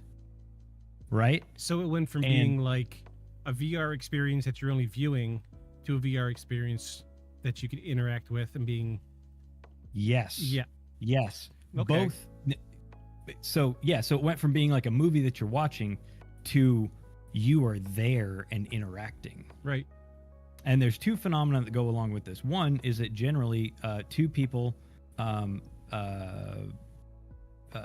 using DMT at the same time in proximity can often have similar experiences, especially when you've stripped it down to its purest form like this. So these two people are now having the same experience and traveling together and interacting together. And you can actually see each other's avatars in that space, like what you look like to the entities that inhabit the space, presumably. So you're like, Aeon, why the pool, why the ball pit balls? So the ball pit balls you use to actually interact and direct your motion by throwing them. Okay. And you can see them too. Look kind of like Kamehameha balls. Oh, right. Right? Yeah. And so the last component, which I mentioned first, is this component of deadening the feeling of your skin. Right? So they would these folks would use kind of like acupuncture needles, if you will. Yeah. But they're hooked up to an oscillating square wave current, either AC or DC. AC is kind of complicated because you end up with a cord to trip over. And you kind of need some fail safes to make sure you don't accidentally get zapped, get the crap zapped out of you if something goes wrong in the wiring. DC is easier, but AC is a little more effective because you already have an alternating current. So you have alternating square wave current, and you can modulate the intensity, the frequency, and so on. And you essentially use acupuncture points, standard acupuncture points, as well as some nerve ending points along the back, right? And so the backpack is protecting this. It's carrying your batteries, and you can strap it on you, and it feels like a space. Ooh. So you're getting this whole right. You're building this whole vibe around it. So some of it's theater, and some of it's real, right? Some of it's really medically induced thing, and something about the deadening of the skin. Now you can't feel each other really, other than the pressure of your backpacks rubbing against each other once in a while, and you can't feel the cylinder other than your hands. So you've disembodied the rest of your body except for your hands, right? So that's how they're getting this like interactive thing in there, and they're doing everything from sculpting to moving things to, or at least this is what they're reporting, sculpting things, moving things, interacting with the entities that normally just see you and you see them. Right. They're actually interacting and having back and forth communication. Okay. Right. Well. Right. Wild. And it's not an easily recreatable thing. I mean, you can look up all the individual components of this stuff. I'm sure that there's groups out there. This is a very old technique now, but not something that most people have probably heard of, and it's pretty much relegated to the realm of DMT itself. Right. Research-wise, because no other substance would there be anything to interact with in that way. Right. There's no entities, no things trying to communicate all the time. So I've even read, and I don't know about this personally, but I've even read that people have used an MRI and a box and had just their hands scanned, and something about the separation of the box and having had their hands scanned. Some lady had it done. She had to have her arm scanned. Yeah. And she happened to be a user of this stuff. And she reported that rather than having to do the whole association thing, the next time she used it, she reported having that experience where her hand that had been MRI'd was visible to her now in the other side. Interesting. Right. All anecdotal. Right. Anecdotal, because there's not, nobody's sanctioning any real research on it. No one don't want to do the science behind that one. Yeah, right. But you could. I mean, those are all things that are very easy to test, right? None of that stuff is wild. None of it. I mean, it's anecdotal, except these people were repeating this over and over and over again. This was these were people that I knew. Yeah. I mean, it wasn't like, oh, somebody telling some wild story and they're drunk later. I mean, they would write this stuff down. They had that whole thing they were doing is, pirate science. Probably not. I mean, I would not recommend any of that, but super interesting stuff. And I thought about it when we were talking about, that The only time I've ever experienced something that was very strange was on some sort of enabling device like that once upon a time. Right. Well. So anyway, that's my weird story. long as hell. Long as hell. Sorry, everybody. I'm Aeon. And I'm Victus. Welcome to Beyond the Shadows. Yes. Our spooky, super paranormal. We're not necessarily paranormal. We're just like investigators. We just look at shit.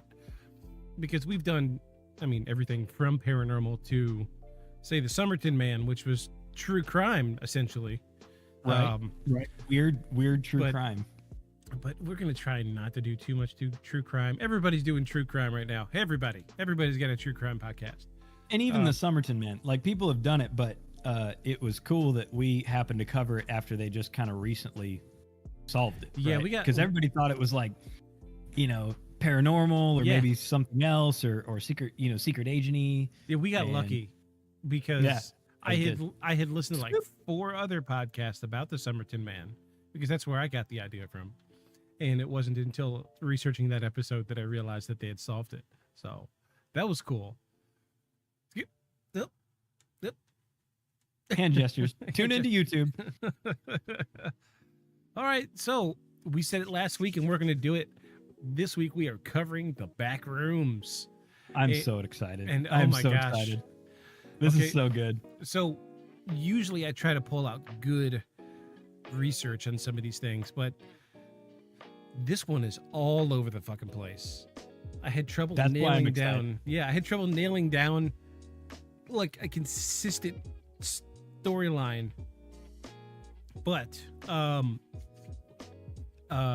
just a little spoiler, I did find the original 4chan thread for the back rooms where it started. Yes. And because now they have a whole wiki.wiki.com or whatever. Yeah. Just like SCPs have. Yeah. Everybody's got a wiki now. And I did find a paragraph that does tie backrooms into SCPs. Just for you. I figured. Good. Thank you. Because that's I was looking for that and I couldn't find that part. Yeah, I was pretty diligent in my researching. And honestly, a lot of this today is going to be just us talking about what is going on. But yeah. What was your first experience with the backrooms? Where have you heard it from to begin with? Okay, so I thought that the very first time I heard about it was actually the video game, right? Okay. Which is very popular and frankly very cool. Very cool.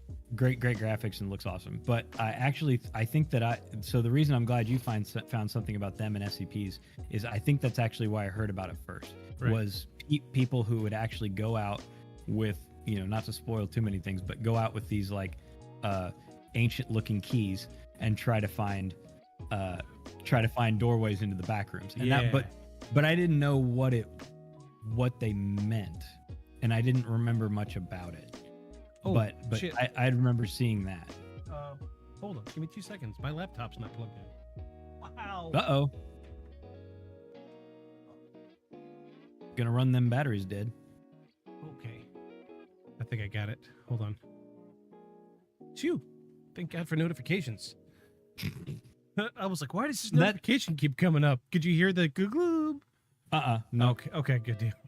So before you brought it up last week, that was all of what I knew. Now I tried to go and look some, but like you said, it is all over the place and there is so much, and it looks like some people have taken the concept and made it into sort of like a fictional web novel.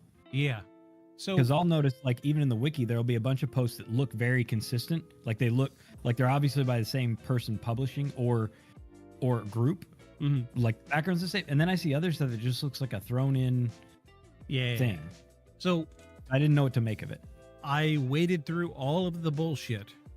I picked out everything that 12-year-olds didn't add. And only used 13 and up. No, I'm joking. But I did my due diligence in some of this research. Admittedly, my research is flawless. So if I'm wrong, feel free to reach out to us and let us know. Hold on, let me shoot you the email right quick. I've got it up here, but it's not in front of me. If I get this information wrong, holler at us. Let us know. We will correct ourselves. Email us at beyondshadowspodcast@gmail.com. But before we get started, I have one tiny announcement. Oh, announcements. Announcement. You ready? Announcement. Yep. We officially have over 100 plays on Spotify. Yeah. That's us. Yeah. Thank you, everybody. Thank you so much. Thank you. Thank Also, you. if you guys don't start writing us emails, we're going to start putting in stuff that we know is false. Just so you'll send us an email and complain. Yep. So if you want to go to the good, Email stuff, us. you better start emailing us. Beyond Shadows I want Podcast. email. I want something. I want something. Something. Tell yeah. us like this is hair this week. Tell us something. Yeah, I work Also, hard on it this. does look great. Thank you. It's super bright. My hair is getting very long. I have black lights in front of me, so I actually have I have a very bright black light right in front of me. And then you're an industrial one you acquired. And then I have one right here in the microphone. Oh, okay.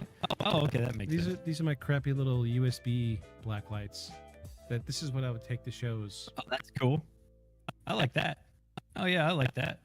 But back when my hair was green, this is what I did when I was streaming. Totally dark room, just a black light in front of me. So it would make all you see is really my hair and my shirt. It was fun. Anywho, yeah. Well, mostly my nose hair is getting long. Everything else is pretty much. I'm kidding. I'm gonna say this is not a mustache. This is nose hair. This is all. I just comb it out. There was a Kids in the Hall thing like that, wasn't there? Where dude like lost his nose trimmer and he ends up homeless because his nose hair is all like this long beard. I love Kids in the Hall. Kids in the Hall. Kids in the God, Hall. we're so old. Oh, jeez. We're so old. They're doing it again. It's back on the air. Are they all on walkers? Or is it different guys? I think it's a few of the originals and then a bunch of new guys. Those Canadians, man. My buddy Half, if he's listening, shout out to him because he's keeping he's probably one of the only other people I know that watches Kids in the Hall. Yeah, I used to when it was on Comedy Central all the time. I Yeah. have not gone and tried to find it to stream though. We used to hang out. He lived like 6-7 miles away from me when I lived in Michigan, and my dad was a piece of shit and he wouldn't give me a ride anywhere, so I either walked or rode my bicycle everywhere, and it would take me like an hour to get to him, and we would hang out and stay up all night long looking at videos on the internet because he's the only person I knew at internet. We'd stay up all night watching videos on the internet, watching Comedy Central, watching Cartoon Network, watching Adult Swim, watching anime, binge watching the same movie over and over and over again. I couldn't tell you how many times we watched the Matrix movies. Oh my gosh. Same. The Matrix and the sci-fi remake of Dune. I had that. It was one of the few things I had on DVD, so it got watched a lot. Some of my fondest memories were going to his house, hanging out all night long, playing video games, watching videos, passing out on his bedroom floor, and then waking up at like 4 a.m. to the looping audio of the Matrix DVD in the main menu. Oh yeah, yep. All the cool stop motion footage, yeah, all the good shots in the menu screen. Yeah, great. All 5 bullet shots. Yeah. Great memories, very fond memories. This is my buddy Half.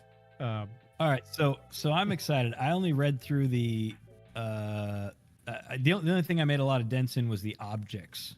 Okay, yeah. Like the found objects. So why don't you tell us where you want to start and okay, walk us into it. So we're just gonna go with deep into it. We're just gonna go with what I've got on the quote unquote script. Let me have a drink before we get started because this shit's about to get deep. So, from my research, Backroom started back in 2019 on 4chan. Let me give everybody a clear definition of what 4chan is. I remember 4chan because I was on it.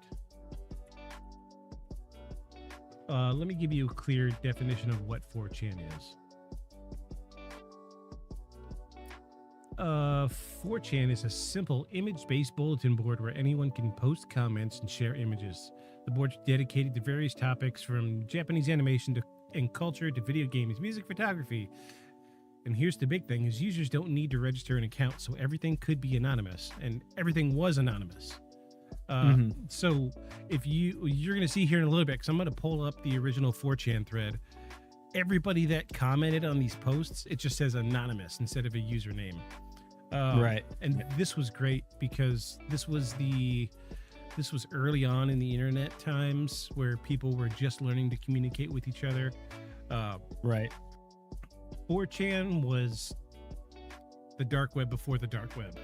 You go with me? Right. Yeah. So right. I remember it. Yeah.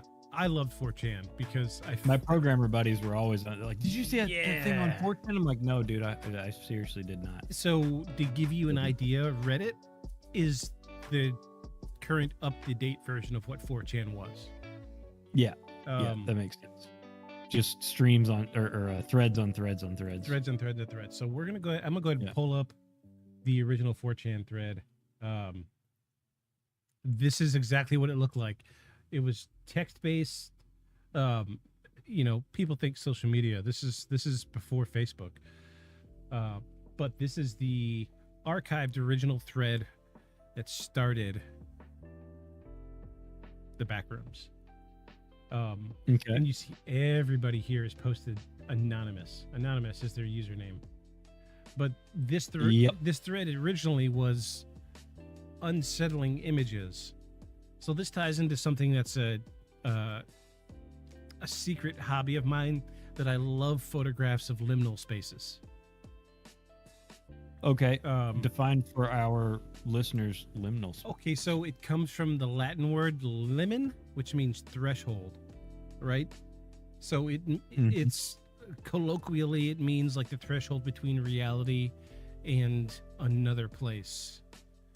Okay. Physical liminal spaces can be physical places that are empty or abandoned, such as empty hotel hallways or a doorway. They can also be places such as seem infinitely large, like a ski lift that fades into the fog, running into infinity. And these spaces can seem eerie, forlorn, surreal, and can be associated with a disconnection from reality.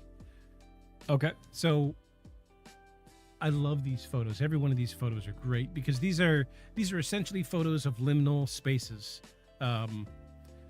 I think the original concept for liminal spaces and why it became so interesting was people were taking photographs of places that were super populated. Oh, let me smack my microphone. Places that were super populated, but now were completely empty. Okay. And then at the same time, these spaces were dated. So think of like growing up, going to the mall. That place was jumping. Hundreds, thousands of people there. Right. Imagine being in the mall while it's closed. Right. Okay. I'm following you. Okay, so that would be a liminal space. And and then, some people also talk about how liminal spaces are also like a section of a building or a room that's not supposed to be where you see it. Okay. So because I've heard liminal referred to as liminal time. Right. And they were talking about like that moment, like for instance, when you see a car crash coming, the moment you know it's gonna happen, the space between that and when the crash is over, that stretching of time is like a time outside of time. And that's somehow there was a whole book called Rant where they talked about how that was a way you could space travel or time travel and shit. It was weird. Was that a Chuck Palahniuk book? Yep. I can't believe you know that. Yeah. They went. It was about rabies and liminal time and spider bites. It was a whole. Don't get me weird. Don't get me started on Chuck Palahniuk, man. Oh yeah, man. I know. One of my very favorite authors. I would love to just shake his hand one time and just say thank you. That's all I need to say. So if you don't recognize the name, he's the guy that did Fight Club. He wrote Fight Club. Yeah. He wrote Fight Club, but he wrote a bunch of other books that are even better. Oh, geez. If you like Fight Club, just read any of his other books. Yeah. Personally, awesome author. Personally, I recommend Lullaby. That's one of my favorites. Which one was that? That's the one where it's a lullaby that you can read it to yourself, but if you speak it out loud, it either kills people or makes them crazy. Oh no, I haven't read that one. I read the one where dude's like always giving cleaning tips. Oh yeah. He's like a sort of Mormon like dude at first, and then he ends up in the I want to say the porn industry. My Or he's no, he's an evangelist, but he's all like tanned up and ripped. Yeah, my favorite line from But that he book. starts out as a cleaner. My favorite line from that book is it channels that Fight Club energy big time. He's like, "Do you know how to get bloodstains out of piano keys? I do. Yeah. Talcum powder Yeah. and a toothbrush." Yeah. Yeah, Yeah. I remember that. Great times. I love Chuck Palahniuk. Go check him out, everybody. All right, so liminal spaces. So this is the original.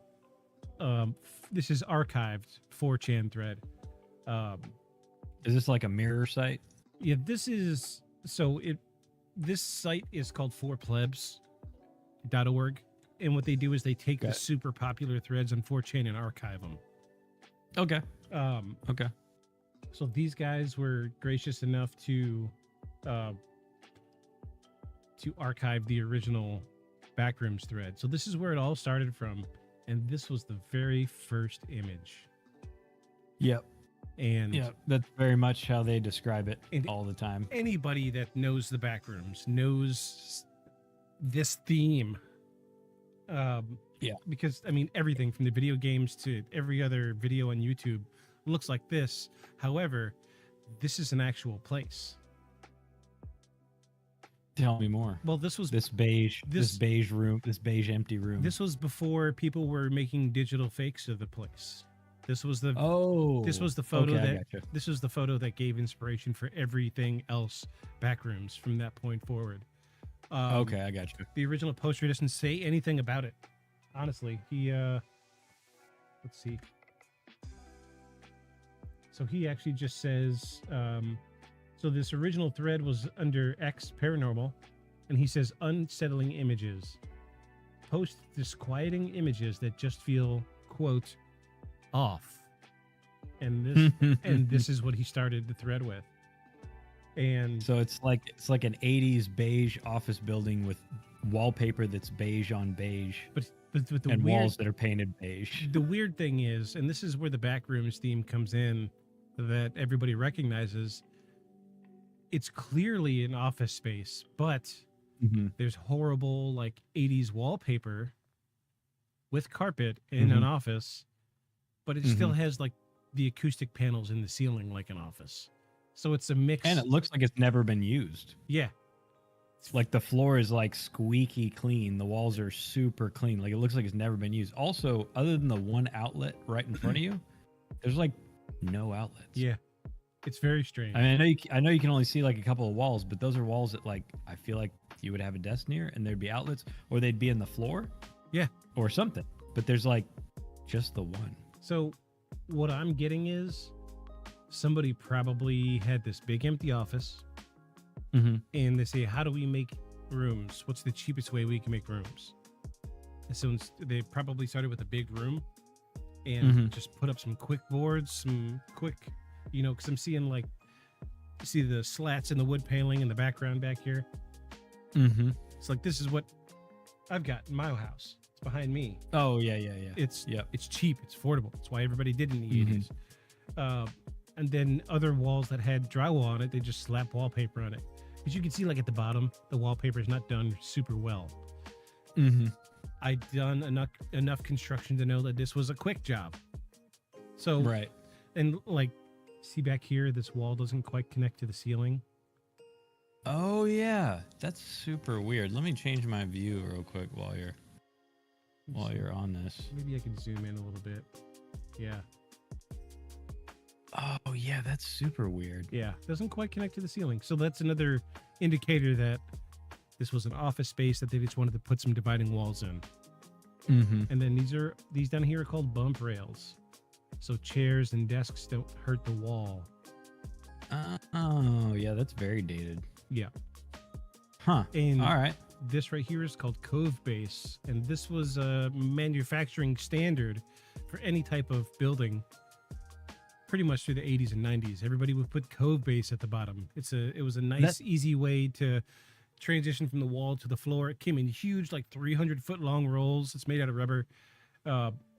That's why it doesn't. Every high school I went to had that. Yeah, and that's why. Yeah, that's why I feel like it doesn't connect to the wall, because this wall was put here afterward. Oh, gotcha. That makes sense. So it's got bump rails. The signs of an office. but not enough to really say where it is, when it, how dated is it? We don't really know. Mm-hmm. So let's go down this thread. I love this picture because I've seen this space in hotels before.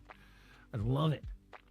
So if you look here at the bottom, you see this is like the entrance to a hotel room or a hotel lobby.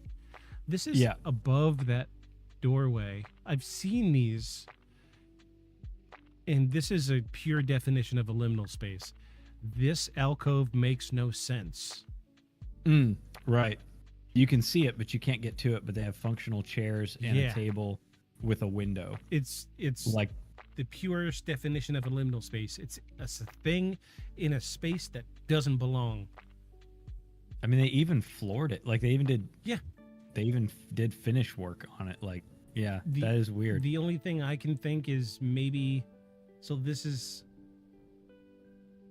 like where the exit sign was the original exterior wall, and they put in a separate outside door, and decided, we're gonna make for a breezeway. We're gonna make like an airlock. Everybody's, you go through 2 sets of doors. It's a good way to keep bugs out. It's a good way to keep temperature control. They probably built this after the original building, but didn't know what to do with the space above it. And somebody was more bothered by the empty space than this. Yeah. Huh. And this is where we get these very fucking disturbing images. Let's go down. See some more of these. That's pixel art. We don't need to see that. What is this? So it's a reflection image on a body of water. Oh, okay. Yeah, I don't. Some of these are going to be strange. I went through and looked at all of these. Yeah, like, just get the chills. Like, there's nothing purely unsettling about it, but it just gives you the something's not right. Yeah, just a cello, an uncomfortable chair, and a table with, I think, a candle or a glass on it. It's hard to tell. Yeah. The room is visibly cold looking, but outside are tropical plants. Oh yeah. Figure that one out. That is odd. Even the floor is not even a wood floor. It's just, or maybe it is, but it just seems like it's just one color, just like brown. So you'll notice a theme. Like some of these are really good. Like this is great. This is just abstract photography, but it falls in that vein of liminal spaces. Yeah, because you have the sunrise here over mountains, but then the whole gas station is shut down with like no lights, no power, except for the glaring soda machine. Yeah, no people around, no cars, no trash. Nothing. It's really strange. No strange. trash. Super clean. Super fucking clean. Okay. Yeah, like I like these slightly out of focus ones. I really do. Okay, so I understand this is where the the idea of it started, but where do all the crazy stories come from? The stories? Because these are images. Most of the stories came from, admittedly, I feel like a lot of the stories are made up, but they were created from these images. These are the images that created it all, man. Okay. Like, oh yeah, that's so good. So fucking good, man. Yeah, like these are the ones that get me. So it's almost like an empty subway station, or almost like the backdrop of like where you would check in for your flight, except only the light above that's lit, and the desk, the counter's not there anymore. Just the polished backing. It feels like these liminal spaces are like fragments of video games that didn't load correctly. Yeah, that's a good way to describe it. Yeah, like part of it loaded and then the rest is wrong. Yeah. Then you see a lot of these in this thread. Old furniture. Yeah. Corners of the rooms this is the big thing. This is why people related to it the most. Because they were looking at these spaces and they were like, fuck, I've been there. But don't remember when or where it was. Okay. So like, so that sort of starts the idea that it's I can look at it's a place between a place. Yeah, like I can look at this and I can tell you I've probably sat on a couch just like that. I can tell you what the fabric feels like. Okay. But like all of the elements in the image, Mhm. I feel like I've seen somewhere sometime before. I just couldn't nail it down. And that's why these things are so interesting. I love these oh yeah, like some of these are just fucking weird, man. Oh, yeah. Wait, go back to that one. Go back to that one. It's almost like, I mean, I think it's mold, but it's almost like arterial spray. Yeah. From somebody getting killed in this room, and then it just never got cleaned up. But fun fact about, I mean, I guess not, maybe not fun, but fun fact about death scenes. After the coroner's done and after the investigation is done, the police department does not clean it up. Nope. It's up to the That is family. up to the homeowner. Yeah, the family and the homeowner. And, you know, a house where, say, 2 people died and were there for more than a week can cost as much as $16,000 to $20,000 to have a service clean it up. Do you know about this image? No. No, I don't. Wonderfully horrifying story. Okay. I'm just gonna breeze through it right quick because it's a great story. This girl was caught on CCTV in a hotel in Los Angeles. Okay. Acting very strange.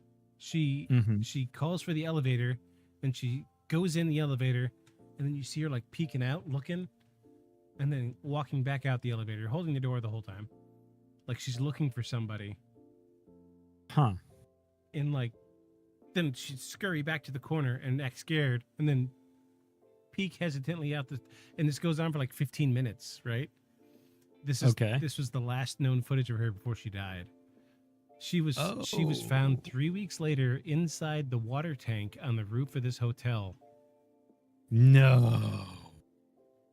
Oh, that's a good one. No leads, no nothing. Nothing. And the crazy part is the opening was so small inside the water tank, they couldn't get in there to get her out. They had to cut the top of the water tank off. What? Yeah, that's weird. Wild. Tons of video on this girl. Oh, it's fucking spooky. And pretty quickly you see where the idea of crazy things in the darkness come into liminal spaces. Yeah, half lit skeleton running down the train tracks. Yeah. And then there's stuff like this. It's dumb. Yeah. Yeah, it's just a bad costume hand. But yeah, continuing with the theme of like, feels like it's not fully loaded. Or they loaded the building in the wrong environment. Yeah. Kinda. Oh, that's just a fake ghost image. Let's see. Let's get into some more of these that look like liminal spaces. But a lot of these are just eerie and unsettling. There is a lot of like, oh, this is great. That's silly. Tony Hawk Pro Skater. Yeah, that's exactly what that's exactly where the tape would be in Tony Hawk Pro Skater. Let's see. Okay, so I guess here's my question. So if you go into the more recent stuff, you're saying the soonest that it started was 2019. I feel like I heard something about it earlier than that. So there are some reports that go back to 2011. I've found some reports that go back to 2001. Okay. Yeah, that sounds but more like what I was thinking. This was made back in 2019. This is the thread that spawned the backrooms. Okay. Like, I was hoping there'd be some good comments in here, but there's just, weird. Oh yeah, this is great. Perfect example of liminal spaces. Something that's supposed to be outside, inside. Yeah. Yeah, that's weird. That's weird. There's even a roof on it. Yeah. Weirdly, I think I remember some embassy suites that were built like that. Yeah, me too. I've done a lot of hotels in my time. Yeah, I feel like I've stayed in one that was like that. Oop, now we're getting into the weird shit. This is where the concept of SCPs start to peek their head over the horizon and show their creepy fucking heads. Because of these creatures as part of these photographs. Yeah, these are the ones These that liminal space start photographs. to. Yeah, these are the ones that start to bring the spooky shit out. Oh yeah, that's interesting. What's this? Oh, that's just fucking weird. Huh. So, so tell me, how much did? Oh, that's creepy. Just a Mickey mask, but you can see the eye of the guy in it. So the stuff that I was looking at that I thought was interesting, and some of them look good, and some, just sound silly. Like I was standing behind a general at the Pentagon. I'm like, yeah, I mean, I don't think so, but these seem to be arrayed, at least on Wiki, a lot like the SCPs are. Yeah. Like 0 through 99, 100 through whatever. And they even seem to lay out the levels almost like entities in themselves. Mm-hmm. In a way. Yeah, there's reports of people falling into the back rooms, and there's reports of different levels. So from what I gathered is majority of people experience the main level, which is that first image in this 4chan thread. Let me scroll back up. Huge thread. This goes on for miles, by the way. This is what people see in the first level. Okay. And from this point forward, things get fucking crazy. Later on in the lower levels, things start turning into like pools in places they're not supposed to be. Water features in places they're not supposed to be. I've seen reports of people seeing like fountains that look like they were just plucked out of a mall and dropped in the middle of an office building. Then you get then some of the even deeper lower levels incorporate like remember back when you could go to McDonald's and you could throw your kids in the play area and they play? Yeah. Pull that equipment out and drop it in an office building. So I guess here's my question: What are people's so people that are talking about having been there? Are they saying like they woke up there, or they went through a door and it shut behind them? And they were like, "Oh crap, I'm here." Okay, like what? I've got a perfect story for you. Okay, so this is, obviously an anonymous post from May 13, 2019 on 4chan. Let me read my little piece I've got up to that point. It says, between 2011 and 2018, a photograph of a large carpeted room with fluorescent lights, which is what we're seeing here, was circulated on various message boards. And on May 12, 2019, an anonymous user stated on a thread, X on 4chan, paranormal theme, asking users to post disquieting images that just feel off, which is the thread we just looked at. Accompanying the thread with the photograph, which is this photograph I'm showing right now. Another user replied to the post, giving the image its name, supplying the first description of the back rooms. You ready for this? Before I get into it, I need to explain what no clipping is. Do you know what no clipping is? Yeah, where in a video game, you all of a sudden don't have to interact with the walls. You can just move through them. Right. So part of God mode stuff. So say you're playing a video game. You bring your character to a wall. You hit the wall. You're clipping into the wall. So that keeps you from going through the walls to clipping. So back in the day of Doom, this is the first game that had no clip as a cheat. You can enable the no clip command, and it lets you pass through all of the walls, all the floors. You can fly around like Godboat. Yeah. That's where the term no clipping came from. Yeah. So he does talk about no clipping here. So here's what he said. This is an anonymous user in 4chan from May 13, 2019. He says, if you're not careful, you can no clip out of reality in the wrong areas. you'll end up in the back rooms. This is with a capital B, where it's nothing but the stink of old moist carpets, the madness of mono yellow, the endless background noise of fluorescent lights at max hum buzz, and approximately 600 million square miles of randomly segmented empty rooms to be trapped in. God save you if you hear something wandering around nearby, because it sure as hell has heard you. Huh. All right. So this is in that thread. It's way, way, way, way down. I found it earlier. Honestly, I thought I was going to be able to scroll to it in the podcast, but it's way down there, man. Yeah.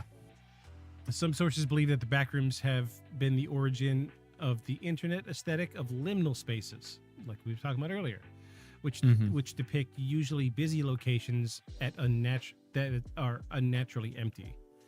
The hashtag liminal spaces hashtag has amassed nearly 100 million views on TikTok.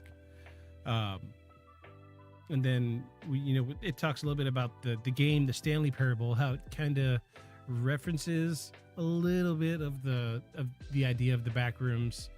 I was a big fan of the Stanley Parable.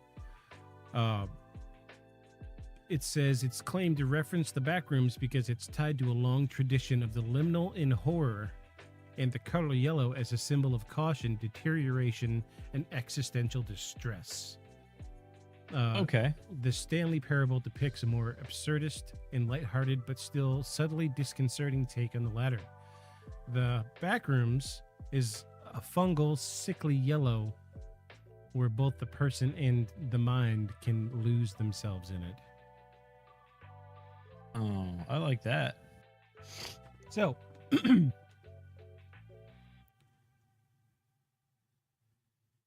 a lot of what I was able to find tied back to the video game, because the video game was horribly popular. Horribly fucking popular. So it was hard to, you could search for backroom stuff on Google, but what you're going to get 90% of the time is information about the game. Yeah. My plan was to read some backrooms Reddit stuff. But these stories are not short. Not at all. Okay, was there one that you like? Oh yeah, there's one that I love, but it's several pages long. Well, because the thing that I had some questions about were some of the items and artifacts that are supposed to be commonly found. Go ahead, let's hear it. In the backrooms. Okay, so almond water. Almond water. That's almond water and cashew water. That's a new one to me. Okay, so what I see here is that almond water, and this was I picked this out because this was one of the things I remember when somebody was talking about the rusty keys and looking for, where those, what doors those keys open up. Almond water often appears as a canteen, or like the Nalgene bottles, but they're aluminum. And they're full of what, it varies in taste from person to person. Seems like it's water, and has sort of an almondy but also slightly salty taste to it. And is supposed to, a whole bottle of almond water is supposed to be equivalent to 500 calories. And so if you're stuck in the back rooms, these and candies are some of the only sustenance available in this barren space. And so they've become, according to people who claim to go, they become a sort of barter and trade item, right, for various things. So that weird stuff, that's like, where is this coming from? Because they talk about it like there's, wanderers that they spend a bunch of time there and they barter and trade, and they gun down these entities with what did they call it, fire salts, and all kinds of stuff. So I mean, but I don't see a whole lot about how they end up there. So let me see if I can find this video. There's a really good YouTube video that it doesn't explain it, but it's actually a student film. but I feel like it's a really accurate interpretation of how people just end up.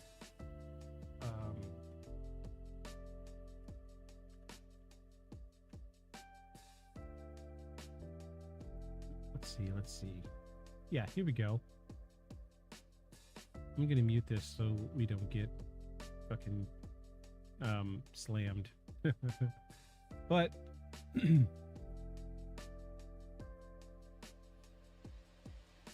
so this was labeled as found footage. The video starts out like a student video project.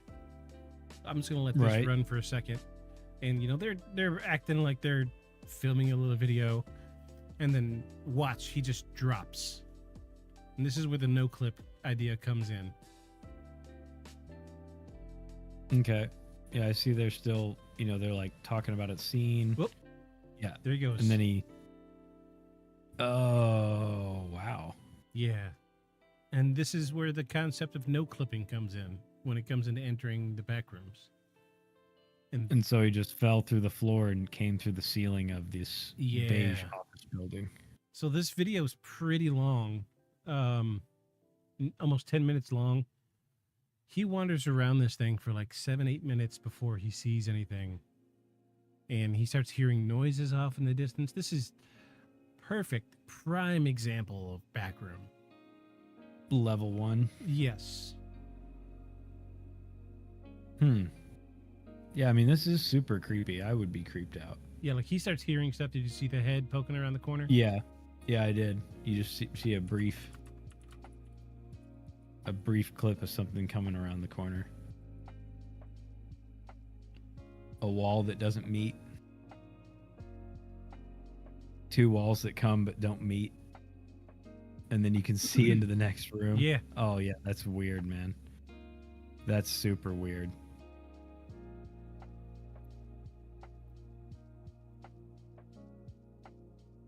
Okay, so I have a list of the levels of the back room.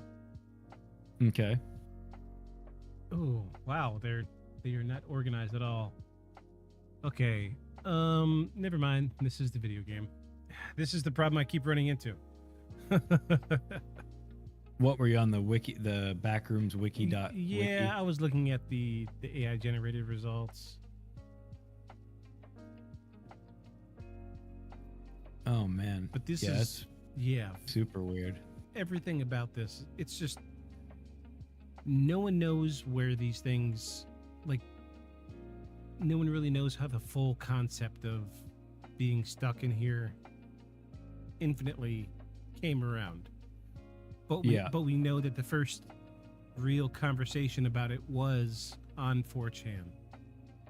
And these are weird architectural cut-ups of these spaces. Like, even for an office, this would be weird. Yeah. This doesn't really make a lot of sense. Yeah. Like functionally or, usability. Like, I mean, even visually, it'd be very confusing to try to make your way around, even if it was full of furniture and desks and that sort of thing. Yeah. Because it's all the same, except none of the walls make any sense where they're at. Yeah. Arrows painted on the wall to go this way. Ugh.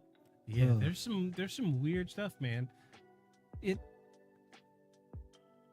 really hard to nail down anything about this. And this is where we start getting into SCP stuff. Because because there's the sketchy looking drawing of a creature. Yeah, it's the creatures in the back room that tie into SCPs. Because in some of the later back rooms stuff, you see that the people are like military and government organizations are going into the back rooms in like an exploratory sense. And they're doing what they can to capture these creatures. Gotcha. And it hasn't been written in black and white, but I feel like this is the start of the SCPs. Okay. That makes sense. Yeah, see, even all this mirror stuff, like, this makes no sense. Like, mirrors and open cutways and holes in the floor. Yeah, this is really well done. I mean, I get that this is like probably a student film, but this is really well done and strange. Yes. Super strange. Yes. Like, why would you have these holes from one level to another? And what's with that tiny staircase? That's creepy. Yeah. So I guess again, I have to wonder why the man, it's like built wrong. Yeah. I guess I have to wonder why the persistence, right? Like, you know, I get the persistence of UFOs both because, you know, there's likely crafts and science that, you know, the general public isn't going to know about. Mm-hmm. You know, by the time a government is advertising that they have a thing, they've already had it for a while. You know, it's irrelevant now as far as what they're actually, you know, loading out on ships and so on. So it doesn't matter to, you know, try to, you know, scare another country with it, because they're not really revealing anything they haven't already used. Oh, but here's the wild shit. Watch how he gets back.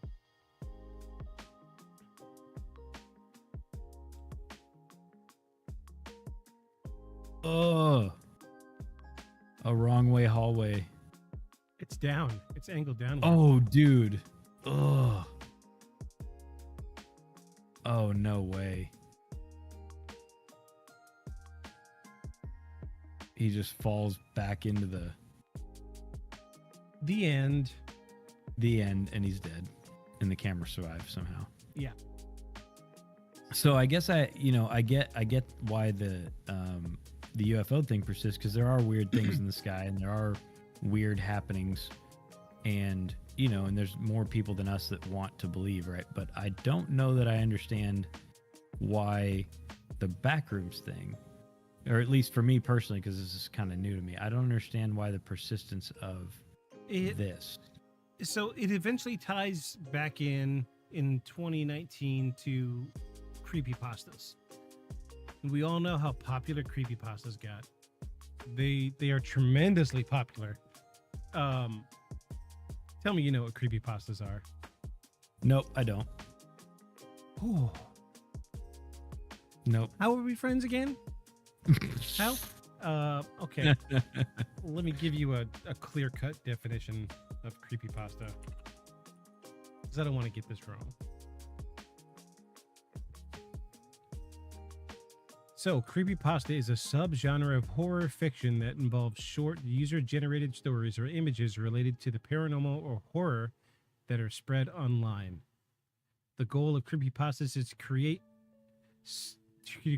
a scare or frighten or unsettle the reader. They're often posted on the internet forums and social media, where they can be modified or expanded on by multiple collaborators.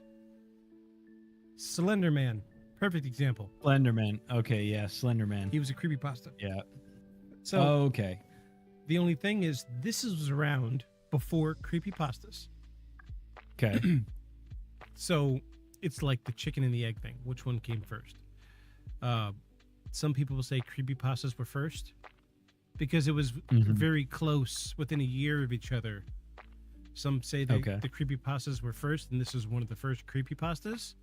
But then some people will say the Backrooms was the first, and it spawned the idea of creepypastas. So it could go either way, but it's initially it all goes back to 4chan. And I mean, take it with a grain of salt. You know, this was it was social media before social media. This is where people could go and just say what they wanted to say.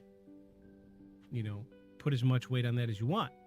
However, right, like you said, what's making it stick around? Yeah, because that's, you know, that's what I come back to. You know, like with, you know, so a lot of paranormal stuff and the, you know, the concept of, you know, a life after this life, or some sort of existence after you're gone, even though a lot of these things involve, you know, ghosts and kind of creepy, you know, phenomena, you know, the core of it is the idea that we were never quite dead, right? That it's somehow weirdly comforting that even if you die, you may not be gone, right? Or on the other hand, that your loved ones are still around, comforting you or are nearby, so I get why that persists. I mean, that's one of the oldest,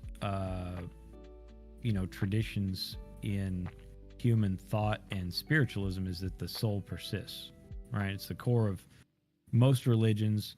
It's the core of most tribalism. The idea that the ancestors are still there somewhere. Their knowledge, their presence, their being.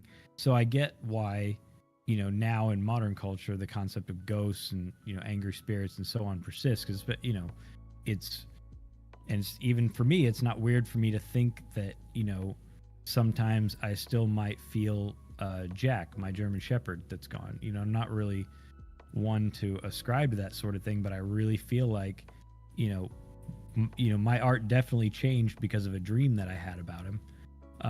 And it's the basis of all the stuff that I paint now. Not overtly, it's not just like portraits of me and my dog, but the concept of Jack the Space Dog. I had a dream about him, flying. I was out in open space and he flew past me, chasing this like techno lit up like orb thing that looked like, high technology. Right. And he's got his dog tongue hanging out, like he's got his head hanging out the window, right, just trying to catch it like it's a tennis ball. But I had the in my mind, it was actually this AI thing that was trying to get away from him and playing with him. And so, I went 4 months without painting anything and not even knowing what, not even feeling like I had anything to paint. And then all of a sudden I have this concept that, is like endless in my head. So I want to believe too that, people stay around. So I get why the paranormal stuff sticks, and I get why the UFO stuff sticks, and even the SCPs, because you see weird things, you see weird stuff in the dark, out in the woods. You hear about tales. Cryptids and forest monsters have been around almost as long. So it makes me wonder, is it because it's a new retelling of that? Like, what is so popular that it keeps persisting? Because I want to be like, where's the kernel? Right. The kernel. Where's the kernel of truth? So I can be like, these are a thing and a place. I guess that's what I'm getting at. Yeah. Let's scroll down this thread, man. Let's see if we can find anything besides just pictures. Because I agree, all these pictures are weird. Like, I agree, but these things don't seem to me to. This is what gets me right here. Comments like this. What the fuck? Where have I seen this? Oh, okay. We see these pictures and we're like, I've been there. There's like the sensation of knowing you've been there and knowing that you've, like I told you earlier, that picture with the couch. I could tell you what the couch fabric felt like. Right. Because I remember sitting on the couch and running my hands through it because the fabric was funny. It was like felt, but long. And I could move it, and it moved like fur, but faux fur. But it was really clean. It was always really clean. But I couldn't tell you where I sat down on it at. So maybe the idea is that people are popping in and out of this place all the time, but you don't get to retain a lot of memory of it other than a hazy recollection of familiarity. Let's see what picture he's talking Maybe about. that's why it persists. Yeah, this is the picture that guy was talking about. So that's a picture turned upside down. To start with. Oh. Yeah. Because that's the sky at the bottom, and the plants on the side are coming from the top. They flip the image around. It's a tunnel, yeah. And the lights are, on the floor, but they're really on the ceiling. Yeah, it's just there's so much weird shit in this thread, man.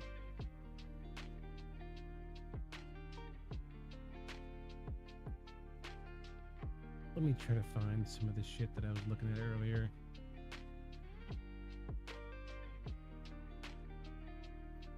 Because I want something like, where, is there, a story of somebody disappearing for like 3 weeks and then appearing back in the same spot randomly, and they have a story about how they were, while the police were looking for them this whole time, they have a story about where they'd been and it was like this.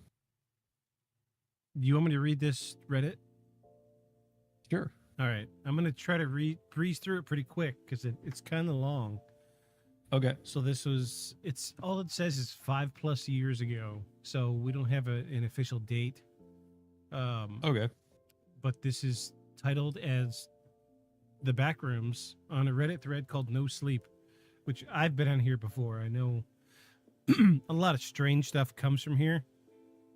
It seems like there's a lot of back information here. I was trying to filter through it a little bit to see where the story picks up, but I'll just breeze through as quick as I can. So it reads, it's late September. You remember those nights, right? Humid, muggy, just a hint of the coming fall. Too cold for a t-shirt, too warm for a sweater. These are the nights best spent at a Cook Place community mall in my modest Midwestern hometown. But not tonight because it's 8:15 on a Tuesday night, 45 minutes until close, not exactly prime window shopping hours. Despite that, my 3 friends and I were still going strong. We were ending the night in a dusty arcade located in the basement of a shopping mall. It was down a short flight of stairs between the Dairy Queen and the Sparrow in the food court. Philip, my youngest friend, questioned the words game overs. Okay, he gets in. I mean, there's like some blah blah blah. He's in this place, hanging out with his friends. Let me see if I can skip forward to when dude gets into some weird shit, because there's a lot of, I call it fluff, when they expound on the story to make it fleshed out a little more. Right. Character building.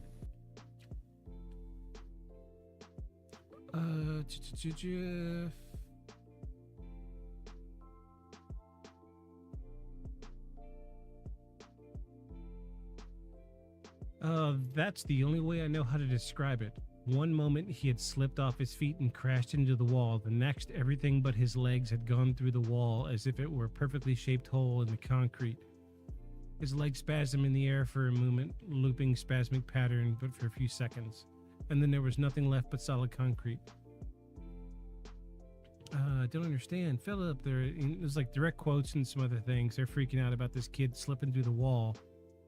I stepped backward as my friend disappeared from sight, and I was left with his scream bouncing off the hallway walls, intensifying with a mixed hum of fluorescent lights. The howl of the fluorescent. My back was pressed against the bathroom door, and I jumped. I screamed as my world exploded with static, deafening and blinding. The noise was unbearable, and the grain obscured everything. And all at once it stopped. I clutched my head in my hands, squeezing my eyes shut. The static had dissipated, but was replaced with the hum of fluorescent lights and the all-too-familiar yellow glow through my eyelids. But there was nothing new. The smell hadn't been there before. The musty, wet smell of carpet that should have been changed decades ago. The smell reminded me of a dilapidated bowling alley down the road from the mall. I opened my eyes, but before me was the bathroom hallway as expected, lit by the same light as before. The bathroom doors were gone. There were no more doors, no more custodial equipment, just a smooth slab of concrete wall. Got to my feet and looked around cautiously. It seemed as if the mall was still, but it was quiet. It felt different. The fluorescent buzz was too loud. My ears itch. I walked down the hallway in the direction of the food court. As I turned the corner, I was met with not the opening of the food court as expected, but by another abrupt 90-degree corner turning to the left. I froze. The loudspeaker was engaged and a ding-dong let out. The empty air of the loudspeakers nearest me told me that the operator had nothing to say. After a motionless moment, what felt like hours, the microphone snapped back into the console, cutting the empty noise. Whomever had activated the speaker seemed to have hung up.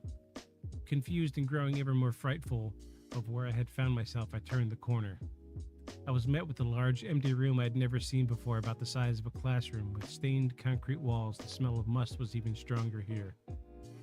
Each wall had identical rectangular-shaped doors opening that seemed to be placed at randomly decided positions along the wall. The popcorn ceiling, littered with smears of dirt and greasy imprints, had long cracks spanning it. This room was clearly in need of renovation. I don't understand, I muttered out loud. I truly don't. The featureless room served no purpose other than a passageway into the other rooms. The lack of planning and absent attempt at caring for the room made me feel as if the place was long forgotten. Might as well try the next room. The room I found myself in was bleak and unrecognizable as the last. From my first glance, the only difference in style was that this room was shaped as a triangle.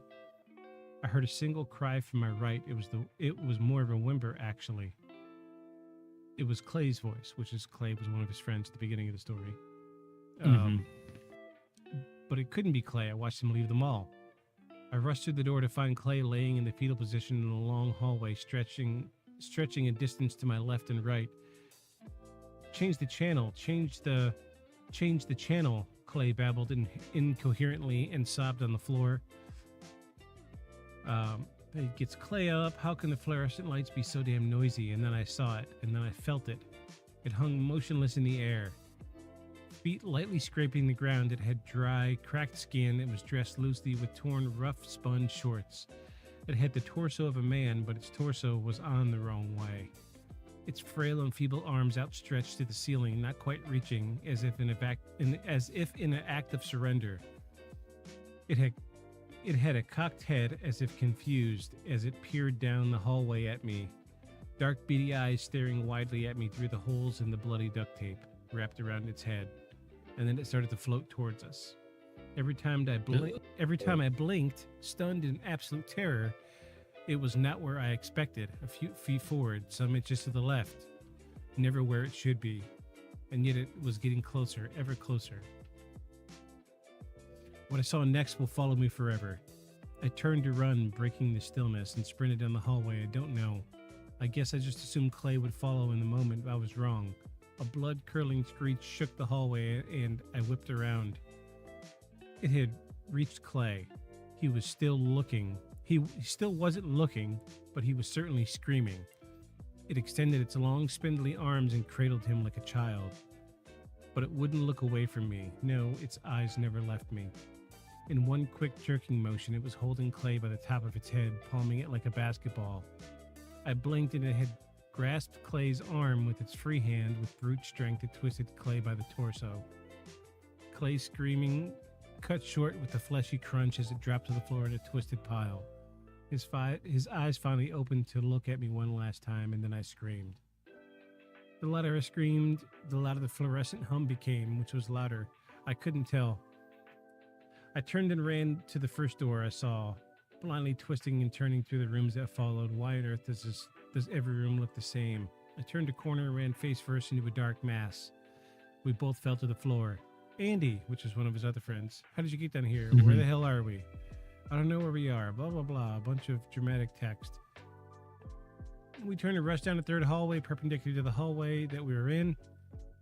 We ran until it felt like we could run no more, and then fell into a final doorway. We landed in a mass at the damn floor and quickly scuttled to the back of the wall. The hum of the lights was all we could hear, louder and louder. And then they all went out. Silence. We found ourselves in total darkness, total silence as we clutched each other. No, wait, not total silence. The sound of static, as if emitting from a television, slowly coming towards us. Only when the light coming out of the source of the noise started to slowly illuminate the room did I realize the room only had one door.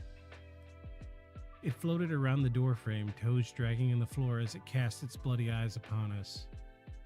Leave us alone, I screamed. The intercom goes off again. I screamed and Andy lunged towards it. I fell backward into the wall and I landed inside of a trash can. What? I was inside a trash can filled with refuse from a full day of food court disposal. Kid, what are you doing here? I looked out to see a very confused elderly janitor wondering why a young man was taking a Sbarro bath after mall hours. It was 9:32. At least that was what the clock on the wall over the fountain said. The water fountain. I'm back at the mall. Oh, sorry, I was just hungry, and I ran. In the following years, I tried to make sense of what happened in that back hallway. I even went as far as to returning to there to try and access that place, but to no avail. I never found a thing, but I kept trying until they demolished the mall a year later. Philip and Andy's parents weren't really present when they were around, so they didn't make much of a deal of it on TV when they were interviewed. Despite the media trying to fire them up, They just seemed like it was the final straw to send them into total apathy. Last I heard, Clay's parents moved out of town, but they were paying exorbitant private investigator bills to find their son. After a few years of half-assed detective work and a few rotations of milk cartons, Andy and Philip were forgotten by our sleepy town. But sometimes, when I'm going to sleep, I remember, and I leave the TV on Channel 3. There's nothing broadcasting on that channel, but the static helps me sleep. Oh. Okay. Yeah, that's creepy. So the comments are great on this.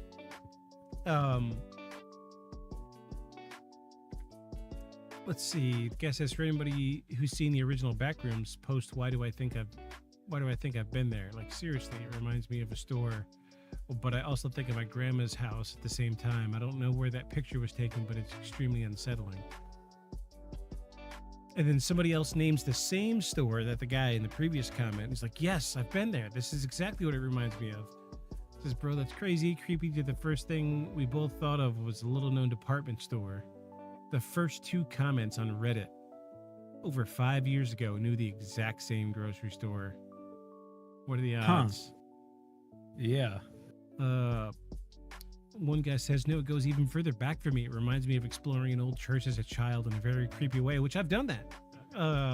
Because I had a friend of mine that used to drag me to church every week, but I would like sneak around the church and look into rooms I'm not supposed to be in.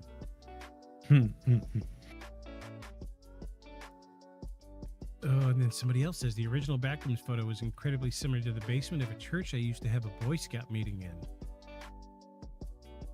Oh. Weird. The guy says it's like the basement from my childhood home, but multiplied over 1 million square miles. It's even more unsettling for me because it's kind of hits home for real.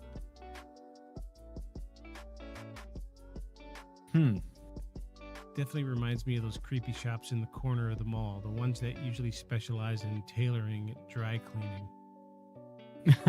Yeah. Because there's always like 1 or 2 that are always open, but they never have anybody in there.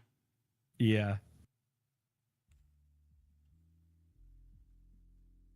I've also felt like I've been there. It feels so similar. It feels so familiar to this place. I barely have found out about it 2 minutes ago. I saw a meme of this photo and I wondered where that was because the caption said the back room.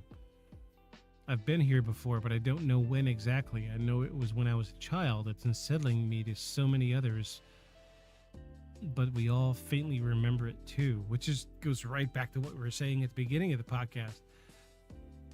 Is we're seeing these images that are just something in it's just clicking, and you're going, "Fuck! Where was that?" Yeah. And like one guy wrote off a dream he had where he fell through a wall and landed here. The back rooms remind me of this time when I got lost at JCPenney. I ended up in this weird hallway that seemingly led to nothing.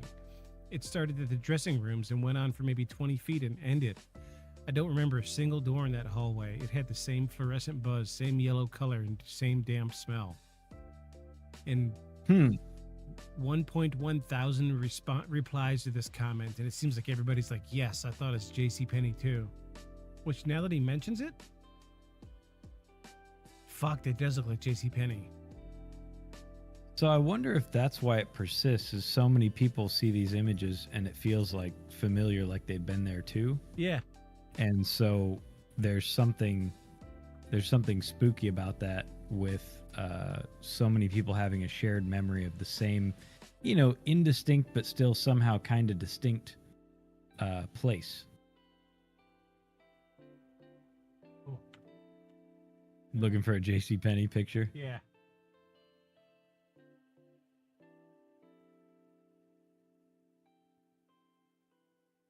Oh, geez, yeah. If those aren't liminal spaces. Oh, yeah. That's a good one. Inside the old JCPenney at the mall. Yeah. Oh, fuck. It is JCPenney, Yeah. bro. Wow. Yeah, an empty one. That is, yeah. Huh. All right. Yeah, take down the mirror and it's like, yeah. And take out the desk and you're there. Yeah, because there was always Type in empty J.C. Penney's. There was Or always J.C. Penney's storeroom. the lighting was always yellow, wasn't it? Yeah. Yeah. Empty J.C. Penney store. Yeah, like empty J.C. Penney store or J.C. Penney's back room.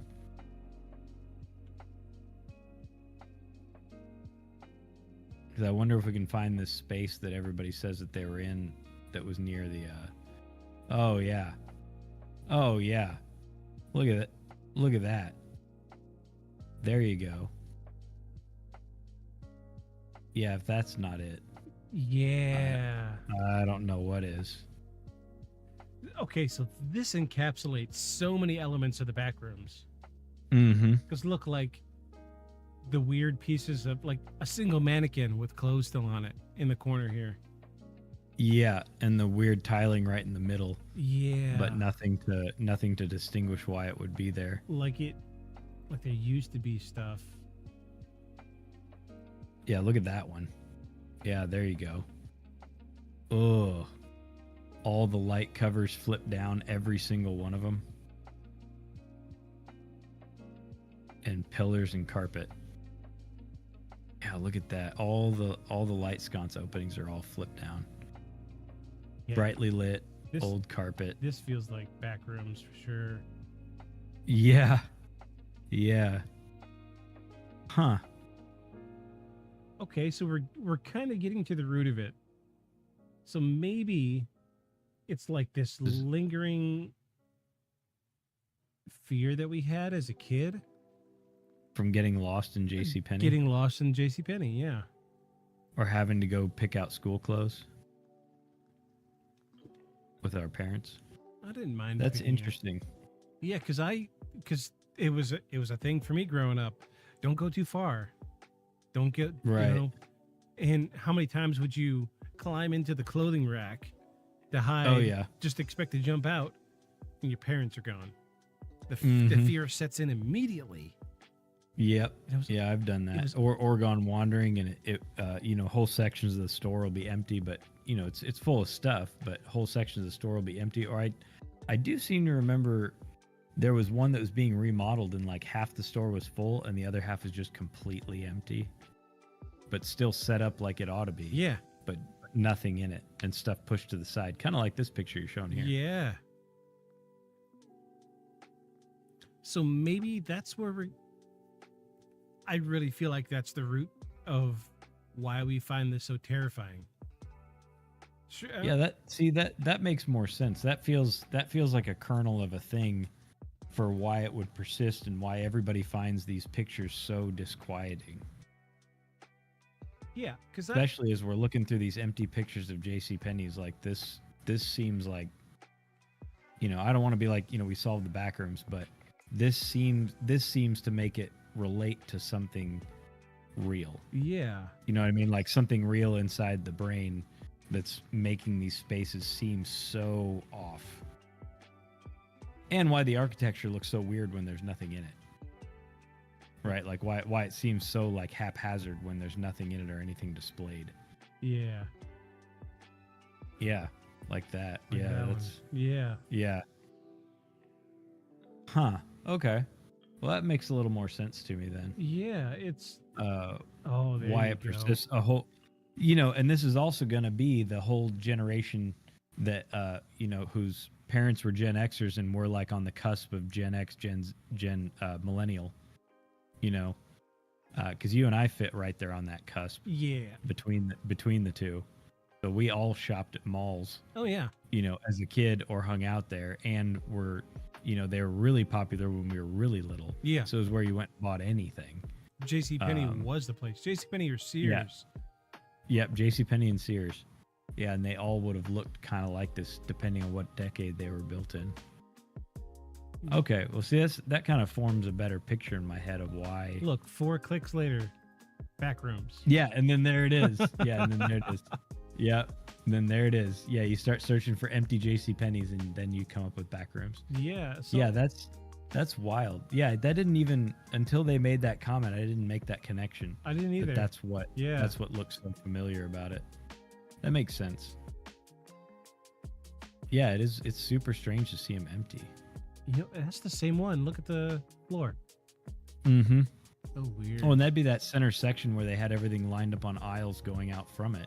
But I guess when it's full, you don't really realize that it's just a tile square in the middle of the concrete for nothing, or in the middle of the carpet for nothing. Yeah.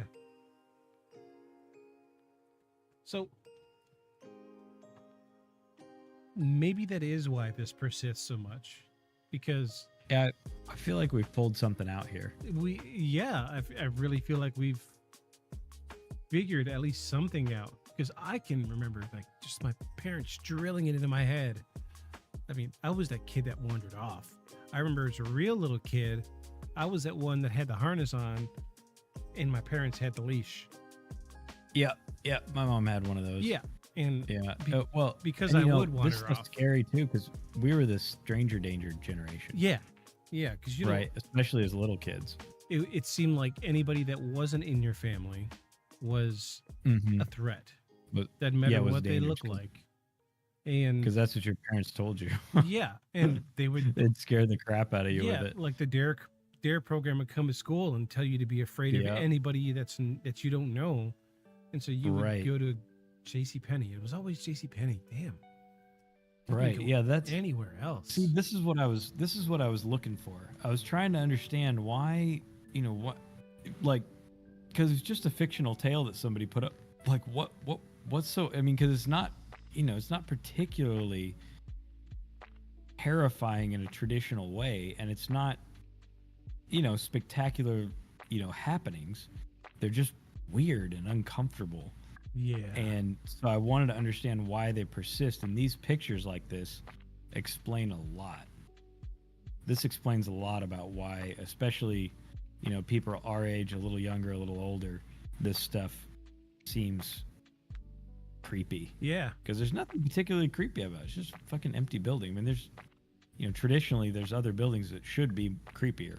But something about these places empty with just some of the lights on or light just filtering in through a door. Definitely goosebump making. Yeah, kudos on us. We pulled on a good fucking thread tonight.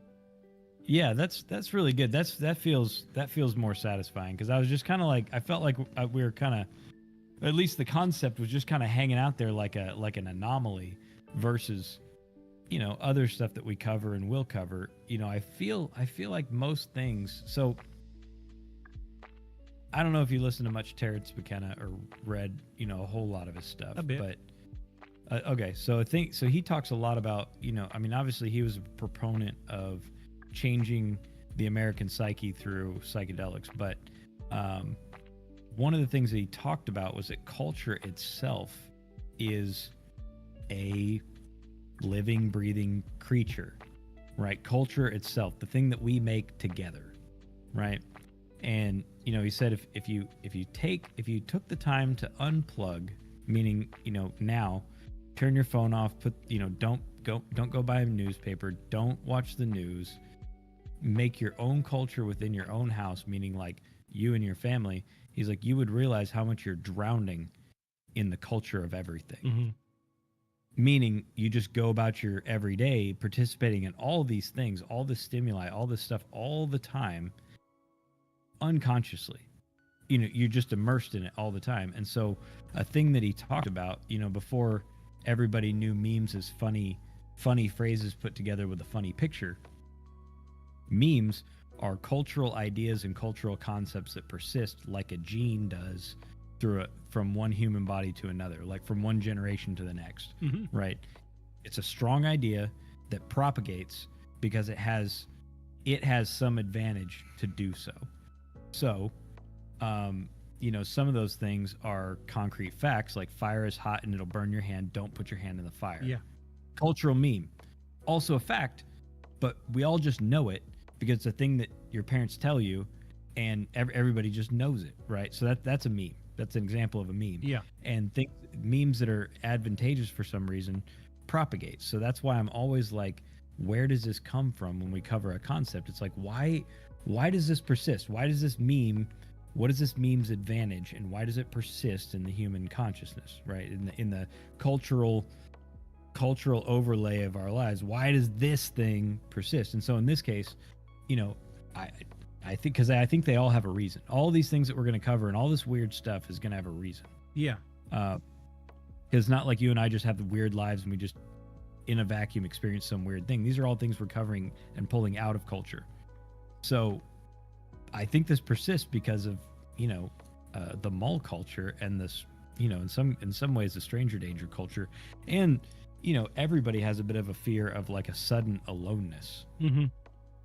And I think all these pictures represent in some way a weird like ripping away of that like wool blanket of culture you're always wrapped in. Yeah.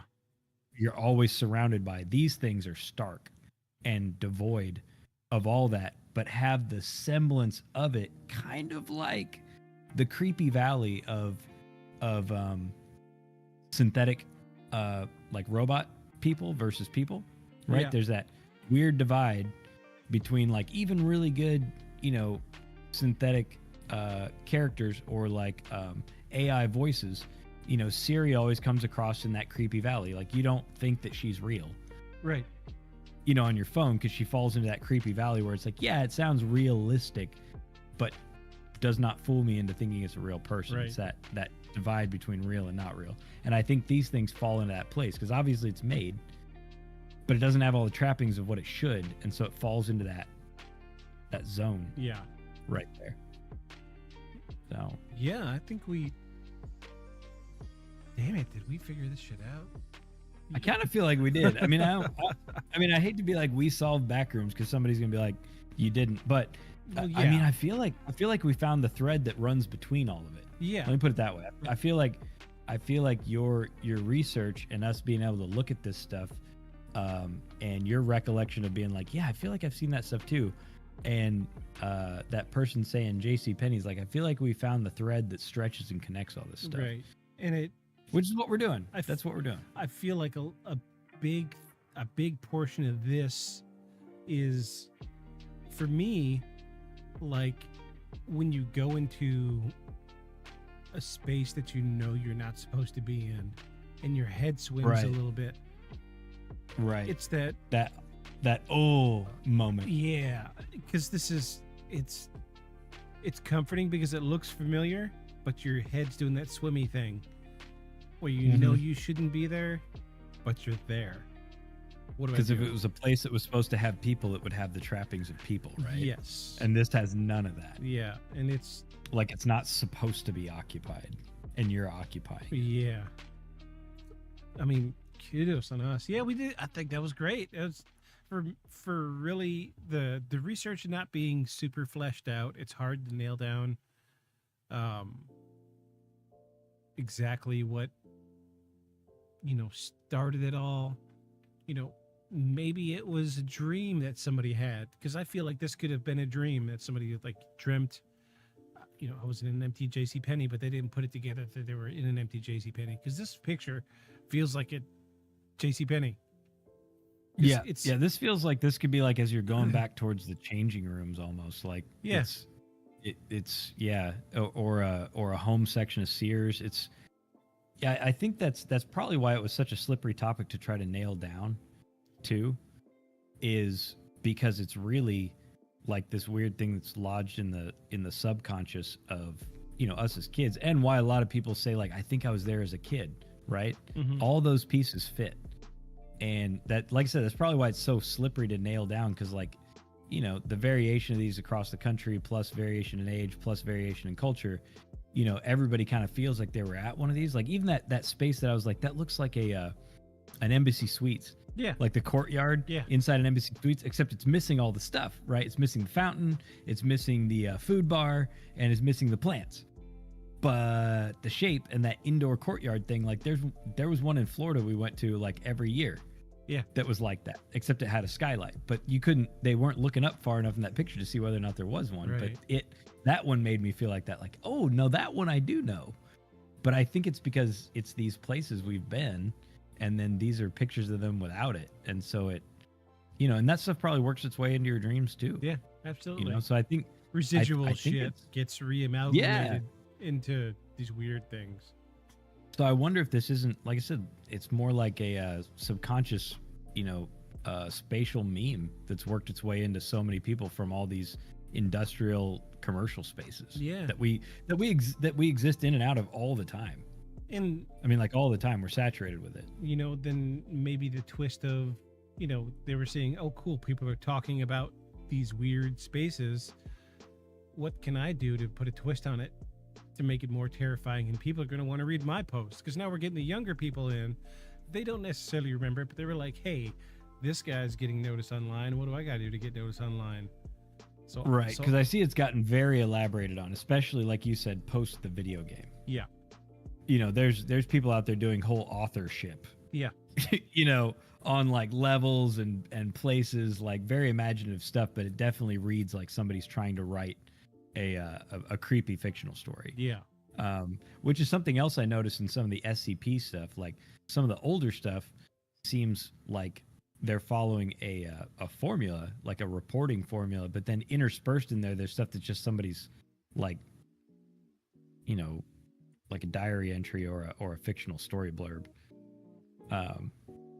So yeah, I like this. This is good. I'm glad we could burrow down into why this was such a slippery subject to try to read on. So I'm going to go out on a limb, and I'm going to say backrooms are real, but they may or may not be an amalgamation of our memories mixed with our fears. Yeah, I think I'm gonna have to go with you on that. I mean, I think it's real, but maybe not in the sense that like a cursory look would suggest. Right. Like a cursory look makes you think it's like some place that you could go like right now if you fell through a wall.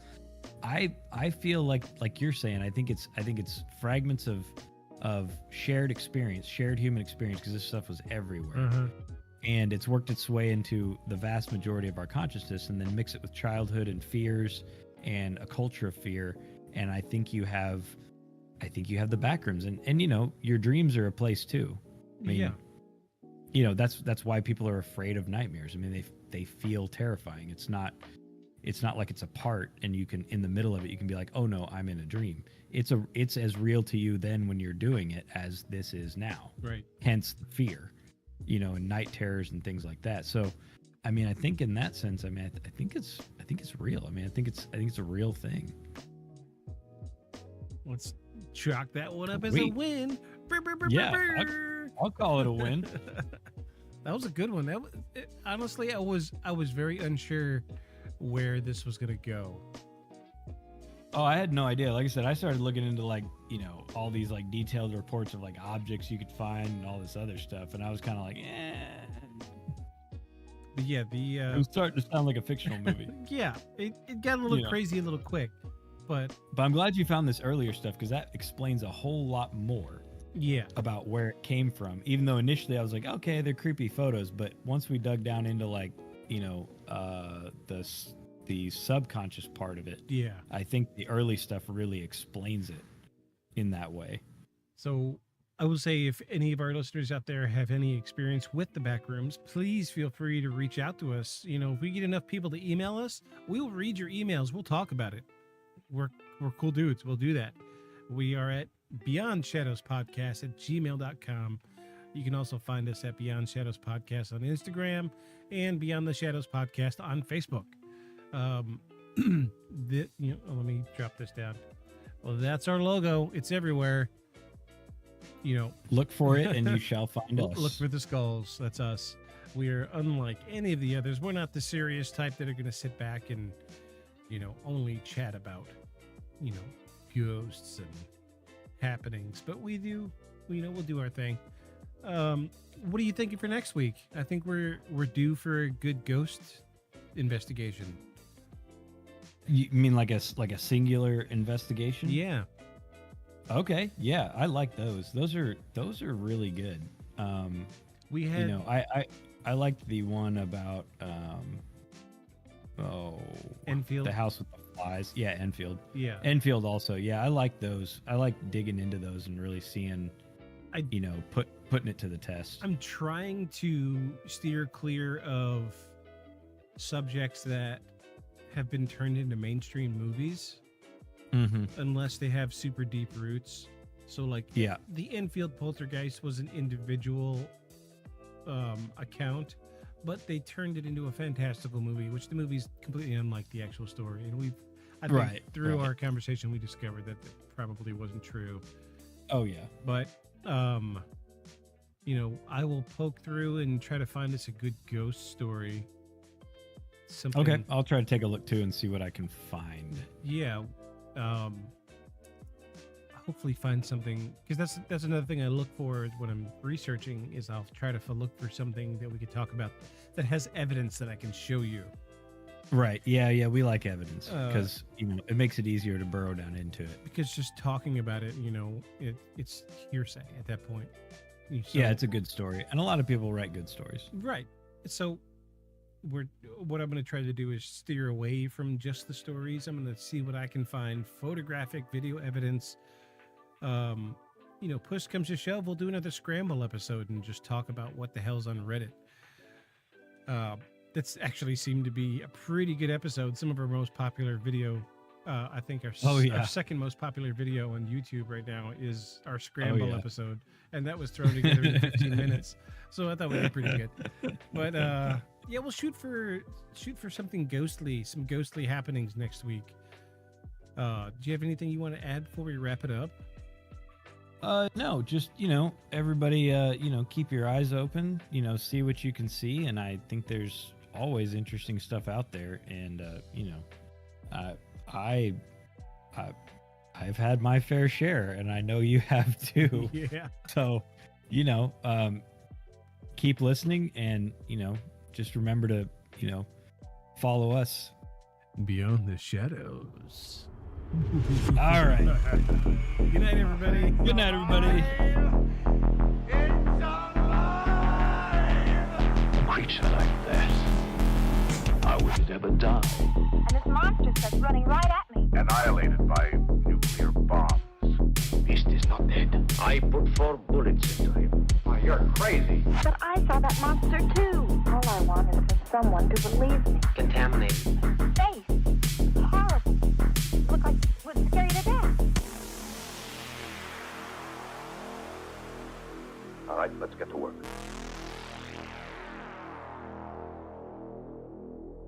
Beyond the shadows.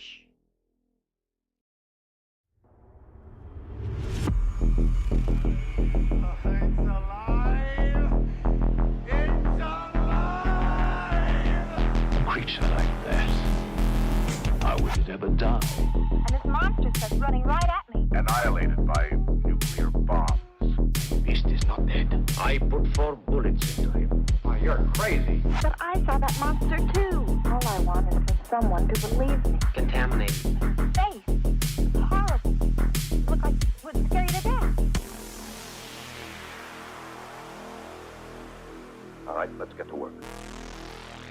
So, how it started was I was at the top of this mountain, right? And I was just totally fucking wasted. And all I was wearing were boxers. But Okay. everybody else had left me, and it was just me in my snow boots at the top of this mountain in my boxers. And I hear this rumbling noise, and I look up, and this avalanche is blowing down this mountain. I'm like, oh, nuts. I got to get out of here before I get smashed into a human fucking pancake. So I'm looking around. I see a hammer, a couple nails, and a 2x4. So I was like, well, no guts, no glory. So I nailed my feet to this 2x4, and I take off down the mountain, and I'm flying, getting chased by this avalanche. I'm like, you're not going to get me today, Mr. Avalanche. And I'm flying along, and I shoot off, get down to the bottom of the mountain. Everybody's down there waiting, and they see me come flying in. And I'm like, what's up, everybody? And that's really how it all happened. I don't ask for it, but they keep giving me credit for it. But that's how I invented snowboarding. I mean, that checks out, actually. I mean, that seems like the most logical way that snowboarding was invented. I just, necessity is the mother of invention. Isn't that the expression? That is the expression. Anyway, Welcome, everybody. This is Beyond the Shadows. I am Victus. I'm Aeon. And we are here to bring you your paranormal, supernatural, mysterious happenings for your eardrums. Welcome to the underground bunker, which we are broadcasting from. I have not told Aeon what we're going to talk about tonight because I want to see his reaction when I tell him what it is. Yes, I kind of expected I'd get some notes or something during the week, or some kind of like, hey, this is what I came up with, because I sent Victus some stuff I found so that he could see if it was actually interesting or not, and I heard like radio silence. Yeah, it was a shitty week for me this week. It was rough. And then my weekend was a cherry on top. I had a shit show. We almost didn't record tonight. I've had no power for the last 2 days. Well, day and a half. Just got power back 4 hours ago, I think. About 4 hours ago. And somehow my internet is still working. So, we're here. By the grace of the Anunnaki, we are here tonight to record for you. Hoping the show that almost wasn't. The show that almost wasn't. This is Beyond the Shadows. This is what we do. But, so, our plan was we were going to talk about ghosts. Mm-hmm. I have ghosts lined up. Mm-hmm. Plural. Okay. But it's more of a haunted place. Okay. Counts. Okay. That counts. Yeah, that counts. So I'm going to say one word. And if you don't get this, shame on you. We always think there's always stuff that you're like, well, and of course you know about the fill in the blank, and I'm like, surely you know about the Gubaglaki incident. Right. And I'm like, yeah, and then you're like, you don't know about it, do you? I'm like, no, I don't know. You don't know about the Gubaglaki incident where Klaxor and Glaxon came down from the planet Fleeptan? Yeah. Come on, man. Quit living under a rock. I mean, that's kind of like every week. So all right, so give me the word. Energy's good. Energy's good tonight. I've been living in darkness and sweating for the last 2 days, and the air is so cold in here. I had to put my hoodie on tonight. So and then turn it up even higher. Yeah, it's just to remember how nice it is to be there. Yeah. So you ready for your one word? I'm ready for my one word. I have my thinking hat on. And you get a hand motion for it too. Okay, you guys will have to tune in to YouTube to see the hand motion. Well, no, we upload video to Spotify now too, so. Oh, that's right. I guess you can cheat that way. So let me get into the drink so I can do this correctly.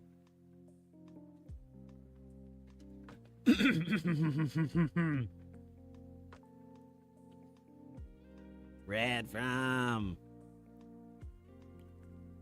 No. So we're doing the original story of Do you get it? Do you know where it is? The Stephen King movie. With Jack Nicholson. Okay. Originally, and the axe. It's called The Shining. Well, but we're covering the place. The actual place. The place where the Shining Stanley Hotel. Happened. Oh, where is the Stanley Hotel? Okay, we'll get into it. Because I don't know that. I prepped some history, and I prepped Good. some. I'm super proud that I got that. Yes, kudos to you, sir.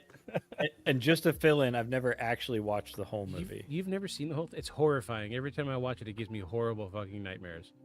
No, I've watched lots of clips of Jack Nicholson chasing his children through the snow. Yeah. That's the end of it. Okay, yeah, I've seen that, and then I've seen like they did like a remake of it, like a more modern remake. I say more modern, it's like early 2000s. Wait, and I watched they did part a remake of it, of but The didn't finish Shining? it. Oh yeah, they made a remake of The Shining. Oh, you're thinking? I think they made it into a. You're thinking of Dr. Sleep. Am I? That's the sequel. Oh. So okay. Dr. Sleep is the sequel to The Shining. The little boy that does the red rum. That's the main character in Dr. Sleep. Ian McGregor's in the movie. I think it's a movie. Yeah. Anyway, he's the little kid from The Shining as an adult. And he... Oh. Excuse me. But The Shining is the name for the gift that he has that Okay. lets him see the ghosts. Oh, yeah, you can see that I have not finished the films. Yeah. So it very, very loosely tells you what The Shining is. You get like 2 sentences in like a lore, background information somewhere in the middle of the movie. But Okay. Dr. Sleep actually explains it really well because he's an adult now, but he goes to like a therapy session to learn how to control The Shining. And okay. he meets other people that have The Shining. It's really good. You should see Dr. Sleep. Plus it's Ian McGregor. Come on. Yeah. All right. Well, I'll have to watch it. And now I'm going to actually have to go and watch the whole of The Shining. So. Yes, watch it during the day. Because if it gave me That horrible, bad? yeah, it's just the imagery is profound, man. Stanley Kubrick is amazing. Yeah. We've talked about him before. He is it's amazing what he can do with what he has at the time for any given film. Are you aware of the conspiracy theory that he was the director that faked the moon landing? But I guess that would check out. So there's some lore that says some of the information from The Shining is him dropping hints that he was the director of the moon landing faking video. Really? Yeah. I've never been. I mean, I've looked at it and the video looks weird. I'll agree, but I've never been an ascriber to the faking of the moon landing personally. I don't think I honestly don't think it happened. You don't think the moon landing happened? Really?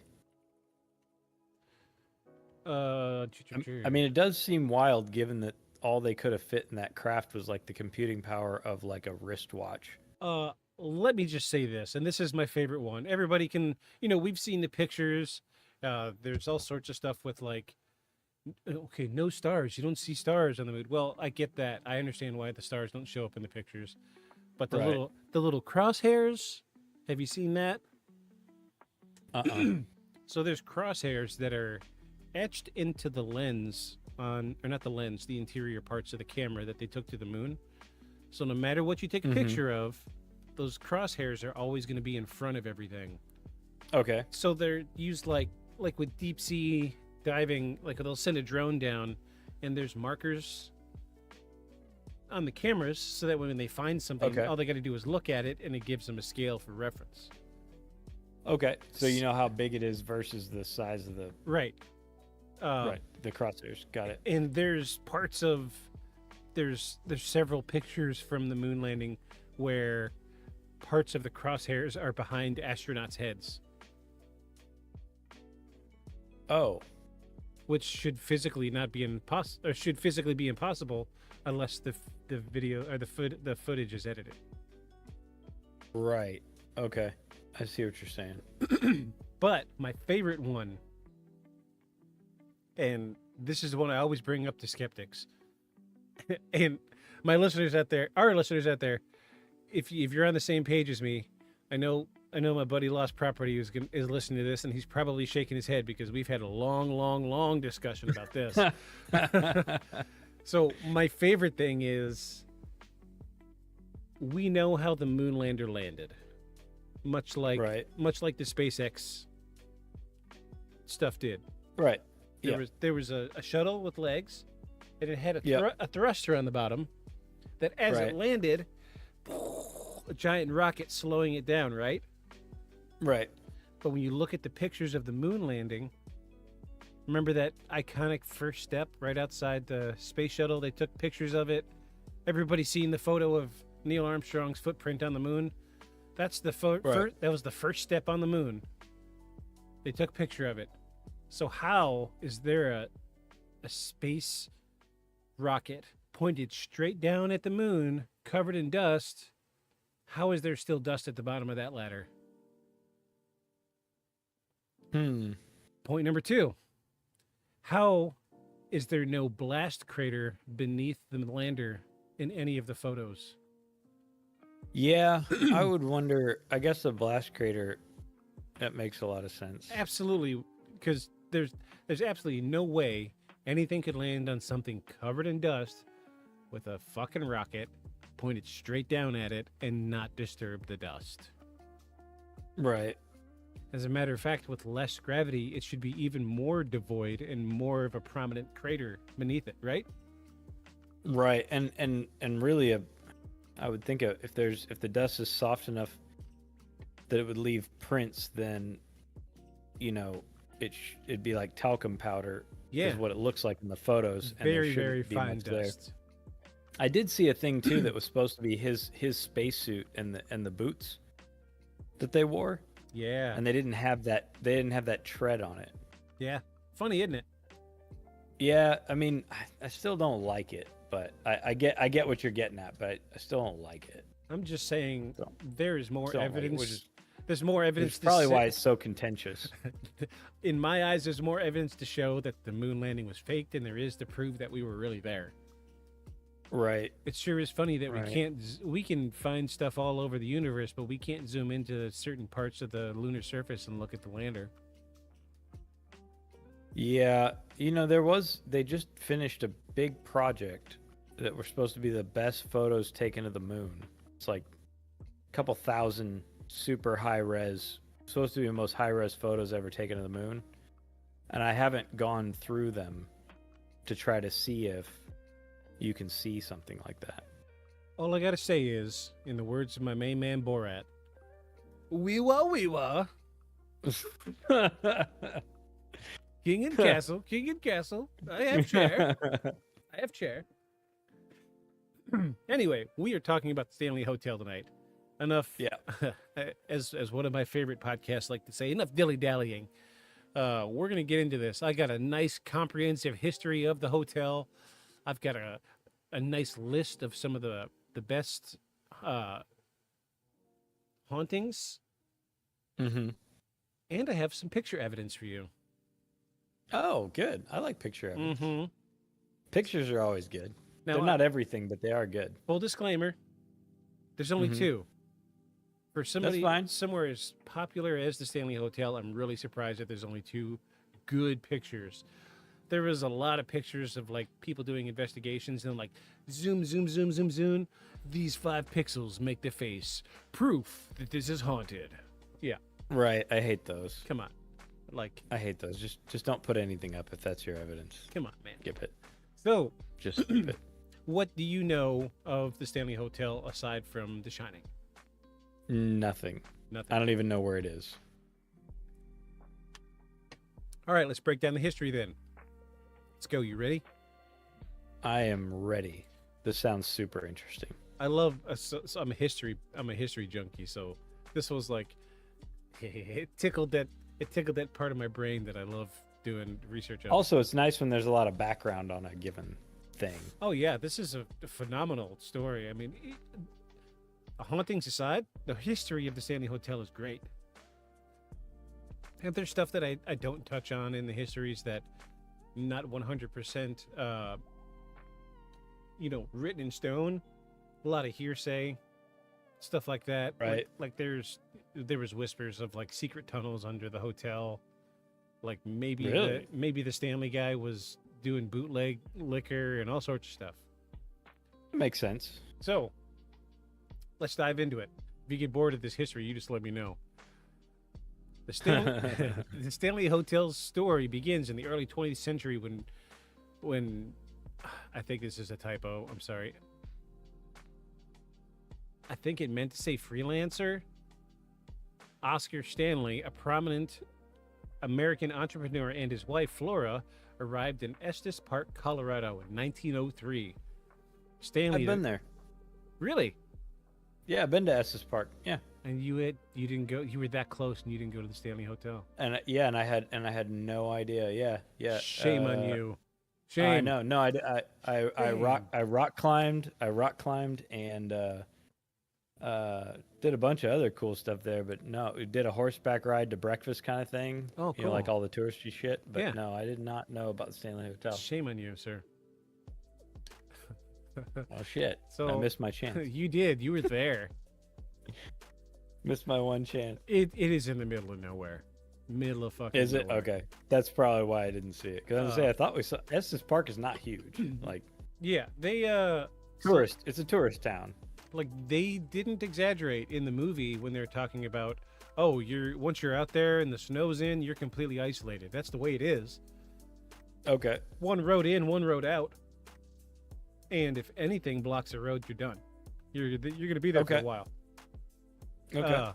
So Stanley, the co-founder of Stanley Motor Carriage Company, was seeking a cure for his tuberculosis. And the stunning vistas of the Rocky Mountains and the crisp air offered him relief and inspired him to establish a grand hotel in the area. He was already familiar with luxury and innovations through his involvement in the automobile industry, and he envisioned the hotel that would blend the grandeur of turn-of-the-century architecture with the natural beauty of the Colorado landscape. So his plan was to create a high-end resort that would cater to the wealthy elite and provide a sanctuary from the hustle and bustle of city life. He hired an architect named William White from Denver. He was known for designing grand, elaborate structures. I think he even had a tiny little contribution to Grand Central Station in New York. Okay. To give you the idea of the grandiosity this guy had his toes in the pond of. He wasn't the guy that made the clocks, was he? No, I think his contribution was the tall glass architecture in there. Oh, okay. So, like, I don't think it's there anymore.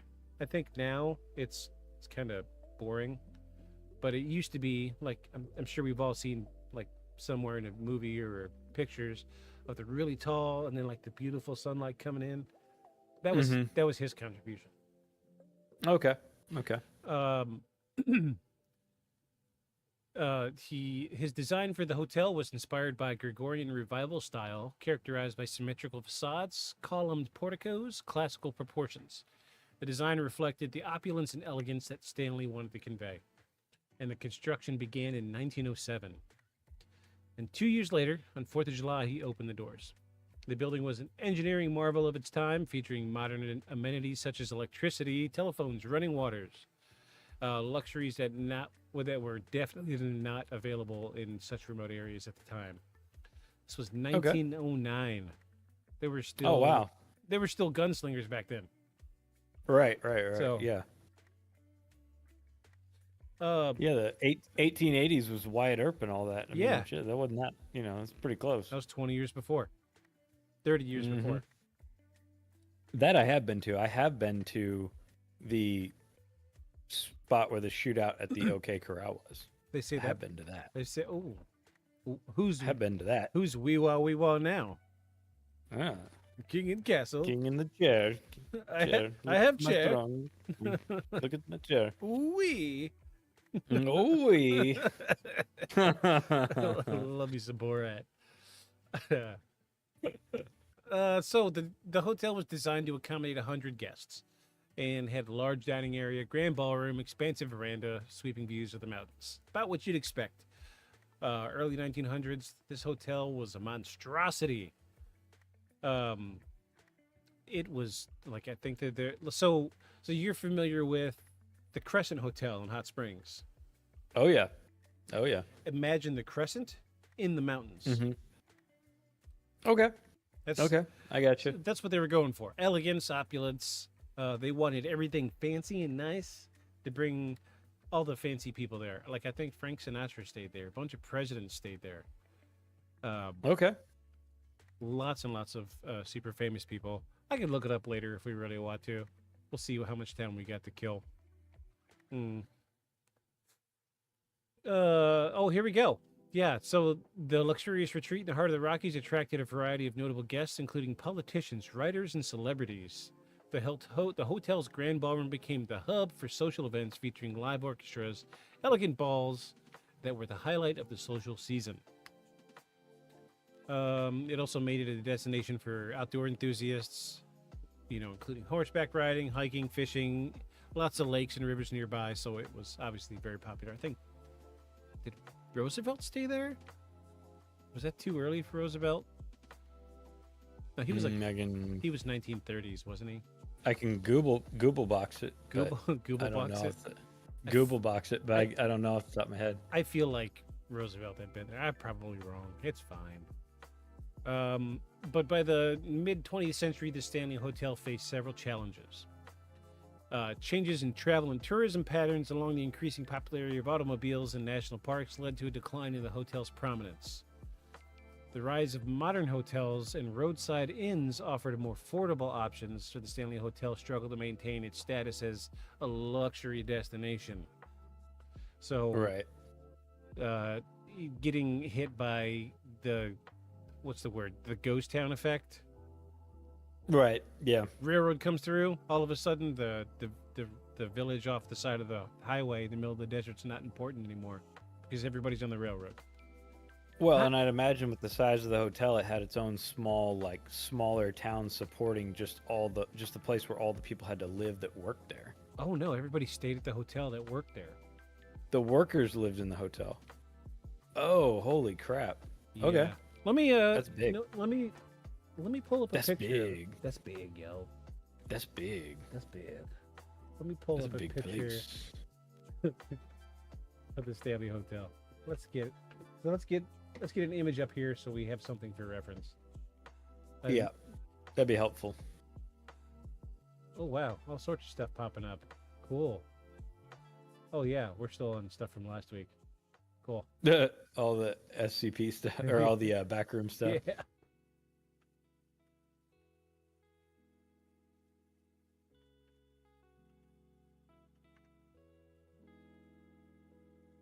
No, I'm not giving you my location.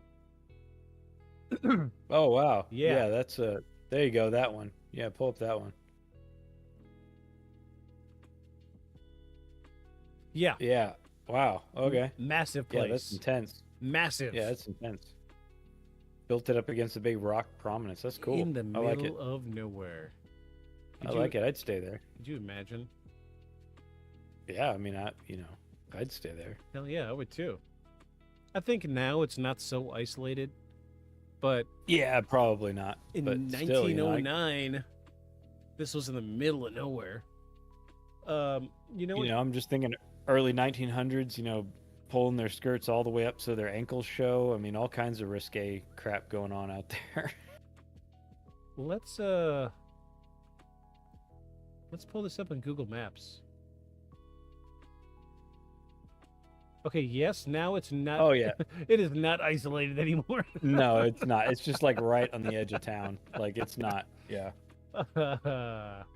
Yeah. It just overlooks the rest of the town, but no, it's not isolated. Plus, it has a whole bunch of other stuff added to it. Oh, jeez. Around it. Yeah. So this is the original building. I'm sure these are. Gotcha. Yeah. Add-ons. The post Is it chicken and expanded? beer. Oh my God. That is not from 1909. Oh my God. All right. Yeah, we are nowhere near as isolated. Look, there's a subway just down the street. This actually makes me sad. This makes me very sad.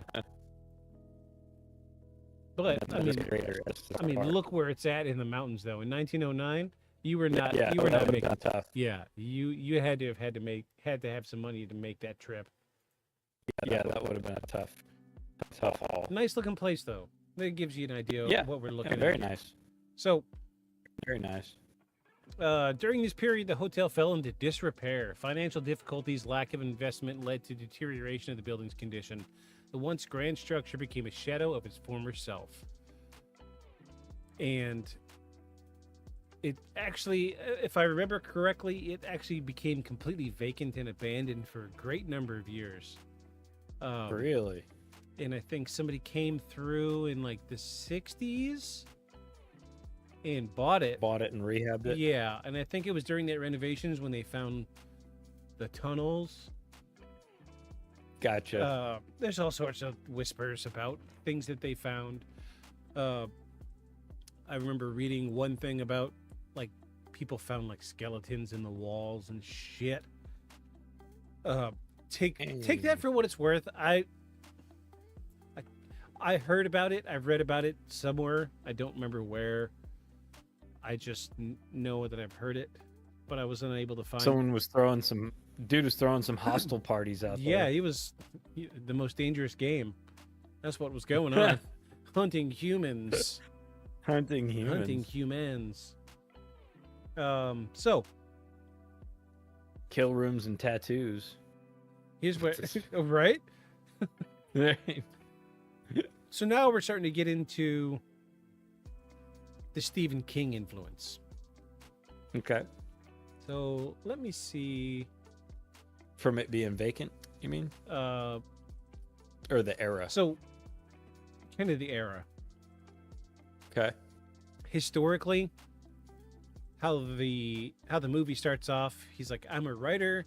I'm going to go out to this mountain resort, isolate myself, and I'm going to use this time to focus on my writing. And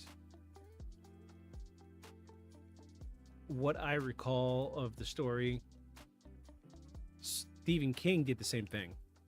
He said, okay, I need to clear my head. I'm going to go out and stay at this hotel. I hear it's really nice. And it was...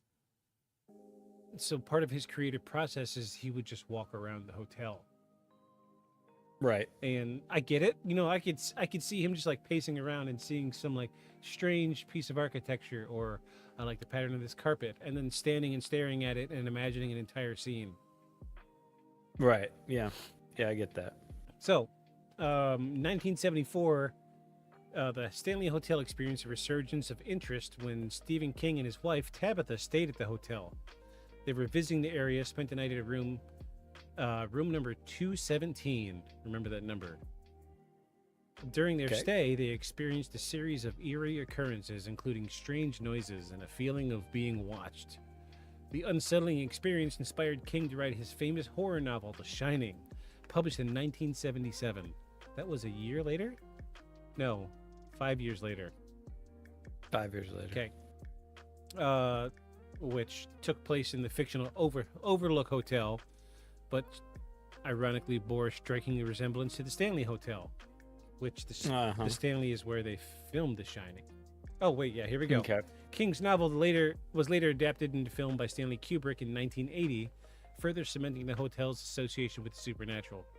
The movie, while only loosely based on King's book, featured many iconic scenes set in a grand isolated hotel influenced, and its influence contributed significantly to the Stanley Hotel's reputation as a haunted location. So, Stephen King's the reason why everybody thinks this place is haunted. There's lots of reports,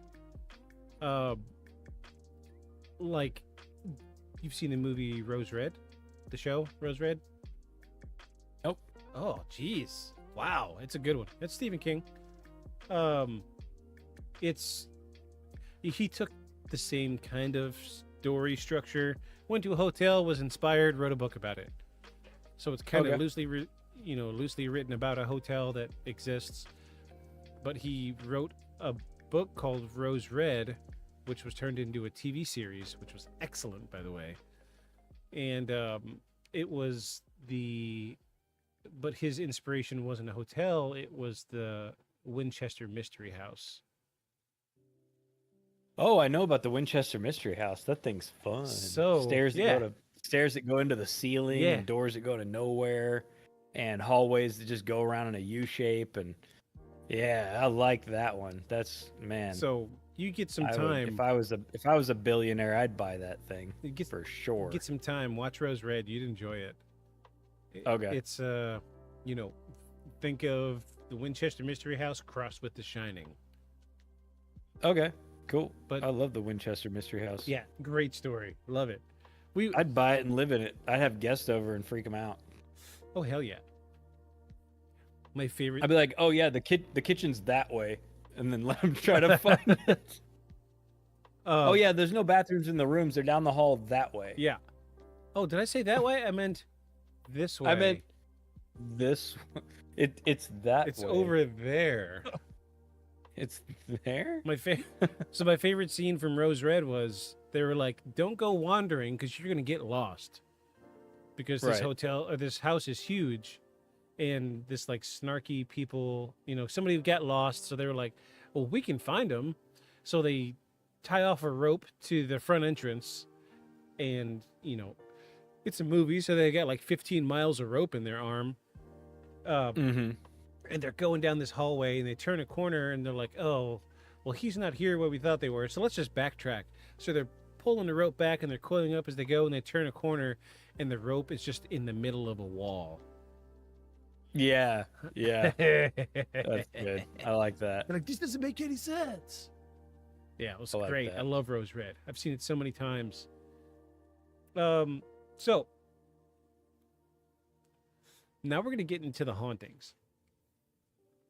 Yes. So the Stanley Hotel's reputation as a haunted destination grew with the release of The Shining, as we know. Guests and staff began reporting various paranormal phenomena, including unexplained noises, apparitions, and eerie occurrences. Notable reports include, and it starts. I'm going to start this off with a little sip of this beverage.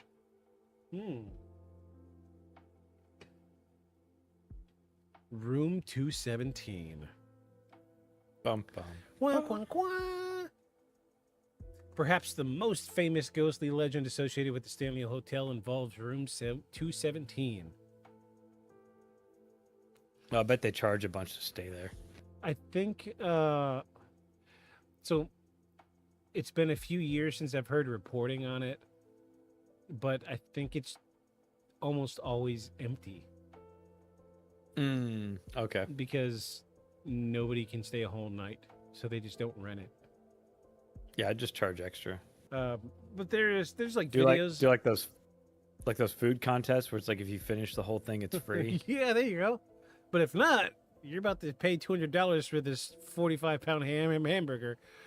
You got to be like, hey man, yeah, you can stay in room 217 if you stay all night and don't come out the room after you go in at 8:00, and at 8:00 in the morning you can come out. If you come out the door before then, it's $2,000 a night. Good luck. See you in the morning. Free stay, free room goodbye. service. But if you come out that damn door, you're paying out the nose for it.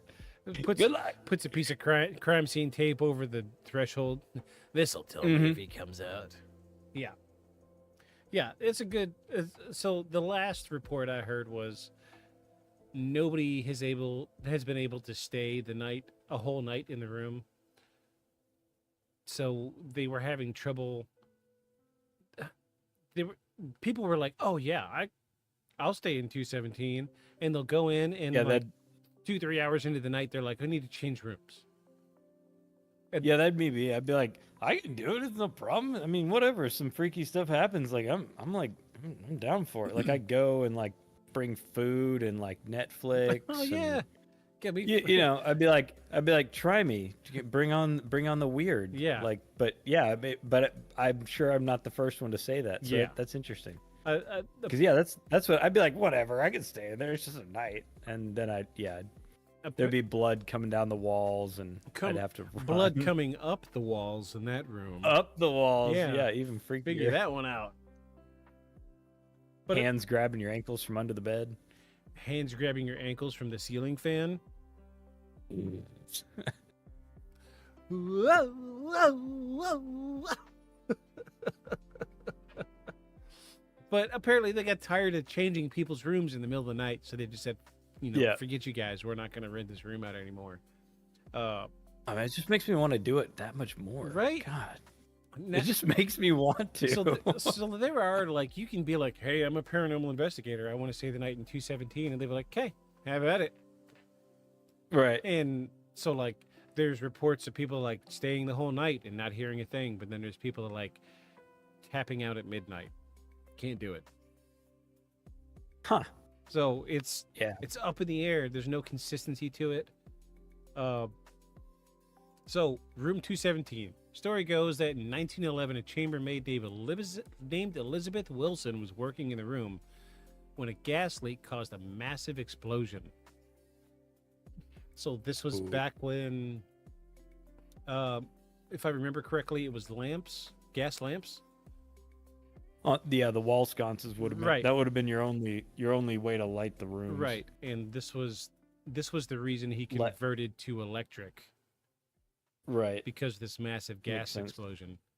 So yeah, Elizabeth survived the explosion but was severely injured. Guests and staff alike reported seeing her ghostly figure in the room, and there are a number of accounts of lights turning on and off, unexplained noises, objects moving around on their own. Some guests have reported feeling a sudden chill and sensing a presence in the room. I'm gonna look it up right quick. I want to see if room 217 was in Shining. Yeah, I'd go with like 4, 180 cameras, put them in each corner of the room, have like microphones hanging everywhere. Okay, so in The Shining, room 217 at the Overlook Hotel was haunted by the ghost of Mrs. Massey. And the maid's name was Elizabeth Wilson. Okay, no correlation. So that's Cool. different. Mrs. Massey represents the hotel's dark past and the paranormal, and her ghost terrorizes several characters throughout the night. Oh, 217. Oh, that's the one with the naked zombie chick in it. Horrifying. That was one of the rooms. I mean, she liked to party. I mean, man, you need to. A zombie chick would freak me out. You need to see. I guess I'll show you pictures of her later after we're not recording. You'll be like, I guess maybe I don't want to party with this I guess one. here's what makes me gravitate towards it, right? Like I've said this a couple of times in the show. Like I've not had like a real like experience where like, I would all of a sudden just have to like, drop all of my skepticism, right, because of a thing. Yeah. Right, like a UFO land in the backyard, or like me sit here and see like a shimmering outline of a figure like walking towards me in my house. Mhm. I've never had anything like that Right. happen. And so, I guess a room like this where a bunch of people have said they've had that happen, I'm like, it's like a law of averages. Like, so go stay there and you'll get to have Right. one of those experiences. I would even be thankful that, I shit myself because I was so scared. I'd be like, but I saw it. I saw it. Because right now I can't say that. I got the proof. It seems like, yeah, I saw it. I know. I'm the guy now. I'm the guy now that saw the ghost. I'm the ghost guy. Call me ghost guy from this day forward. All right, so that's room 217. It plays a big role in the movie. Horrifying scene. Let me see. I'm gonna look. Oh yeah, it is. Okay, that's the scene I'm thinking of. Oh, it's so crazy. I'll show you after we're off because there's nudity. Gotcha. I'll show you when we're not recording. So the next room is the music of the ballroom. The Stanley Hotel's Grand Ballroom is another hotspot for paranormal activity. Guests and staff have frequently reported hearing sounds of live orchestra playing in the ballroom. Despite the fact that no such event is taking place, these spectral performances are said to be accompanied by the sounds of clinking glasses and laughter. This phenomenon is often attributed to the ghost of a former guest or resident who loved music and parties. So, this one I hear the most. Through all of my reporting, I can see this happening pretty easily. Because how many times have you been at a hotel and like somebody's renting a room or renting like the party room for like a wedding Mhm. reception or something? You just hear it down the hallway. You learn to block those sounds out. Right. It's one of my favorite things is, they'll be doing a tour and they're like, this is where room 217 and this is where a spooky hen poked somebody in the eyeball. And at the end, they're like, what's the party going on over there? I heard him, is it an open bar or what? And they're like, there's no party. What are you talking about? Like, when we were down that hallway, they're like, we haven't rented anything out in 6 months. What are you talking about? And then it clicks, and they're like, oh, you heard the ghost ballroom. Huh. I love those stories. I love them. Like, there's a lot of stories of people being like, hey, it's, the tour's over, and they'll be like, hey, it's really cool that you guys have, like, period maids walking around. That's a nice touch, with the cool atmosphere. And they're like, yeah, we don't have any period maids. Our maids wear like scrubs. Right. They're like, well, who did I see that the? Yeah. Well, it's settled then. Joint 40th birthday party banger in the ghosty ballroom. Yeah. Let's go. Open bar. Open bar. Electronic music.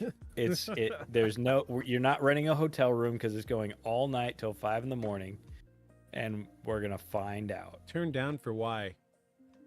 Turned down for why? Turned down for why? Yeah. So that is our ghostly happening number 2. Ghostly happening number 3.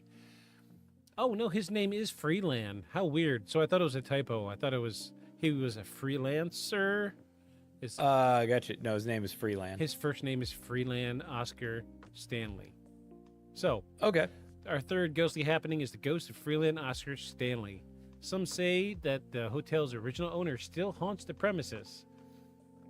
His spirit is believed to roam the hotel, particularly around the main lobby and his hold office. Visitors and staff have reported seeing a man dressed in early 20th century attire who vanishes upon closer inspection. Others have described feeling inexplicable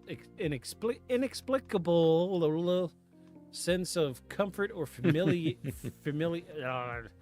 okay, I'm about to familiarity. Yes, that word, because I'm at the bottom of my drink already. Let me take another pull. All right. In that word you just said, in certain areas of the hotel, which they attribute to Stanley's lingering presence, which I get. This is another common thing. They'll be like, I feel like someone's here, somebody's watching, but it's a comforting presence. Which would make sense. If he was the owner of the hotel, he would want people to feel welcome, right? Yeah, he would want people there because that's what he built it for. So even after he's gone, he's still because still the what do you call it, the service industry guy. He's still the hey, service industry. I'm the guy that'll give you a thumbs up when you walk in the door. Concierge, the owner, I know what you're getting at. I can't think of the word. Yeah, I can't think of the word. He's the friendly fella. But this is a common, you hear a lot about this, things where, like, say a motherly figure dies, but she still haunts the area. They'll feel scared, and then suddenly there'll be like a peaceful calm, like your mom's got her arms wrapped around you.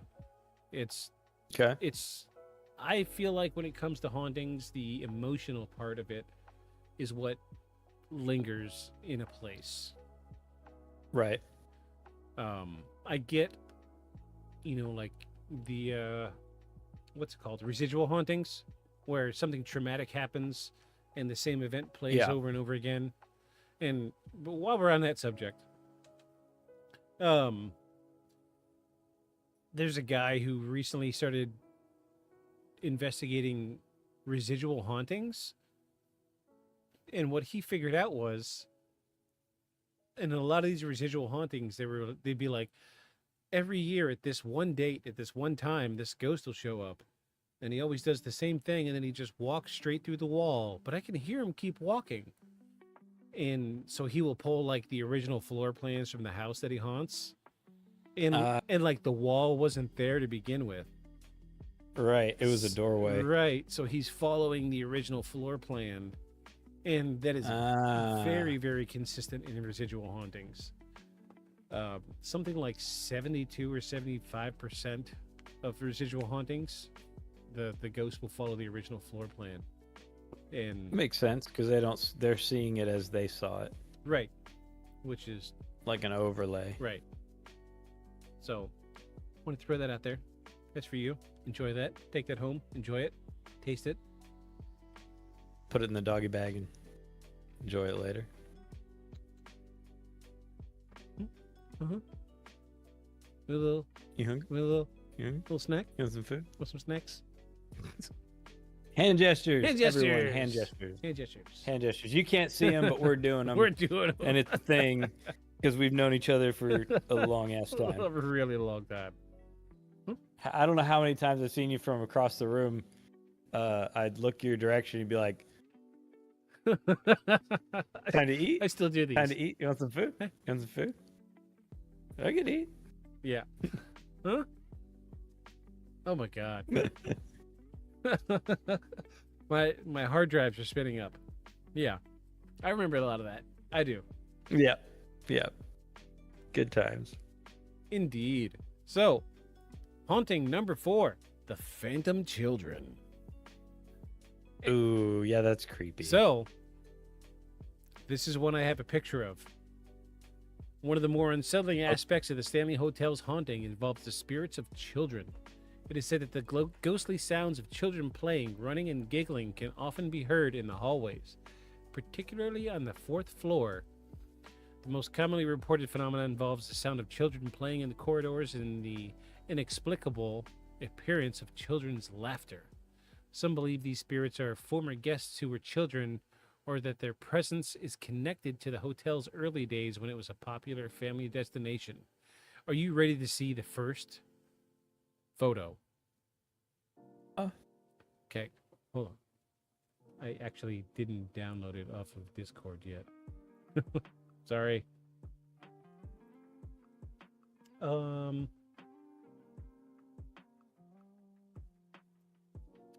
Here we go.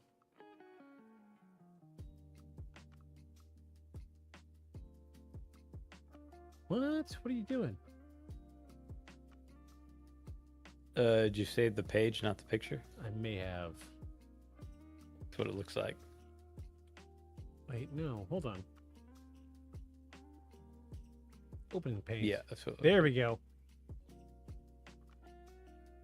Okay, so what are we looking at here? All right, so this is a group of people in a stairwell. Uh-huh. So this is a really popular spot for people to congregate in. This was like you'll see a lot of like YouTube influencers sitting in this little corner spot right here. Okay. Everybody loves this spot. There's a lot of reports of seeing faces in this mirror as well. However, Ooh. look right here, sir. Let me get a red box. Yeah, I saw that. I just couldn't decide if that was the thing that we were looking at or not. So, yeah, I mean, it looks like a little girl in a nightgown. Which is kind of. I mean, no matter how you cut it, the attire doesn't match the rest of the people. No, and it. You know, at first I was like, oh well, you know, you got a lot of lens flare coming off of lights and stuff, but lens flares don't look like that. No. I've seen a lot of versions of it depending on your lens type, but they definitely don't look like that. So I'm seeing also like, see how this kid right here, I'm guessing it's a kid. Yeah. Really blurry. Like if we really zoomed in, there's some serious artifacting here. Like same thing with here. Like look, this kid's got double ears. Oh really? Was this a motion capture from a video camera? I feel like this is either a still from a video or it's been enhanced and enhanced and enhanced. That's why we're getting weird artifacting. But yeah, because there's like lens flares from like lights that aren't even in the picture. Also, that lens flare coming off of like the corner sconce is super long. Yeah, which is compared to what, you know, anything you'd catch on camera normally. It's a little strange. I'm not gonna lie. Yeah. All the way from this point, but if you notice, all these people are looking up at the people coming down the stairs. Nobody's looking at the person coming up the stairs. Yeah. Yeah, I do see that. I mean, it's a pretty clear image. I mean, it looks like a little girl standing there with her arm on, you can even see her arm there on the banister post and her, you know, like shoulder blade length hair. And I mean, she's all white, but it looks like she has slightly darker hair than her white nightgown. She's definitely wearing a nightgown. Nobody else in this picture is wearing anything close to pajamas. No, not at all. And I mean, it is night. I mean, as per the view out the window. I know for a fact that if this group of people were standing here and a little girl came up the stairs wearing a nightgown, people were going to look at her. For starters, But I mean, kids don't really wear white nightgowns like this anymore. well, not walking around the hotel By herself. by themselves. Yeah, and I guess the thing to me is like, maybe they didn't see it and it was just captured on the video. I mean, that's kind of like the the voice phenomena thing. Yeah. I mean, maybe it was captured on the lens, but not on the the people didn't necessarily see it. It's just There's not really any context of the photos. It's kind of hard to. yeah, it's hard to know. nail down exactly who took the picture. Tons and tons of stories about the picture, but nobody can tell me Right. who took it, what was the situation. Yeah. But it seems like there's enough people there and enough things going on. It seems awfully convenient that nobody is looking at the girl. Because Right. So are you saying that because you think that it's not real, or are you saying that because you think it's just caught on the camera and not necessarily that people could see it? it makes me feel like this is more authentic because nobody's interacting with the girl, with the ghost, with the specter. Right. Mm-hmm. It's just, yeah. And like if you notice, I like it. I mean, it's a good photo. So even like the blurry child on the upper staircase, you can tell they're holding a phone. But you can't, Yeah, one of them. Yeah. but you can't see through the person. You can't see through the child, as opposed to the ghost child. You can, if you look in. Let me see if I can zoom in. Yeah, you can see the carpet through her shoulder. You can see through this chick. The pattern Yeah. continues. It's pretty artifacty though. Yeah, it's Like when we zoom in like that. Although so are the other yeah. problems in the photo. Like they have the same, but I think it's like you said. I think it's been enhanced Yeah, a lot because you had that artifacting everywhere. yeah. So on things. generally, when somebody alters a photo, you will only get artifacting around the area affected. Mhm. So if somebody were to alter this, let's zoom in a little more if we can. This would be the only spot that you would see artifacting. But notice Yeah, I mean, I think very, it's very altered. consistent. I think it's altered, but in terms of like filters and Yeah. color and contrast enhancement. That's what it seems like. Yeah. It seems like of the whole photo, like macro, as opposed to just an area. Which, if I were trying to enhance a section of a photo because I saw something weird, that's what I would do, so that you didn't think I just like manipulated a section and added something. Because Yeah. if you only manipulated that one section, it would certainly stand out like it, like the artifact edges of all the fakes where people add something in. Yeah. So- I will say the only thing consistent is the date on this. Somewhere around 2009. So Okay. I'm going to guess and say this is digital photography Yeah. because, I mean, I've had enough shitty digital cameras to know that this is what a digital photo looked like back then. I mean, given the movement in the thing, I feel like it's a clip off a video, but I don't know. I concur with your statements. I do. Because like it's a lot of blur. I mean, for that much blur, your shutter speed or however they measured on digital was super low. Yeah. Because I mean, the lady is super blurry, and there's another. Yeah, that other person right there looks like they're just walking in from some side room. Yeah. And they're like just a total blur. But they look, their arm is in position like they're, moving forward, purposefully, like they're headed somewhere. Yeah. Same with the folks coming down the stairs. Like they're blurry because they're descending. They're Right. not just hanging out. But they're solid is what I'm getting at. Mm-hmm. Oh yeah, yeah. No, I agree. I agree. I was just trying to decide what I thought took the picture and what the circumstances were. I don't think it was a slow shutter speed. It looks like an image capture from a Video. section of video. Yeah, like Yeah. almost like actually, since this is like a popular spot and the hotel's so big, almost like this is like not so much security cameras, but cameras they have in the hotel to monitor flow around the hotel, so you can see like where Sure. Yeah. where people are hanging out, people coming in and out. That way, like, if somebody says their room gotten broken into, you're like, oh, well, this dude came in down the stairs right around that time. Yeah. That's what this looks like to me. So, I agree with you. But I feel like this is authentic. Yeah, I mean, it doesn't give me any like, you know, red flags for a fake. Yeah.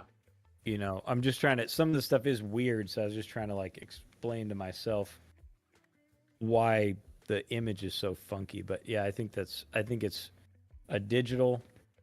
It's an image capture of a digital, and then somebody tried to make it the contrast better, and it's gotten weird. I've edited the hell out of some photos to try to make pictures more clear, and sometimes this is just all you can do.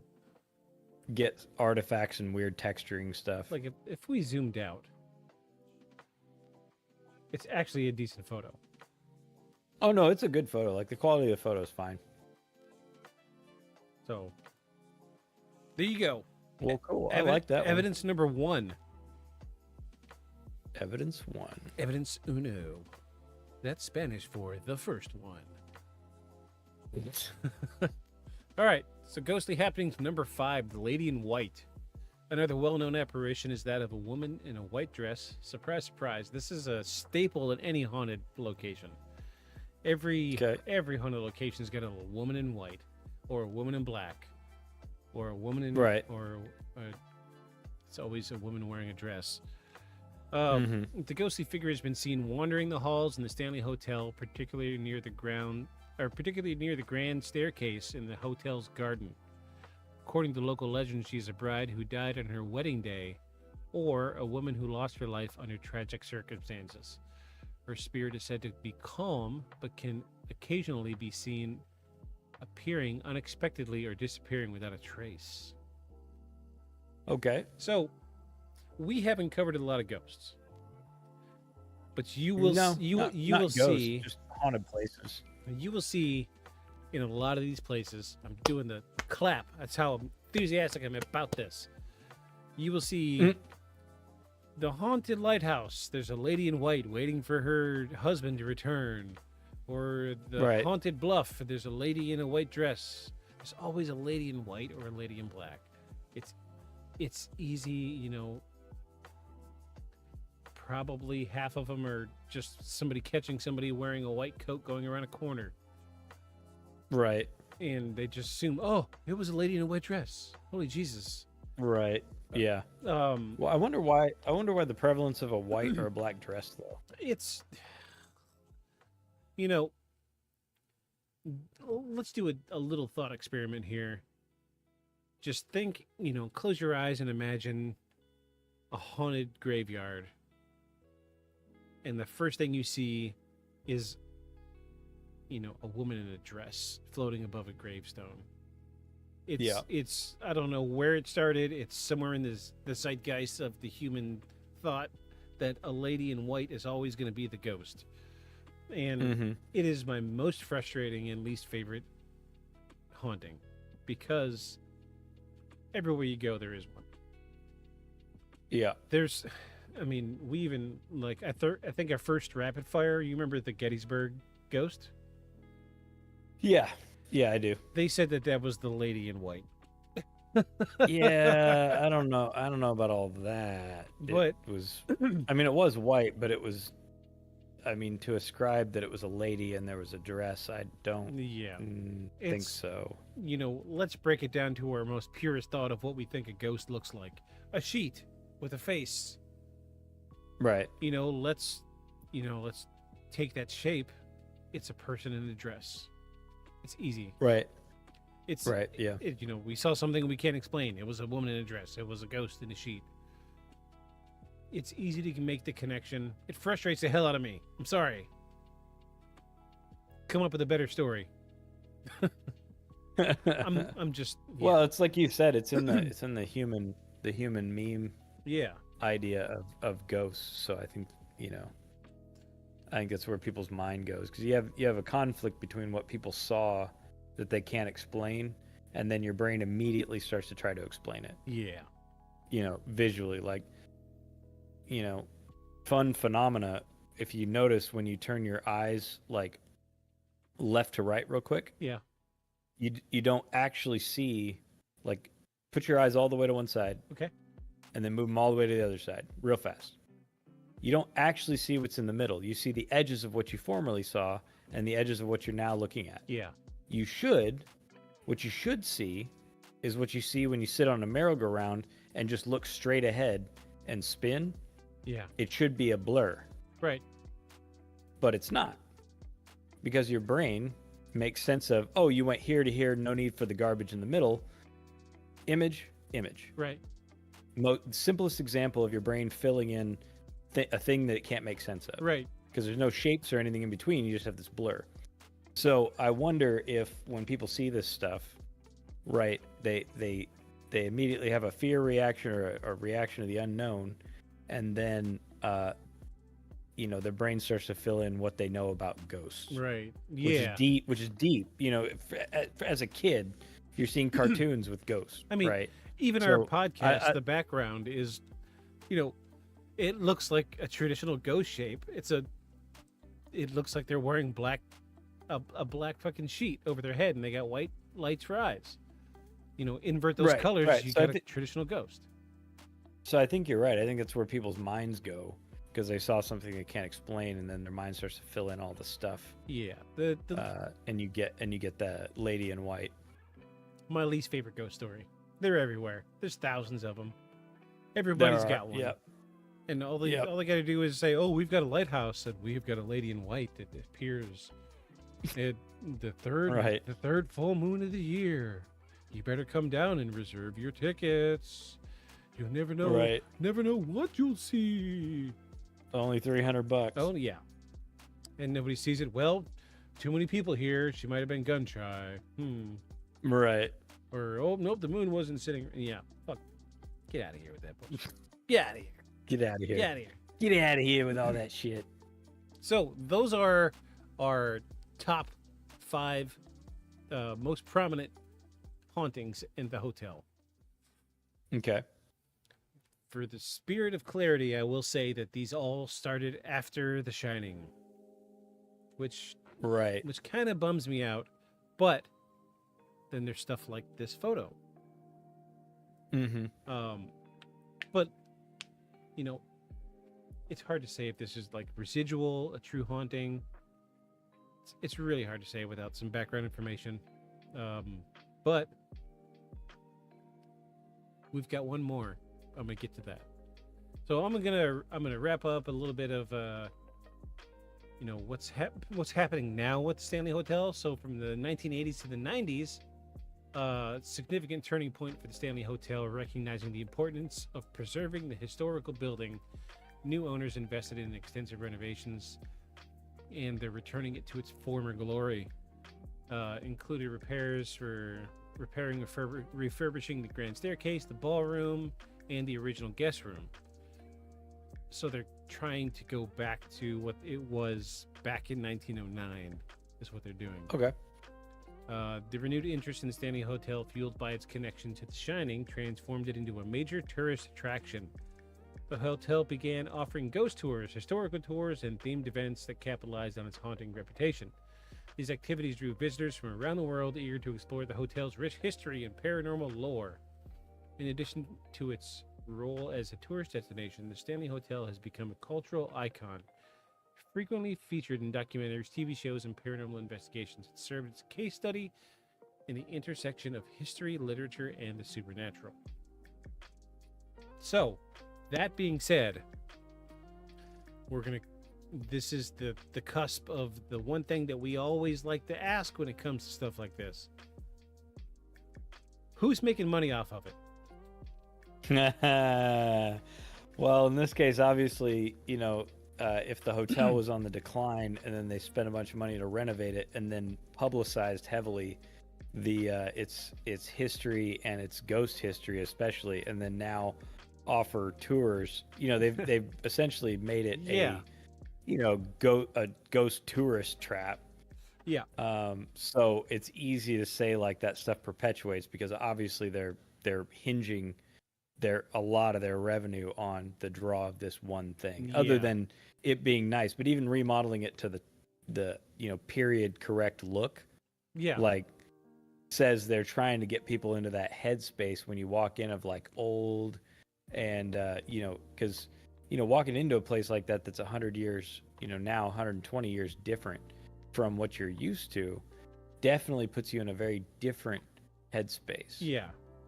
Right. So you're already primed Absolutely, for the idea, right, that there might be ghosts. So yeah, I mean, it's obvious who's making money off of it. I mean, them, the town around them, because people come and spend money. Like, it's a whole thing. It's a tiny little nod to this picture we're looking at here. You mentioned it feels like a security camera. Yeah.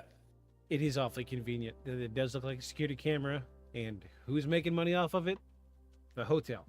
A hotel. So, right. That being said, we're going to come to our final ghost story.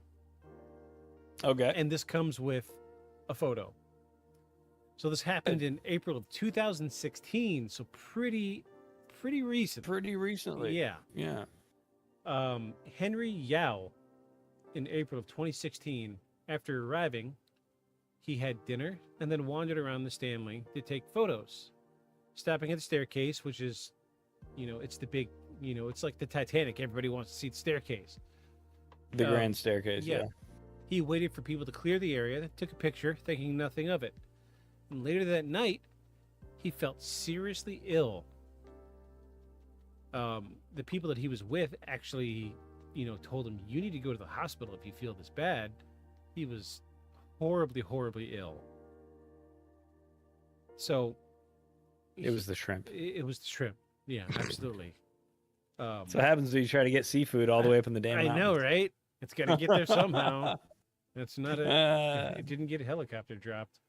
But his friends tried to convince him to go to the hospital. He was so sick, and he decided, I'm going to ride this wave. I'm going to, do what I can. I want to stay here. I've made this trip. So he began. So he stayed his whole trip. A few days in bed after feeling really ill. Stayed at the hotel for like a week. And once he was on his trip home, he started going through his photos that he'd taken, and when he discovered what he said was a really, really strange image of someone standing on the stairs, except no one had been there. Okay. So he remembers clearly waiting for everybody to leave the staircase. However, Ooh. You know what? Let me save this image. Yeah.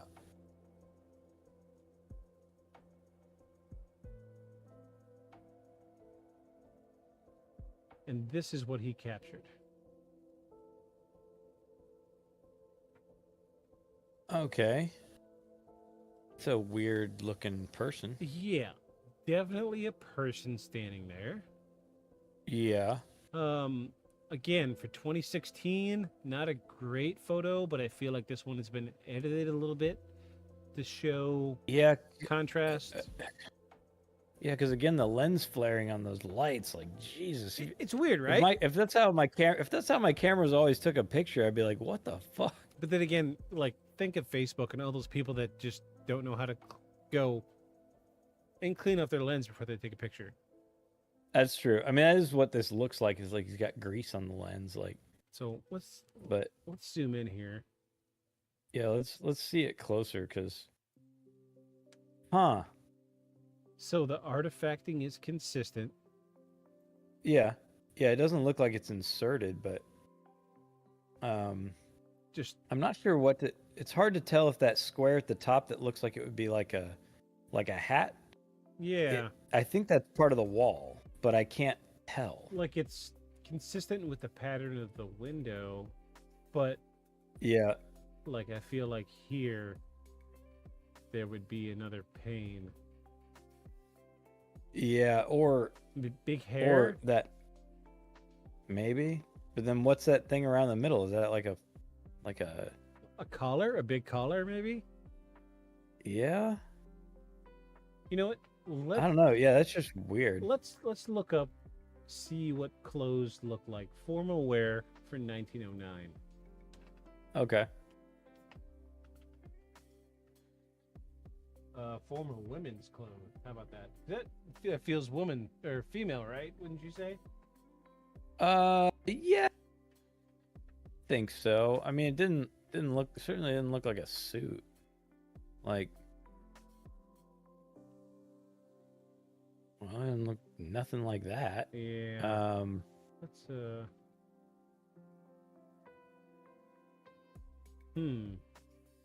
Ooh, look up swimwear, 1909.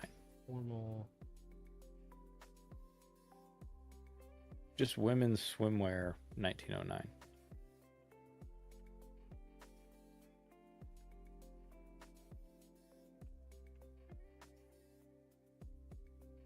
Well, those are not helpful, No. but some of them are. It looks very baggy. Like, honestly, so here's what it reminds me of. Because it looks like there's some sort of a hat on it, right? But like covering the whole head like a basket, almost. Interesting thing, see what I'm saying? Okay. Interesting thing, there is there's a sect of monks that wear literally a basket on their head, Yeah. with little eye holes for it, and they play a flute as part of their Zen meditation, like the breath meditation of the Zen flute. But okay, here we go. they don't look like that. They look much plainer. Okay. Yeah, I mean, it could almost be that lady sitting in black there, except Yeah. what about the face part? Okay, so the head part. So let's put this hat on this girl back here. See the big collar? Yeah. That could be the collar. Yeah, but then why here. can't we see? Yeah, but why can't we see her? Oh, like the hat's tilted back, and you can't see the face because it's obscured by the light. Like Lady D from Resident Evil.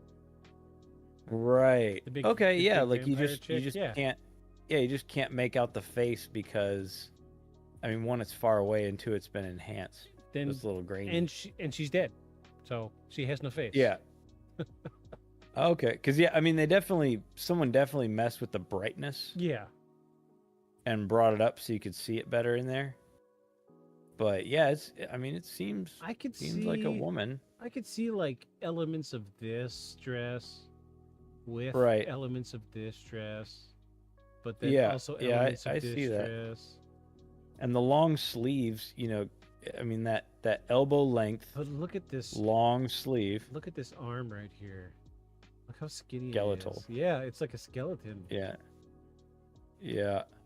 And, Huh. and then look, it's also here. Here's another hand. Yeah. The hand, yeah. Very thin and bony. Look, Interesting. a pixel K. Come on, dude. Whoever's got the first name K, we know your secret. Now you're being ridiculous. Okay. But I do like the photo. I mean, it's a very good and creepy photo. Like, especially if he was so sure that That he waited if for he was trying to get everybody a to shot. leave. Yeah, that he waited.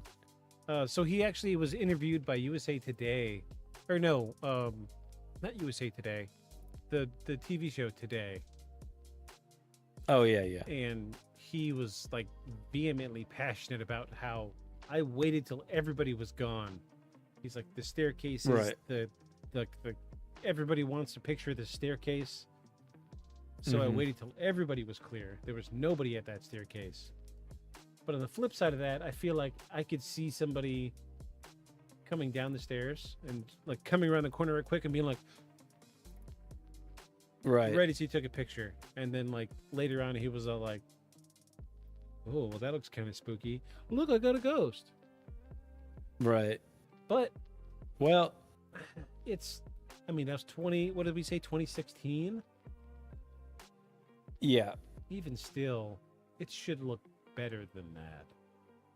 Yeah, the lighting's all bad, and the coloration's really bad, and the contrast is really bad. Like, everything about it is just a terrible photo. I can't get over the lens flares. Why does every photo, so like, this is a common thing. Every photo I've seen that's remotely ghostly about this hotel, these lens flares are ridiculous.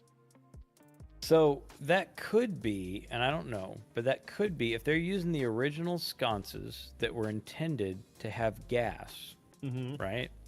And it's an expensive hotel. The likelihood is, because they look like they're clear sconces around them, the likelihood is that they were etched in pyramids or triangles. Oh yeah, it makes a good to point. spread the light. Yeah, and so it might be that most of the pictures in this place where there's original sconces have lens flaring.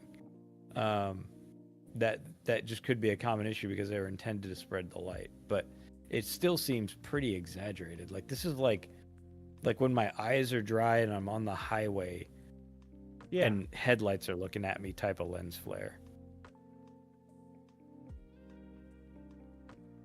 So I guess I want to get back to what I feel like is the elephant in the room here. Okay, go ahead. With this. I was hoping to find a picture of these lights, but apparently. So I feel like the elephant in the room is there was, Stephen King didn't go there because there were spooky happenings. He went there because he wanted to have a break. Yeah.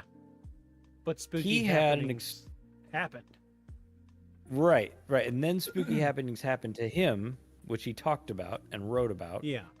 And then all the other spooky happenings are post his stay there. And even that room that he stayed in is now the haunted room where everybody can't stay all night. I'm like, okay, so what? Stephen King's just got like viral haunting, hanging around him in like a miasma that just infects places. Like, I mean, it could be coincidence, but I'm just saying it was around for a long time before he ever came. 60 years. And then all of a sudden, after he has an experience there, now everybody else does. And they're, and they're looking for him and they're photographing for him. And the hotel is,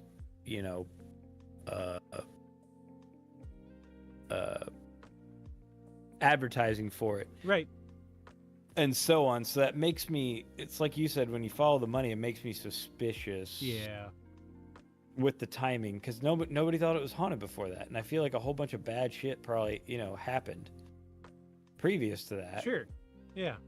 But then nothing gets reported until it's him. Yeah. So I guess that's my only problem. Though I do like these pictures a lot. They're great. Yeah, they're better than most. Mm-hmm. These are the only two I could find that I didn't look at, and I was like, meh. I'm not going to see a face in 10 pixels. That's not going to happen. Right. And even this picture, if you look at it, like, I mean, let's say it was someone that came around the corner. What the fuck were they wearing? Right. Like, yeah. That just looks weird. So I mean, I don't feel like it was a person like snuck into the picture real quick, because that would just, I mean, what I couldn't explain to you what the fuck they're wearing in 2016. Okay, so my wife wears dresses. I've never seen her wear anything like this. Right. I just and like the head's obscured. Like I do feel like it's probably a hat and you can't see the face, but yeah, I'm just like, I don't know in what way someone would have to walk into the picture and it look like that. Yeah. It's a weird one. It is a weird one. It's weird. It's very. So I do like the photo. I'm just. My only the photos to me are convincing, and then I'm warring against, in my head, the fact that none of this stuff comes up until Stephen King makes a whole thing about it being haunted. That's my difficulty with it. Yeah. So, I mean, we're coming to this conclusion pretty quickly. This may end up turning into a shorter episode than normal, but that's okay. I think our 2 episods ago we ran over 2 hours, so yeah. Hour and a half's probably enough. I mean, but let's go ahead and let's make our decision on this. What are you thinking? I guess for the first time I'm gonna have to go with undecided, because the two things have my head split in half, right? Like the photos are good. Yeah. And someone died in that room, right? Like that stuff's good. Like that's good ghost stuff, right? But then I don't know, man. It just itches on me that the coincidence of no one starts seeing any of this stuff till Stephen King does. Like, Oh, and wait. he's a super influential like horror writer. No, the caretaker didn't die in the room. She was just hurt. Oh, okay. So still, what? Somebody was gravely injured, but they didn't die. Ooh. but then their ghost gets clung to the hotel. Like, yeah. I Right. mean, I don't know, man. I think the photos are good, but I think they've clouded it too much with promotion and advertising Yeah. for me to be like. I agree with you. For me to be like, yeah, it's definitely haunted. Like, I mean, yeah, I feel like they've clouded the issue too much, and so half of me wants to be like, man, I just think it's like well promoted, but the photos are great. The photos are weird, and there's something going on there that I don't understand. I'm gonna agree So with I you guess on the photos. I love them. They're great. They're very good. This one particularly really tickles my pickle. Yeah. However, I'm with you on why does everything spooky happen after The Shining? Yeah. And it comes back to my investigator rule number 1: who's making the money off of it? Right, and there's a lot of money being made off of this. Both, Stephen King stuff, Yeah. obviously. Like, it behooves him to be like, oh, yeah, I had something spooky going there. Like, hey, also go watch my spooky movie about it. And read my spooky book about my spooky experience at the spooky hotel. I could see. So he made a bunch of money off of it. Yeah. One of his most popular books and movies. I could see this hotel having somebody in their employ wearing a period dress and just kind of wistfully moving around the hallways. Yeah, like waiting till there's not a lot of people moving around and then like go from like this hotel room to that hotel room and then like change back. Yeah. Just to give it like I could see that. I could see it. It doesn't explain the girl. Except again, it looks like it's on their monitoring cameras. And so this camera is weirdly fish-eyed. You see it? Yeah, I noticed that. Yeah. So were GoPros a thing in 2016? Not like the one I'm using that fish eyes the crap out of me, no. So let me see you when first GoPro came out.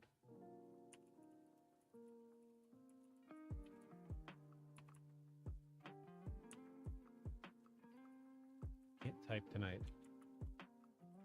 I guess I'd like to see the other photos he took. 2004. That would help. Wow. 2004. Yeah, because they were originally they were like a camera inside of a plastic case that went on your arm. Yeah. Because dude was a surfer and wanted to film it from the surfboard. Okay, so the first came out in 2004. It was a 35 millimeter film. Mm-hmm. GoPro timeline. Here we go. So 2016, we had Hero 3. GoPro. Oh, geez, wow, they were up to Hero 5, 2015. Oh, okay.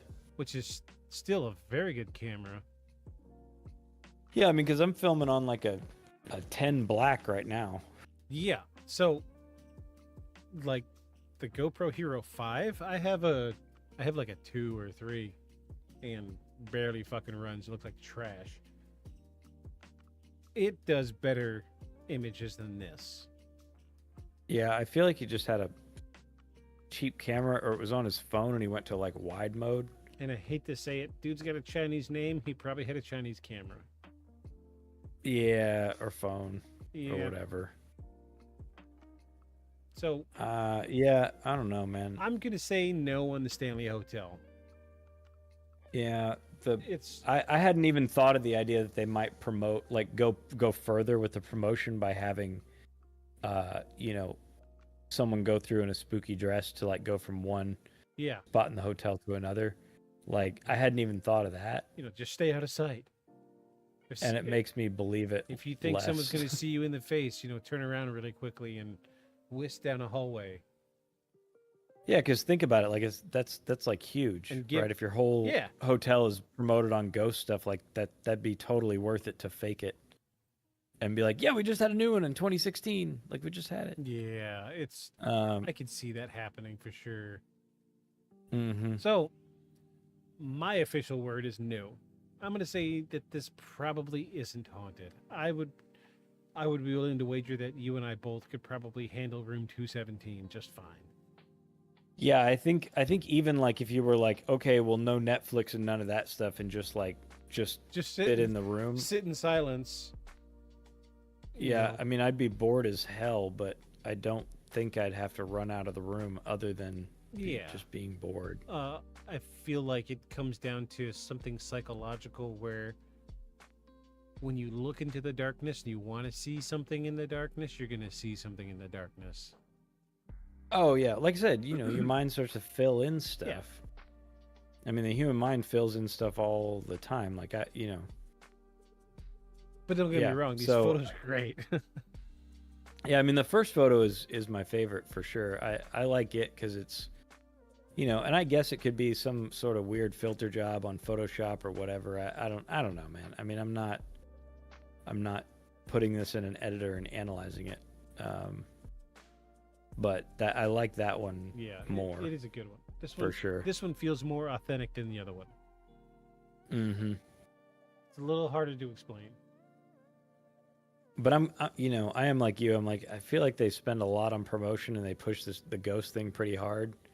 I feel like it'd be worth it to them to push it far enough to be like, oh yeah, look, we had a new one because the story was getting stale. Yeah. I'm gonna say no. No is my final word. Yeah. Sorry, listeners. It's just you got to give me something better than just a handful of stories and 2 pictures. In a very very the stories are novel. always. Yeah, I mean the stories are always very good. And my problem is like, yeah, except like, I mean, I hear you. I hear that was real for you and that was the experience that you had. But all you have to show me is you retelling a story, and that doesn't. I mean, words. What book was that? Words or Wind? Yeah. Like, I mean, it doesn't. Like if a dude, ran up to me at work tomorrow and said, "Oh yeah, no, I saw a UFO land in my backyard," I'd be like, "So did you take a picture of it with your phone that's always on you?" "Oh well, no, but I definitely saw it." I'd be like, "All right, cool. Cool, Put buddy. that on the list of people who saw it with nothing to prove it." Yeah. And you and the other 3 million people on that list can all kick it and talk about your stories you have because it doesn't do anything for me. So yeah, I'm with you. I mean, I don't know. I guess I want there to be a big giant haunted hotel out there, but I want to believe. I don't know. I do. I don't know. It's also not like full of traumatic stories of things happening in the hotel. Like, not that I guess it has to, but I'm like, so why the sound coming out of the ballroom, for instance? Like, they just had such a ripping time that like when they died, or it was just so damn good, like the emotion soaked into the walls and it just repeats. The party was such a banger. It reappears every year. If you look really close, you'll see Jim Bob naked running down the hallway. Right. So I'm, and also it would be nothing. It would be nothing for me to rig up, a speaker in the ceiling in the ballroom. Yeah. And like just once in a while when I know there's nobody in there and the doors are locked, like play music and then like have a trip switch that when you open it, it goes off. Yeah. Like, yeah, like that would be nothing. Or just to keep your haunted hotel haunted. Yeah. Right. Just to keep your haunted hotel haunted. Like, I can control it with my watch. Thank you. If you're already in the position of like, promoting something you don't actually think is probably real, like what's another step to like, fake it like that? It seems like it's just way too easy to continue to fake it. Yeah. So, yeah. All right. Well, I guess it's a no then. I guess it's a no. You talked me into it, honestly. I'm sorry. Yeah, you talked me into it. No. I mean, no. We're just being honest here based on what we got and what people are saying and what we're seeing. I mean, so for us, I mean, it's just not. I wouldn't even say we're the hardest critics in the world, because we do want there to be something, but yeah, the vast majority of stuff out there is mostly fantasy and what people want to be going on. Yeah. So, anyway, sorry, listeners. We're gonna say that the Crescent Hotel, the Crescent. Sorry, wait, is that right? No, the Stanley Hotel, Crescent. No. That's in Hot Springs. Stanley Hotel. That's in my town. Yeah. The Stanley Hotel is not haunted. Sorry, everybody. Sorry to dash your dreams, but got to come at us with a little bit more than just 2 photos and a handful of stories. But it is interesting. I think probably if you're in Estes Park, it'd be a cool place to stay. Oh yeah, absolutely. Now that I know, that's what I would do if I go back to Estes Park. I'd stay there. But donate to us on Spotify or Facebook, whatever. We'll get a couple $1,000 together. We'll go stay at this room 217, and we'll do. Yeah, send us there. We will run if you all send us there. We will run a live stream all night from room 217 of us, cussing and discussing and ordering room service delivered in, and just shooting the shit, hoping the ghosts come out to do the same. Yeah, I would do it. I would absolutely do it. I can't afford to do would. it, but I would love to do it. No, but I'm saying, if you guys want to see us there, man, I'm down. We'll do it on Halloween and everything. Yeah, and Halloween at midnight. Whatever. Do it. Do it. Let's do it. Let's do it. You want to eat? Oh my God. You hungry? You want to use food? All right, then. Well, shit. It's a little shorter episode. It wrapped up a little faster than I wanted, but that's all right. You win some, you lose some. If you like what you heard, if you want to reach out to us, have a suggestion for an episode, you can email us at beyondshadowspodcast@gmail.com. You can hit us on Instagram at Beyond Shadows Podcast and Facebook, Beyond the Shadows Podcast. Look for this. This is our logo. This is us. This is everywhere we are. Find us, holler at us. Tell us how bad we're doing, how good we're doing. We have noticed a great number, increased people of following us on YouTube. Thank you to everybody who continues to follow us. Let us know that it lets us know we're doing well. We're just a couple of schmucks. Just know that you enjoy what we enjoy. Yeah. Honestly, the intention isn't for us to make money off of this. This is our time to hang out. Creature like that, how would it ever die? Me and this guy, we go way back, and this is a nice chance to do something halfway entertaining and share it with everybody else, and then have the best You're time. crazy. So, But I saw that monster too. thank you for all I the wanted views, was someone to believe me. Contaminate. And roll. Face. All day long. Horrible. Looked like it would scare you to death. Do you have anything you want to add before we get the hell out of here? No, I mean, for the listeners who haven't listened to earlier episodes, Victus and I, we used to live in the same state, at least, not very far away from each other. We've known each other for a long time. Jeez, long time. Now we're separated by half the country. Yeah. And we were looking for, something to do on a regular basis. We can't just go out and get a drink. Right. So, this is really our time to kick it and have some sort of central topic to dance back and forth across while we reminisce on our own neurons. And we're just happy that you guys join. So yeah, if you find this interesting, we probably have a lot in common. Because this is just us smushing our brains together. Yeah. So if this is what you like, then be sure to come back and follow us. Beyond the shadows. But definitely not the shadows at the Crescent Hotel. Or Stanley Hotel. Damn it. Yeah. See you guys. Have a good one. Good night, everybody.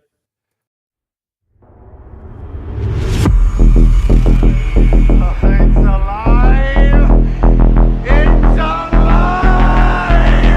A creature like that, how would it ever die? And this monster starts running right at me. Annihilated by nuclear bombs. Beast is not dead. I put 4 bullets into him. You're crazy. But I saw that monster someone to believe me. Contaminated. Face. Horrible. Look like it would scare you to death. All right, let's get to work.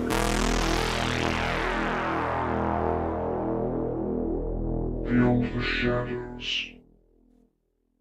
Okay, so a pirate walks into a bar. Okay. I haven't even told the punchline yet. We're both live. A pirate walks into a bar, and he's moseying through, and he sees another pirate sitting at the bar. So he sits down next to him, and he looks over, and this pirate's got a steering wheel stuffed down in front of his pants, and he goes, he goes, "Gar, what is you have a steering wheel in your pants?" And first, the other pirate takes a little sip of his drink, sets his drink down, and he goes, "Aye, 'cause it be driving me nuts."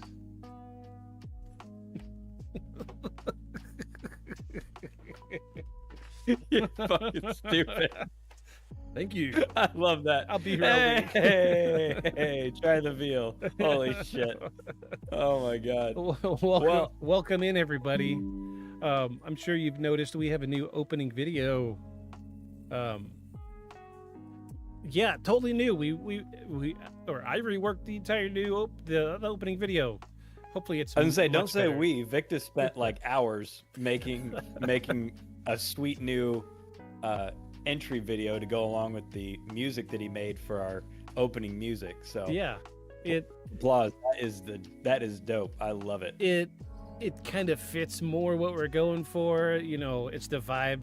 You know, I definitely have like a classic horror movie vibe. I've always loved it. The audio clips in the opening audio are from like 1920s, 1930s horror movies, and I'm a sucker for the black and whites.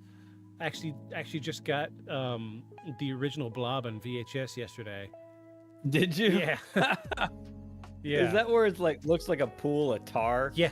On the lake. Yeah. He's just a blob. I've watched that one. Except the way I watched it was actually Mystery Science Theater 3000. Yeah. They did the Blob, and I watched it then. Yeah. I watched that's how I first watched that movie was on Mystery Science. Yeah, half of those audio and I just clips are from that. kept thinking it. Yeah, I was like, it looks like. I'm out in the house to phrase it, but it looks like if Swamp Thing came in the water. Yeah, that's what was chasing you. I was like, what is that? I mean, I guess it's dissolving people, but it doesn't look very scary. It looks like a grass and tar ball. Yeah, grass and tar blob floating through the water. Oh, my browser just popped open. Hold on. Whoa, I'm doing the dual monitor things. Everything's getting a little weird. Okay, there we go. We're good. Sorry about that. Try to bring up the script. I'm running to a new setup tonight. Everything's a new setup tonight. If you haven't noticed, Aeon's got himself a new setup. If you want to. Yeah, I was jealous of your sweet Technicolor masterpiece there. So I made my own light colored version of it. Some personal effects, some art, some me stuff. So. It's cool. It's got a. So I've known you long enough to know that I saw it and immediately was like, he's done it. He's got his vibe. His vibe's in the background. Yeah, it looks great. Yeah, it looks great. It really does. Yeah, I was really happy with it. I put all of that together today, so I was rushing because I knew this morning this whole this this is a new space, so yeah, I wanted to look good for the show. I even see a plant in there. Is that not bamboo? It is bamboo, actually. So funny enough, I love bamboo. Where I live, there's a lot of people have bamboo in their yards, and they have it's kind of everywhere. I mean, most of it's not native. The native bamboo to Arkansas is like skinny little. Well, these are like some 1.5 inch wide poles that I saw, and they were near where I park, and I happened to have my snap-on Sawzall, which is like a one-handed Sawzall thing instead of like the big plug-in thing. It's a battery-powered like Sawzall. I was like, I'm gonna get that because I've been making those shakuhachi flutes. Oh yeah.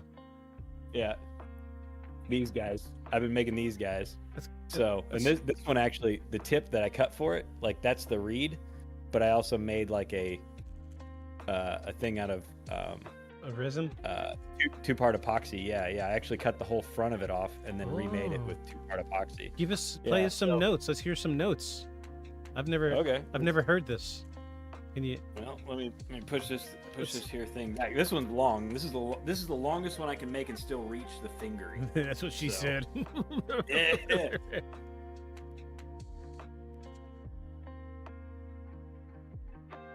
Whoop. Oh. Oh. Oh no. I'm not hearing anything. Oh, the noise cancellation's cutting it out. Oh, boo. I really want to hear it. I can't. I know. Well, I actually have another one that's easier to play and plays in a different registry. This might be. Okay. This one might work. Let's hear it. Oh, there we go.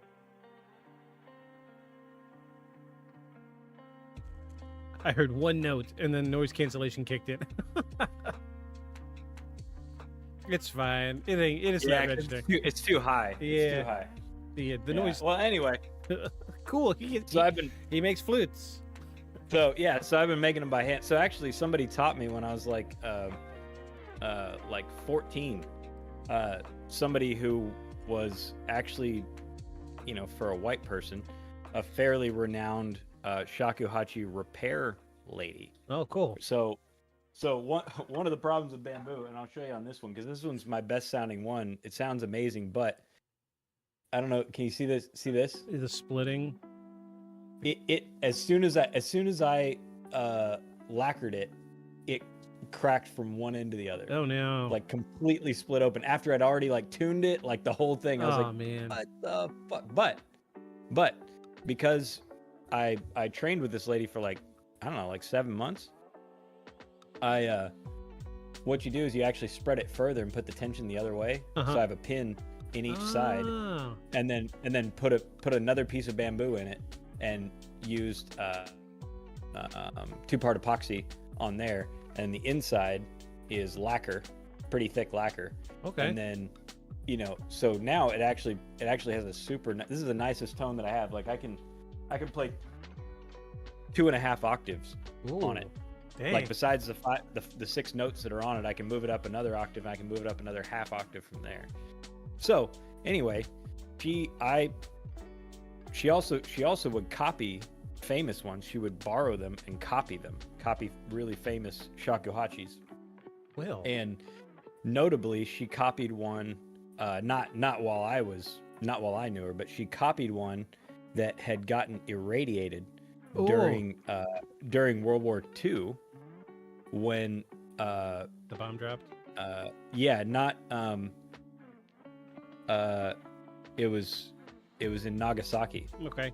It was in a museum in Nagasaki, and it survived, but it was heavily irradiated because organic material tends to hold that stuff. Mm-hmm. So it's heavily irradiated, but it was a very famous one. It was very old too. It was like, I don't know, almost 200 years old. So she, in some museum, she had a way of making. It wasn't resin. It was like a laid bamboo fiber technique, but she copied it. And while it didn't sound exactly the same, the point of doing it was to let people hear what it likely sounded like. Right. Because they didn't have but like some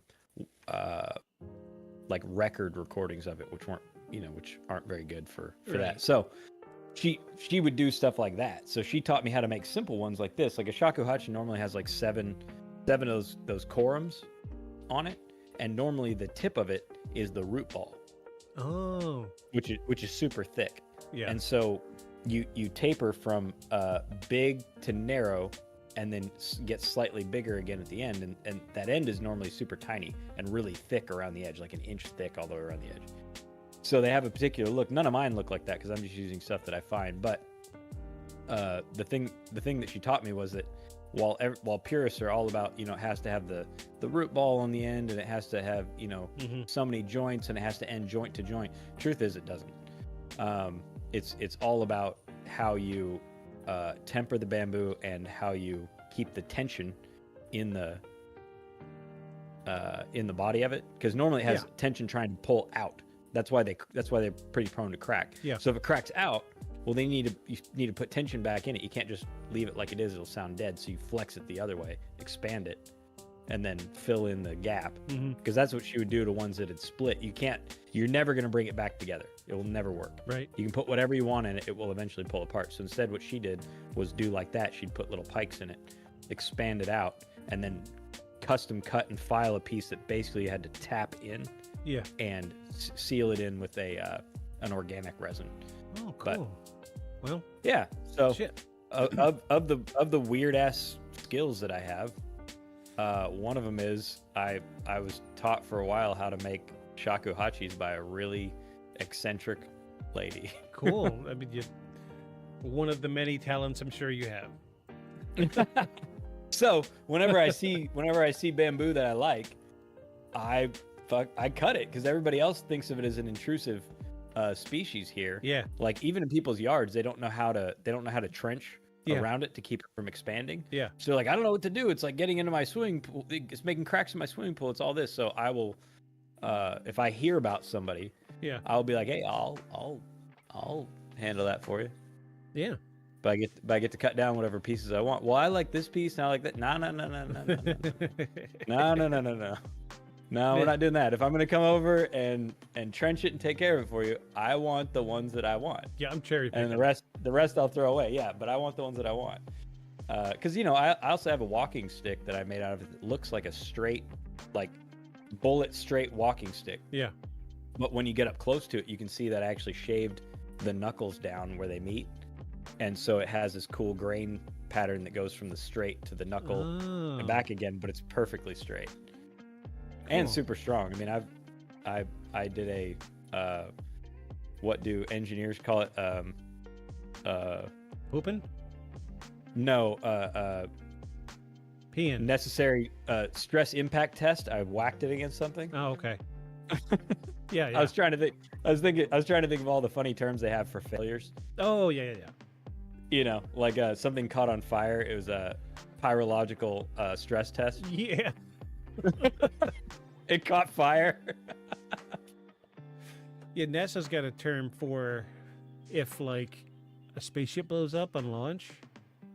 Oh no! What is it? Is it terrible? Oh, it's something like an explosive data collection point. Yeah, something like that. Yeah, that's what I'm talking about. Yeah, just like that. Sure, the spaceship exploded, but look at all this data we collected. Right, explosive data point collection. Yeah. That's something terrible. Like that. I listen to a lot of Neil deGrasse Tyson, and he's got lots of astrophysicists out there too. So, anywho, yeah, engineers have all kinds of funny terms for failures. As in my case, it's just living my life. Those are my failures. The end. I was supposed to punch a little harder than, the joke sounded better in my head. All right. Anyway, welcome in everybody. I'm Victus. I'm Aeon. And this is Beyond the Shadows podcast. Welcome. And so we've got a new opener this week. That's our new video. That's going to be up every episode from this point forward, hitherto forward, until I decide to just get bored and rework the entry video again. But I really like that video. It's a blast. It was fun to put together, but it did take 3 hours. So we said last week we were going to cover UFOs, and I've got one for you. Yeah, and I don't know what it is. He hasn't told me. I haven't even. We didn't talk ahead about this. He even made me cover my eyes while we were prepping. Yeah. So I wouldn't see the pictures he was transferring over to the yet other computer. Yeah. That we used to run this crap. Yeah. So I was running 3 computers to do this. Now I'm running 2, and I lost the login information for the other computer, so I wasn't able to log into the old server. So now we have a new server, which is my desktop, which is an ultra-wide monitor. That's why the you've got a cool little gray bar now around our logo. But now I'm running dual monitors with the laptop, so it's I'm going to be looking over here a lot more because that's where my script is. But this week we have a really cool story.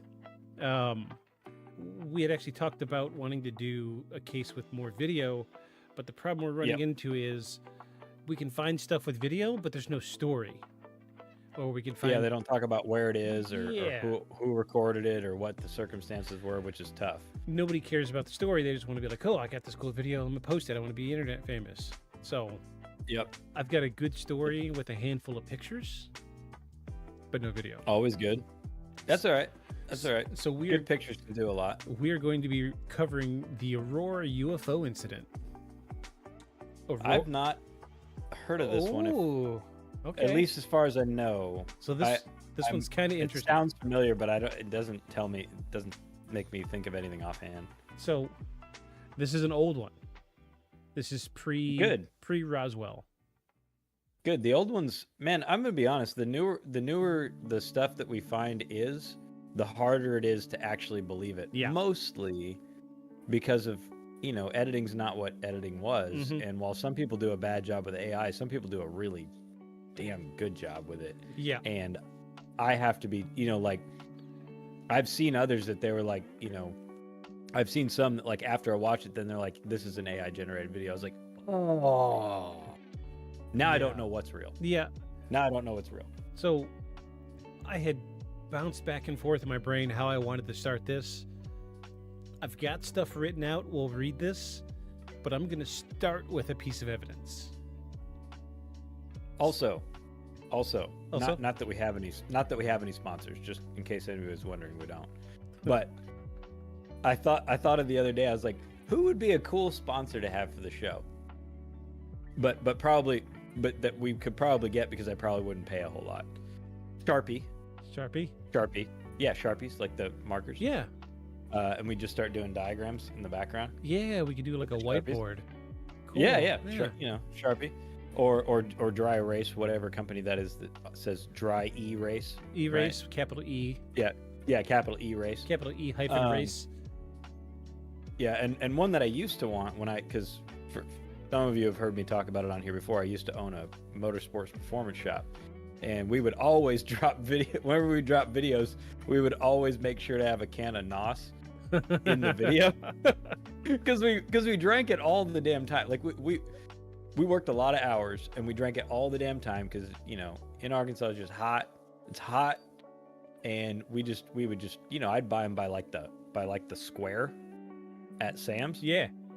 And so we'd always have it in there. And we made one video that was like, it was about a car that we were building, but a young guy that worked for me, I was following behind him with the camera. I was like, hey, fill-in name, what are you drinking there? He turned around, he's like, NOS.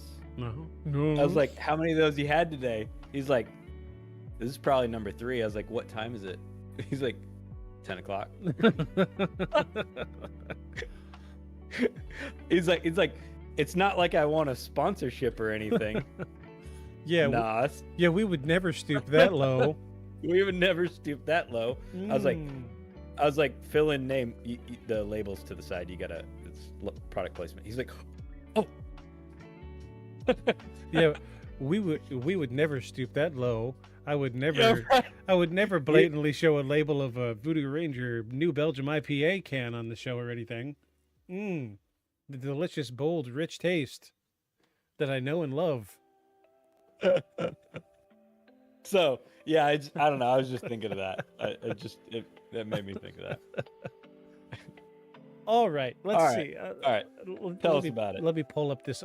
We've got a newspaper clipping from 1897. Oh, dang! That's like, we're talking way before. Yeah. Okay. So this was in. This was in Aurora, Texas. It's funny that you referenced, you're like, yeah, this was before Roswell. I was thinking like, oh, okay, so it was like the 20s. 1897. 1897. I know, but you were like, it was before you used Roswell as your reference point. So I'm like, oh, okay. So it's like, I didn't know you meant it was like 60 years before. This is an old one. So I'm just going to read this article, and then we're going to dive into what I got written out. Okay. A windmill demolishes it. Aurora, Wise County, Texas, April 17. About 6 o'clock this morning, the early risers of Aurora were astonished at the sudden appearance of the airship which had been sailing through the country. Excuse me. It was traveling due north at much nearer than the Earth than ever before. Evidently, some of the machinery was out of order, for it was making a speed of only 10 or 12 miles an hour and gradually settling towards the Earth. It sailed directly over the public square, and when it reached the north part of town, collided with the tower of Judge Proctor's windmill and went to pieces with a terrific explosion, scattering debris over several acres of ground, wrecking the windmill, water tank, and destroying the judge's flower garden. The pilot of the ship is supposed to have been the only one on board, and while his remains are badly disfigured, enough of the original has been picked up to show that he was not an inhabitant of this world. Mr. T.J. Weems, the United States Signal Service officer at this place and the authority on astronomy, gives it as his opinion that he was a native of the planet Mars. Papers found on his person, evidently the record of his travels, are written in some unknown hieroglyphics and cannot be deciphered. The ship was too badly wrecked to form any conclusion as to its construction or motive power. It was built of unknown metal resembling somewhat a mixture of aluminum and silver, and it must have weighed several tons. The town is full of people today who are viewing the wreck and gathering specimens of the strange metal from the debris, as the pilot's funeral will take place at noon tomorrow. I haven't heard of this one. 1897. I have heard of this one because they buried the pilot. That's right. I have heard of this. So this is a cool story. Yeah. So that's where I first heard of it. I heard about the burial, and I was like, this is cool, let me dig into it. And that's where I found this story. So, April 19, 1897, an article, the Dallas Morning News, is written by S.E. Hayden, described the UFO crash, which is what you see here. The UFO was said to have hit a windmill on the property of Judge J.S. Proctor 2 days earlier at around 6 a.m. local time, resulting in its crash. The pilot, who was reported to be, quote, not of this world, and speculated to be a native of Mars, according to a reported Army signal officer named T.J. Weems from nearby Fort Worth.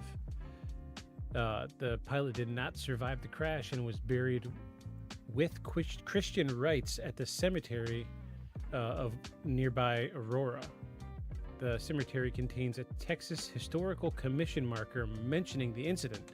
So I was able to find pictures of the marker, but you couldn't read it. I don't have a picture of the marker because it was it was the only picture I could find was like off at an angle, and you just couldn't read it. So I didn't see any purpose. Traditional, like roadside marker, what you'd expect. But this was big for 1897. Something come flying across the sky in Texas. Yeah. I find it interesting, though, that the signals officer jumped straight to it was from Mars. Yeah. I'm like, based on all your experience? Yeah, with Mars and Mars-like creatures. Yeah, with Mars and people from Mars, Yeah. Your buddy there. Yeah. Your homie, your pen pal from Mars. Yeah, he told me his homie was coming, and dude was too drunk, and he just wrecked the ship, man, again. Yeah, I mean, it looked like his handwriting, so. Yeah, I couldn't read it, so it must have been his. There's an ongoing joke that I like to tell that if aliens and extraterrestrials are so advanced, why do they keep crashing their ships? That is a great question, actually. Yeah. Also, if they are so advanced and they I mean, on a serious note about that same thing, if they are so advanced, I mean, shit crashes, but right. If they are so advanced and they really are trying not to have contact with us. They're doing a really bad job. Really bad job. Like we have radar and we see them, but we don't even need the radar to see them. We just have videos, like pilot videos. Yeah. But they obviously don't want to directly interact, or maybe they just don't know how. I mean, that's possible. But they obviously don't want to directly interact, but then they're not very good at hiding. Right. Yeah, it seems like they've got the intelligence to get here, but that's all the intelligence they have. It's like yeah, that's where it ends. It's like playing like an open world game where you funnel all your XP and stat points into one thing, but then you can't do anything else. Like, sure, I can build an interstellar craft because the tree. I just kept adding skills down the tree until I got interstellar craft, but I couldn't tell you how to flip a freaking pancake or make a cheeseburger. Yeah, but I don't have a radio. I don't have any communication devices or landing gear. Yeah, this is how we or land. pilot skills. You pointed at the ground. Flying along. You engage landing equipment. Done. Done. Yeah. Technically, you landed. I mean, you are on land. Yeah, you're on the land. You made it. Yeah. You have arrived at Earth. Congratulations. Gleam glum. That's the sound of the GPS. Gleam. That's the alien language. You have arrived at your destination.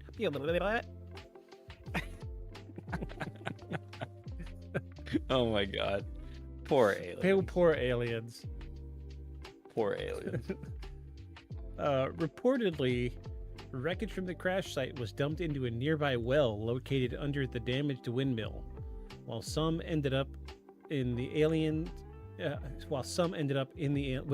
in the grave. Adding to the mystery was the story of Mr. Brawley Oates, who purchased Judge Proctor's property around 1935. Oates cleaned out the debris from the well in order to use it as a water source, but later developed an extremely severe case of arthritis, which he claimed to be the result of contaminated water from the wreckage dumped into the well. As a result, Oates sealed the well with a concrete slab and placed an outbuilding on top of it. According to writing on the concrete slab, this was done in 1945. So apparently radiation does not cause any other kind of sickness now. It just causes arthritis. It's not old age anymore. Just causes arthritis. Yep. So, yeah, it couldn't be that it was 40 something years later. Right? Yeah. So, like you said, and still in the early 1900s, no one had any. We had all kinds of great treatment for arthritis. Right. The bottle of snake oil cures everything from headaches, migraines, arthritis, old age, incontinence. Give me my Landemann's liniments. Blindness, deafness, lopsidedness, cross-eyedness. Cloudy weather, it cures everything. Yeah. So, like you said, he was buried in 1897. This is where the hysteria starts, because at first they buried him with a marked grave. Okay. And that's the way it stayed for a very long time, until so many people were coming to the grave trying to steal the head marker that they removed the original head marker. So if I remember correctly,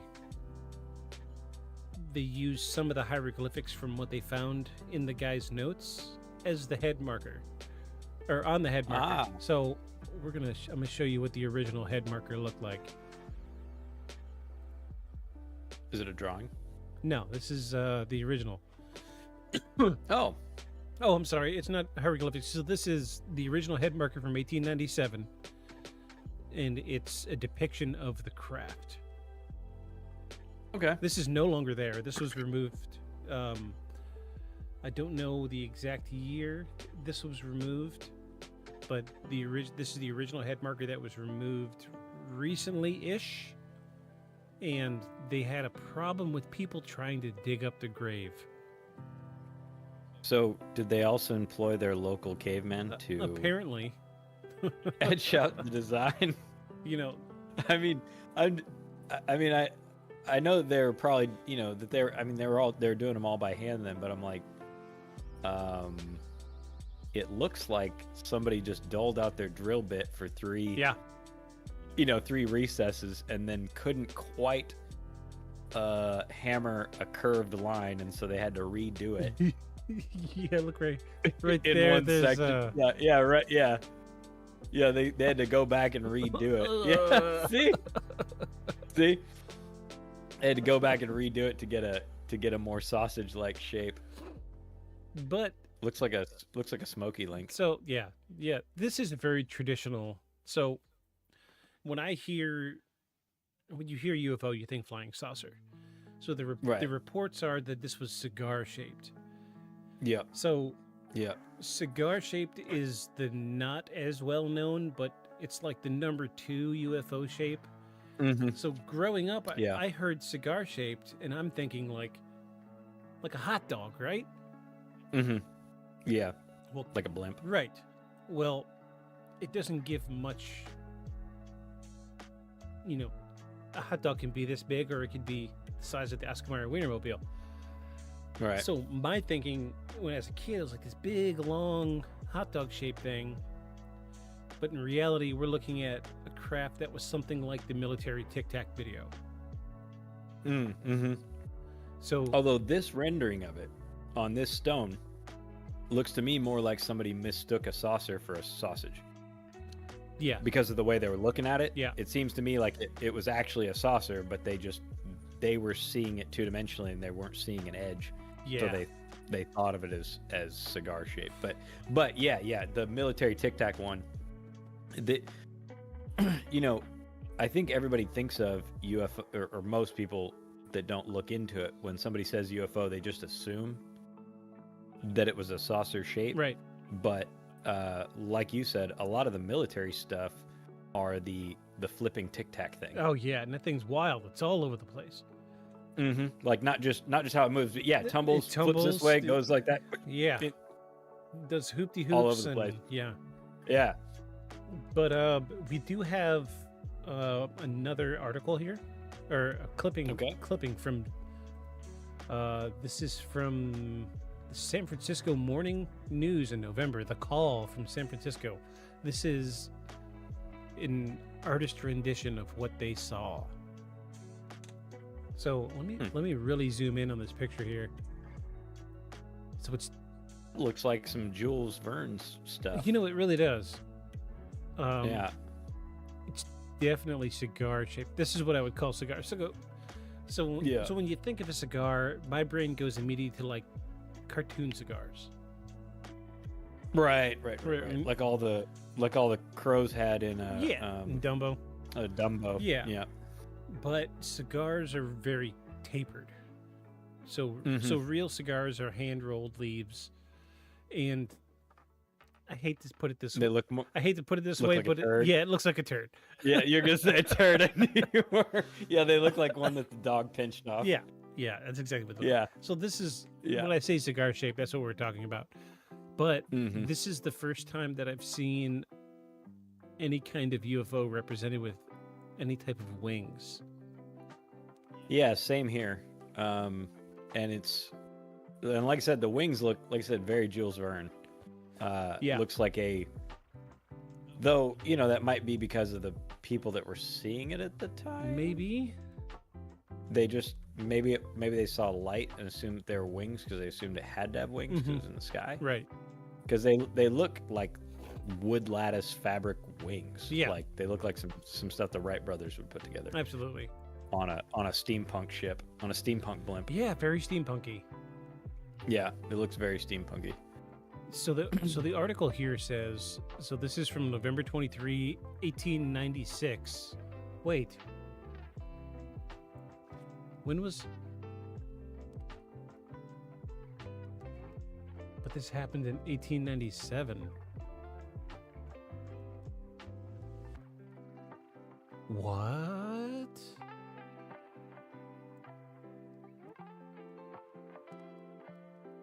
Okay. Maybe it's a typo. We'll chalk it up to a typo for now. Well, this also acts like somebody's claiming they made this. Oh, okay. Yeah, the winged ship in the sky, it cleaves the air with pinions like a huge condor. It says, all Sacramento sees the new wonder, and then underneath it says, the inventor's lawyer describes the machine and says it is genuine. The great airship. It was seen soaring near San Jose at midnight. Interesting. I wonder why this was lumped in with the rest of them. Well, if I remember right. Oh, yeah, there were sightings beforehand. And somebody tried to take credit for having actually made the thing, but then never could produce. That's correct. Said ship. I recall now. Yeah. So if you look at the article, let's go back to this article. It was traveling due north, much nearer the Earth than ever before. Mm-hmm. So this lends to the context that they had seen it several times. Hence the date difference. Yes. So Aurora, Texas to San Francisco. That's not much. I mean, that's a good stretch. 800 miles ish. Yeah. Great. It's a good stretch. I mean, as the crow flies, but still, that's, what did he say? It was going 10 or 12 miles an hour. A long time. Take a long time. So maybe it take a long time. So maybe it left. Not a year, but a long time. So maybe it left California in 1896 and showed up in Aurora, Texas in 1897. So this was the end of November of 1896. Oh, okay. Well, and like I said, they claim to have seen it several times. Yeah, if I remember right, a guy claimed to have made the craft that everybody was seeing, trying to capitalize on the phenomena and say that he could craft ships like this. But like today we can look at this. Yeah, we can look at this and know that is not a craft that would fly. Not if it was made by us. No, not under conventional means. So no, for sure not. I mean, not unless it's just a blimp. So I mean, but even still, a blimp wouldn't have wings. It would have like a stabilizer, but that's it. Yeah, I mean, it shouldn't have wings, but I mean, this dude probably doesn't know what he's doing. Yeah, this feels like feels like charlatanism. Yeah, yeah. This may be. So let me put my conspiracy theory hat on. Maybe there was a UFO, and it was traveling east from California. Let's say it followed the coast, or followed the coast and decided just to head west. It would hit Aurora, Texas pretty easily. Mm-hmm. And you mean head east? Yeah, east, I'm sorry. Had a couple drinks, bear with me. I'm about to have another one too. So my conspiracy theory is, first sightings, November of 1896. Okay. Maybe they did see something and somebody decided, hey, I'm going to take credit for that so I can get famous. This is the 1896 version of wanting to be internet famous. Yeah, that was mine. That was me. I did it. I'm the incredible inventor. You know what I'm saying? Mm-hmm. And, maybe it was a genuine UFO, but maybe it was like full of dumb people and they moved really slow. I mean, full of dumb aliens that didn't know that faster than light speed travel, but to get here, they only go 12 miles an hour. Yeah, like you said, they put all filled up their skill tree on one branch. But it comes back to traveling due north, nearer Earth than ever before. Evidently, some machinery was out of order because it was moving at a slow speed of 10 or 12 miles an hour. So that means they have seen it before. Mm-hmm. Yeah. And they've seen it moving much faster. Mm-hmm. Because they were able to identify that something was wrong with it. Mm-hmm. So my brain says, sure, maybe this thing made it from California over to Aurora, Texas, and they've seen it several times. Maybe it's something we don't know why they go to places that they go to. If we did, then we would beat them to it, and we would be there with GoPros and shit waiting on them. But maybe there's something in Texas that they wanted to see, so they circled it a couple times for a few days. This is where the weird thing happens: is we don't have any other newspaper clippings of them seeing anything else beforehand from any other town or right or anywhere else. Yeah. Yeah. So, you can take that for what it's worth. I need another drink. Yep. I can still feel my face. I'm not an alcoholic. You're an alcoholic. Just gonna pour just a glass of wine With your Franzia box of wine. It's product placement. It's affordable. Product placement. It does the job. As I precariously balance my cup on a $2,000 laptop. Anyway. So, a police sketch artist was able to take people's firsthand accounts of what they saw the pilot look like. Oh no. And he compiled a sketch. Oh no. Oh no. Okay, so it's not as bad. I hope it's better than the dude that carved the headstone. It is. It's actually much It'd better. be like a little circle with two big eyes. Hold on. I'll draw it for you. You ready? Let's see what you got with fucking paint.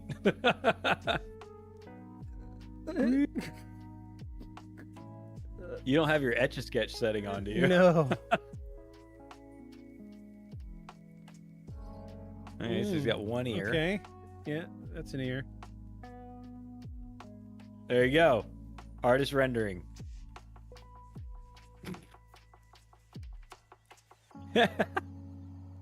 I think that's Jack Skellington. Is it? Is it Jack Skellington? No, Close. no, it's not. He has little stitches across the corners. There you go. There you go. We've solved it. Jack Skellington is really an alien. Okay, that's not it. That's not. We're not going to save that. Okay. This is the artist rendition. Oh shit. Okay. Well, that's it's not bad. That's really good, actually. It's not bad. No, that's actually really good. That is. Yeah, that's.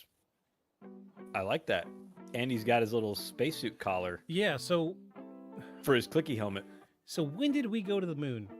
60s?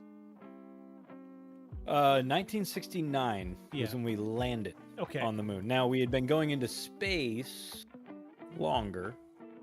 I don't remember the first creature into space was Laika, the dog for Russia. I thought it was something else. What was the dog's name? Thought it was Laika. Hey Google. What was the name of the dog that Russia sent into outer space? Laika. Good call. Laika. Yeah, that was November 3, points. 1957. Yeah, so that was the first living creature into space, and it had a doggy space helmet. Okay, so that was 1957. So way later. So this was way later than this. 1897, and they were able to describe the color. So 60 years before. Yeah, they were able to describe the air sealing color that's on what we see on spacesuits today. Yeah, without any sort of reference for it. Although I wonder if there was some sci-fi novels. I don't know how big sci-fi novels were at the turn of the century. I don't feel like they were all that popular, but I wonder if any of them, were like those. I guess all the stuff I'm thinking of is 50s and 60s. Right. With the bubble. Yeah, the glass dome. Yeah, the glass dome on people's heads, but that's all like 50s and 60s stuff. So yeah. I don't think at the turn of the century anybody was really doing any, spacesuit drawing stuff, or really much in the way of sci-fi novels. So it makes you wonder. So the Jules Verne, but right, they weren't wearing space helmets when they went to the moon. They just assumed there was an atmosphere in the movie. Right. The French movie they make about it. So it makes you wonder, how did they get the information to prove that they needed this? Right. Well, and they may not have even know. Let's assume that they really saw the guy, right? They probably didn't even know what that was for. Right. If that's what they saw, they just saw that that's what he had. Yeah. Because I mean, he crashed. So I mean, so let's go into let's do a mental exercise. You're in a spacesuit. Mm-hmm. Your ship crashes. Yep. Let's say your helmet gets busted. What's the first thing you're gonna do? You can breathe a little bit. What's the first thing you're gonna do? You can Take it off. There you go. Yeah, take it off because it's broken or it came off. Or I have atmosphere in my ship, most likely. Yeah. So I probably already had it off. Because, like I've had my fair share of a handful of traumatic injuries, and the first thing I want to do is, I'm gonna take my gloves, Get the gear take off. my gloves off. I'm gonna take my hat off. I'm gonna sit down in front of a fan for a few minutes. Yep. Interesting. And even the astronauts, when you look at all their video, even when they're traveling through space, they don't keep their right. they Yeah. don't keep their helmet on because it's one, it condensates, and two, it's not. I mean, they have backups. If it starts to leak, they know, and then they have procedures. They lock it on and put everything on. They have the rest. They have the undersuit on, but they don't have their like extra vehicular walk suit on. Right. Like they don't chill with that on. They just had their their pullover onesie thing, their zip up onesies. So They're NASA jammies. NASA jammies. NASA jammies on. So this is really good. I like it because it's human enough that it makes you think that. I mean, there's enough description and detail here that I feel like he had. I want to see he had like 5 or 6 firsthand accounts of the description of what the pilot looked like. Mm-hmm. And he was able to put this together. It's humanoid, right? But it's very classical gray. Yeah. Right? The oversized eyes, the minimal nose, the small mouth, and the very big cranium. Which, cranium-wise, that was our big evolutionary change. Yeah. Was a diet that no longer required us to have substantial energy dedicated to digestion, and it allowed for substantial energy to be dedicated to brain matter and the growing of and the keeping running of. So, I mean, it would stand to reason that if we ate better, which we mostly don't, but if we ate better as a species, Hashtag give it pizza another rolls. Hashtag hot pockets. If we we're looking for sponsors. If we let's say our species ate a diet specified towards brain health and then gave us another 100,000 years. Of course, cranial development. Right? Because our brain case looked like this about 100,000 years ago, but previous to that, it didn't. But size-wise. But our brain case, our brains were smaller, but back then, our brains were thicker, or our skulls were thicker. Yep. That's why we had So the prominent brow. Right. Right. So our brains have been progressively getting bigger, and the protection of them has been going down progressively. Because again, you're not getting whacked over the head, as a regular way of dying. Wait, you're not? I mean, if I do, I'm getting concussions and not remembering it. So. Oh, I mean, I did yesterday. Getting gas. It was rough. I mean, you live in a rough neighborhood, homie. Dudes walking around with caveman clubs for your gas. I mean, it's a hard life. It's a hard life out there on the East Coast. It's hard out here for a klaxor.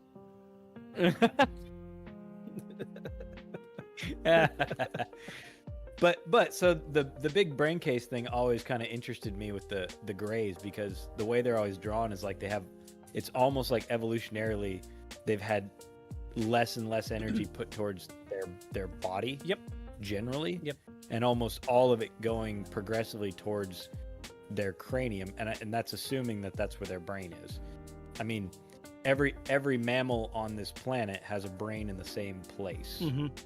and most non-mammals have a brain in the same place. Even insects predominantly have their couple of neurons right up in the head section near where the eye holes are. Yeah. So it stands to reason that there is a energy conservation reason for that. So it would be likely that another carbon-based organic species would do the same. Correct. Absolutely correct. And I'm not sure if it was it Darwin that said it or somebody else, that the larger the cranium, the larger the brain, but we've proven that to not be, true. What's the one that's got the brain the size of a walnut, but they're gigantic? It's not the elephant. It's like the sperm whale. Oh, the blue whales. Yeah. Blue whales, but they have a huge nervous system that acts like the gray matter. Like your spinal cord is also gray matter. Right. Like the center of your spinal cord. And a lot of, they've found that, actually I talked to a guy that I met through inquiring about something else entirely, but his line of research was they essentially hooked up electrodes through the entire body, mm-hmm. and then would send signals from one part of the body and then see where it registered on an MRI in the brain. But what they noticed was, in some cases, these signals routed through weird places. Like an injury to the finger, the signal would route through the gut before it went to the brain. Huh.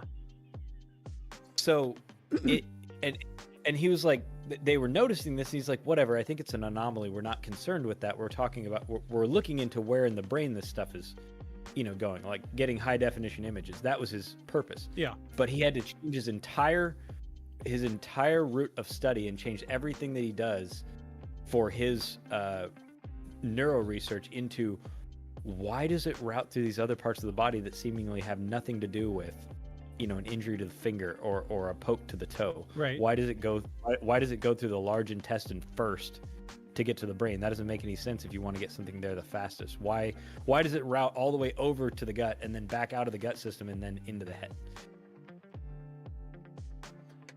Yeah, so So I lost my train says of that a thought. lot. Well, so what I was saying is that a lot more of your body. They think that a lot more of your body does a lot more of your mental computation than just your brain. Right. And that's how you explain, an animal the size of like, a blue whale being able to control and feel so much, because they have very sensitive skin, for instance. Yeah. They can feel, water currents. They can feel temperature differentials over their huge body, which allows them to sense where jet streams are through the water. And they think that the way it's able to do that with a substantially smaller brain, given its overall size, that it's because a lot of its neural processing has been allocated to actual nerve fibers and gray matter that extends out as long spinal cord-like bits through their body. It's like an extension of the brain. Right. Because your spinal column is, a weird way to think of it is actually like your brain is an infestation in your body that's managed to worm its way into every system in the rest of it. Right. Like, because if you look at an X-ray of it looks like a creature sitting inside your body, right? You have the brain, your spinal column, and all your nerves. It looks like it looks like a parasite inside of an agglomeration of other body parts. So, a lot of that is actually doing a lot of the computation, which would explain why your reaction to stuff like why you move your hand before you actually feel the pain when you touch something hot. Right. Because the thinking is that it doesn't actually have to get to your brain to know that it's hot. It knew that your hand knew that it was hot before your brain got a chance to process it. That was also part of his study. So if you're acting before you're actually reacting, the reaction is the, oh shit, my hand hurts. Except you moved before you ever knew your hand hurt. Which makes sense, again, evolutionarily, that you would find a way to avoid something hot or sharp without having to send the process all the way to your brain and then send it all the way back. If the area itself could react to, and be connected and control muscles directly that it's near. So, you don't have to have a big brain to be smart, but the larger the brain is versus the size of the body that it controls means that more of the brain is allocated to things that are not nervous system related. Right. Like all of our pondering. like humans, endless pondering. The vast majority of our brain is not dedicated towards nerve endings and bodily processes. Your brain doesn't communicate with your stomach constantly to tell it how to digest stuff or how to move stuff. It does it on its own based on its own nerve clusters around it. The vast majority of our brain is occupied with back chatter. Yeah. I'm going to throw this out there because I haven't told anybody yet. But I passed out at work the other day. From what? This just made me think of it. So, I have the hiccups now because I'm trying to clear my throat. Excuse me. You have to deal with my hiccups now. So I was drilling through a piece of starboard, which is what we use for repairing, like, let's say you've got a 3-inch hole in your console of your boat. Mm-hmm. But you only need a 2-inch hole. Okay, I got you. So we'll put a big square plate of starboard over it. Okay. And then drill the right size hole in it. Oh, that just knocked my ear off. It's starboard's great. It doesn't rot. It's like high compression plastics. Okay. And so I was drilling my 4 holes, so 1 in each corner. Just screw the plate down. And my dumbass, I was holding it while I was drilling it instead of putting it down on something and drilling through it. And I drilled through the first hole and I hit my thumb with the drill bit. Fun. Yeah. So immediately I knew I hurt myself. Stopped. Wrapped my thumb up in a rag, went to the bathroom, cleaned it up, and like immediately my body went into shock. Oh. I was getting the cold sweats. I was like, oh, I need to sit down. I don't feel good. And I was leaning on the back of a boat, and they have like those flip down, those flip down ladders so you can climb in the back of a boat. Yeah. Mm-hmm. There was nowhere to sit, so I flipped one of those down. I was leaning on it. And I was talking to my coworker. I was like, man, I just don't feel good. I was like, I just need to cool off for a second. So I took my hat off and I got the fan pointed at me and it's blowing on me. And I felt like shit. Like hammered dog shit. Horrible. Like when you're too drunk and you know it. Yeah. You know what I'm talking about? So you're like, you got the spins are coming on and you're fighting it. And you're like, nope, it's not gonna happen. Not today. Here it comes. And then you throw up and you feel better. Mm-hmm. But this was coming on and it was the cold sweats is what got to me. Because when I feel the cold sweats, that's when I know I did something. Mm-hmm. And I didn't know at the time, but I probably fucking hiccups. I probably hit a nerve in my thumb because it's healed now, but it is tender like I just did it. Yeah. So I think I hit a nerve in my thumb. So I'm leaning on this ladder, and I'm fucking sweating, and it's like saturating my shirt, and I'm like, fuck, these guys are gonna think I fucked up real bad. It's like I've only been here for a month. I don't want these guys to fire me. And I remember like it was creeping in, like the white fuzzies were creeping in. So I knew I was getting ready to pass out. That's why I leaned against the ladder. Mm-hmm. And then next thing you know, I felt like the ladder running down my back, and I slumped to the ground, and I felt myself doing. Oh yeah. And it reminded me of when like somebody chokes you out just for fun, and you do a couple floppies before you wake up. Us 90s kids remember that, yes. Yeah. So I felt the ladder down my back, and then I felt the ground because I hit hard. Because it was like 4 foot off the ground.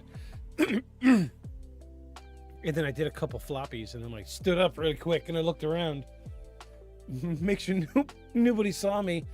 God damn you! I hate these fucking hiccups. But yeah, I passed out for like a split second from just poking my thumb with a drill bit. But it drives the point home to what you were saying about your nervous system being extended from brain. Like, yeah, my brain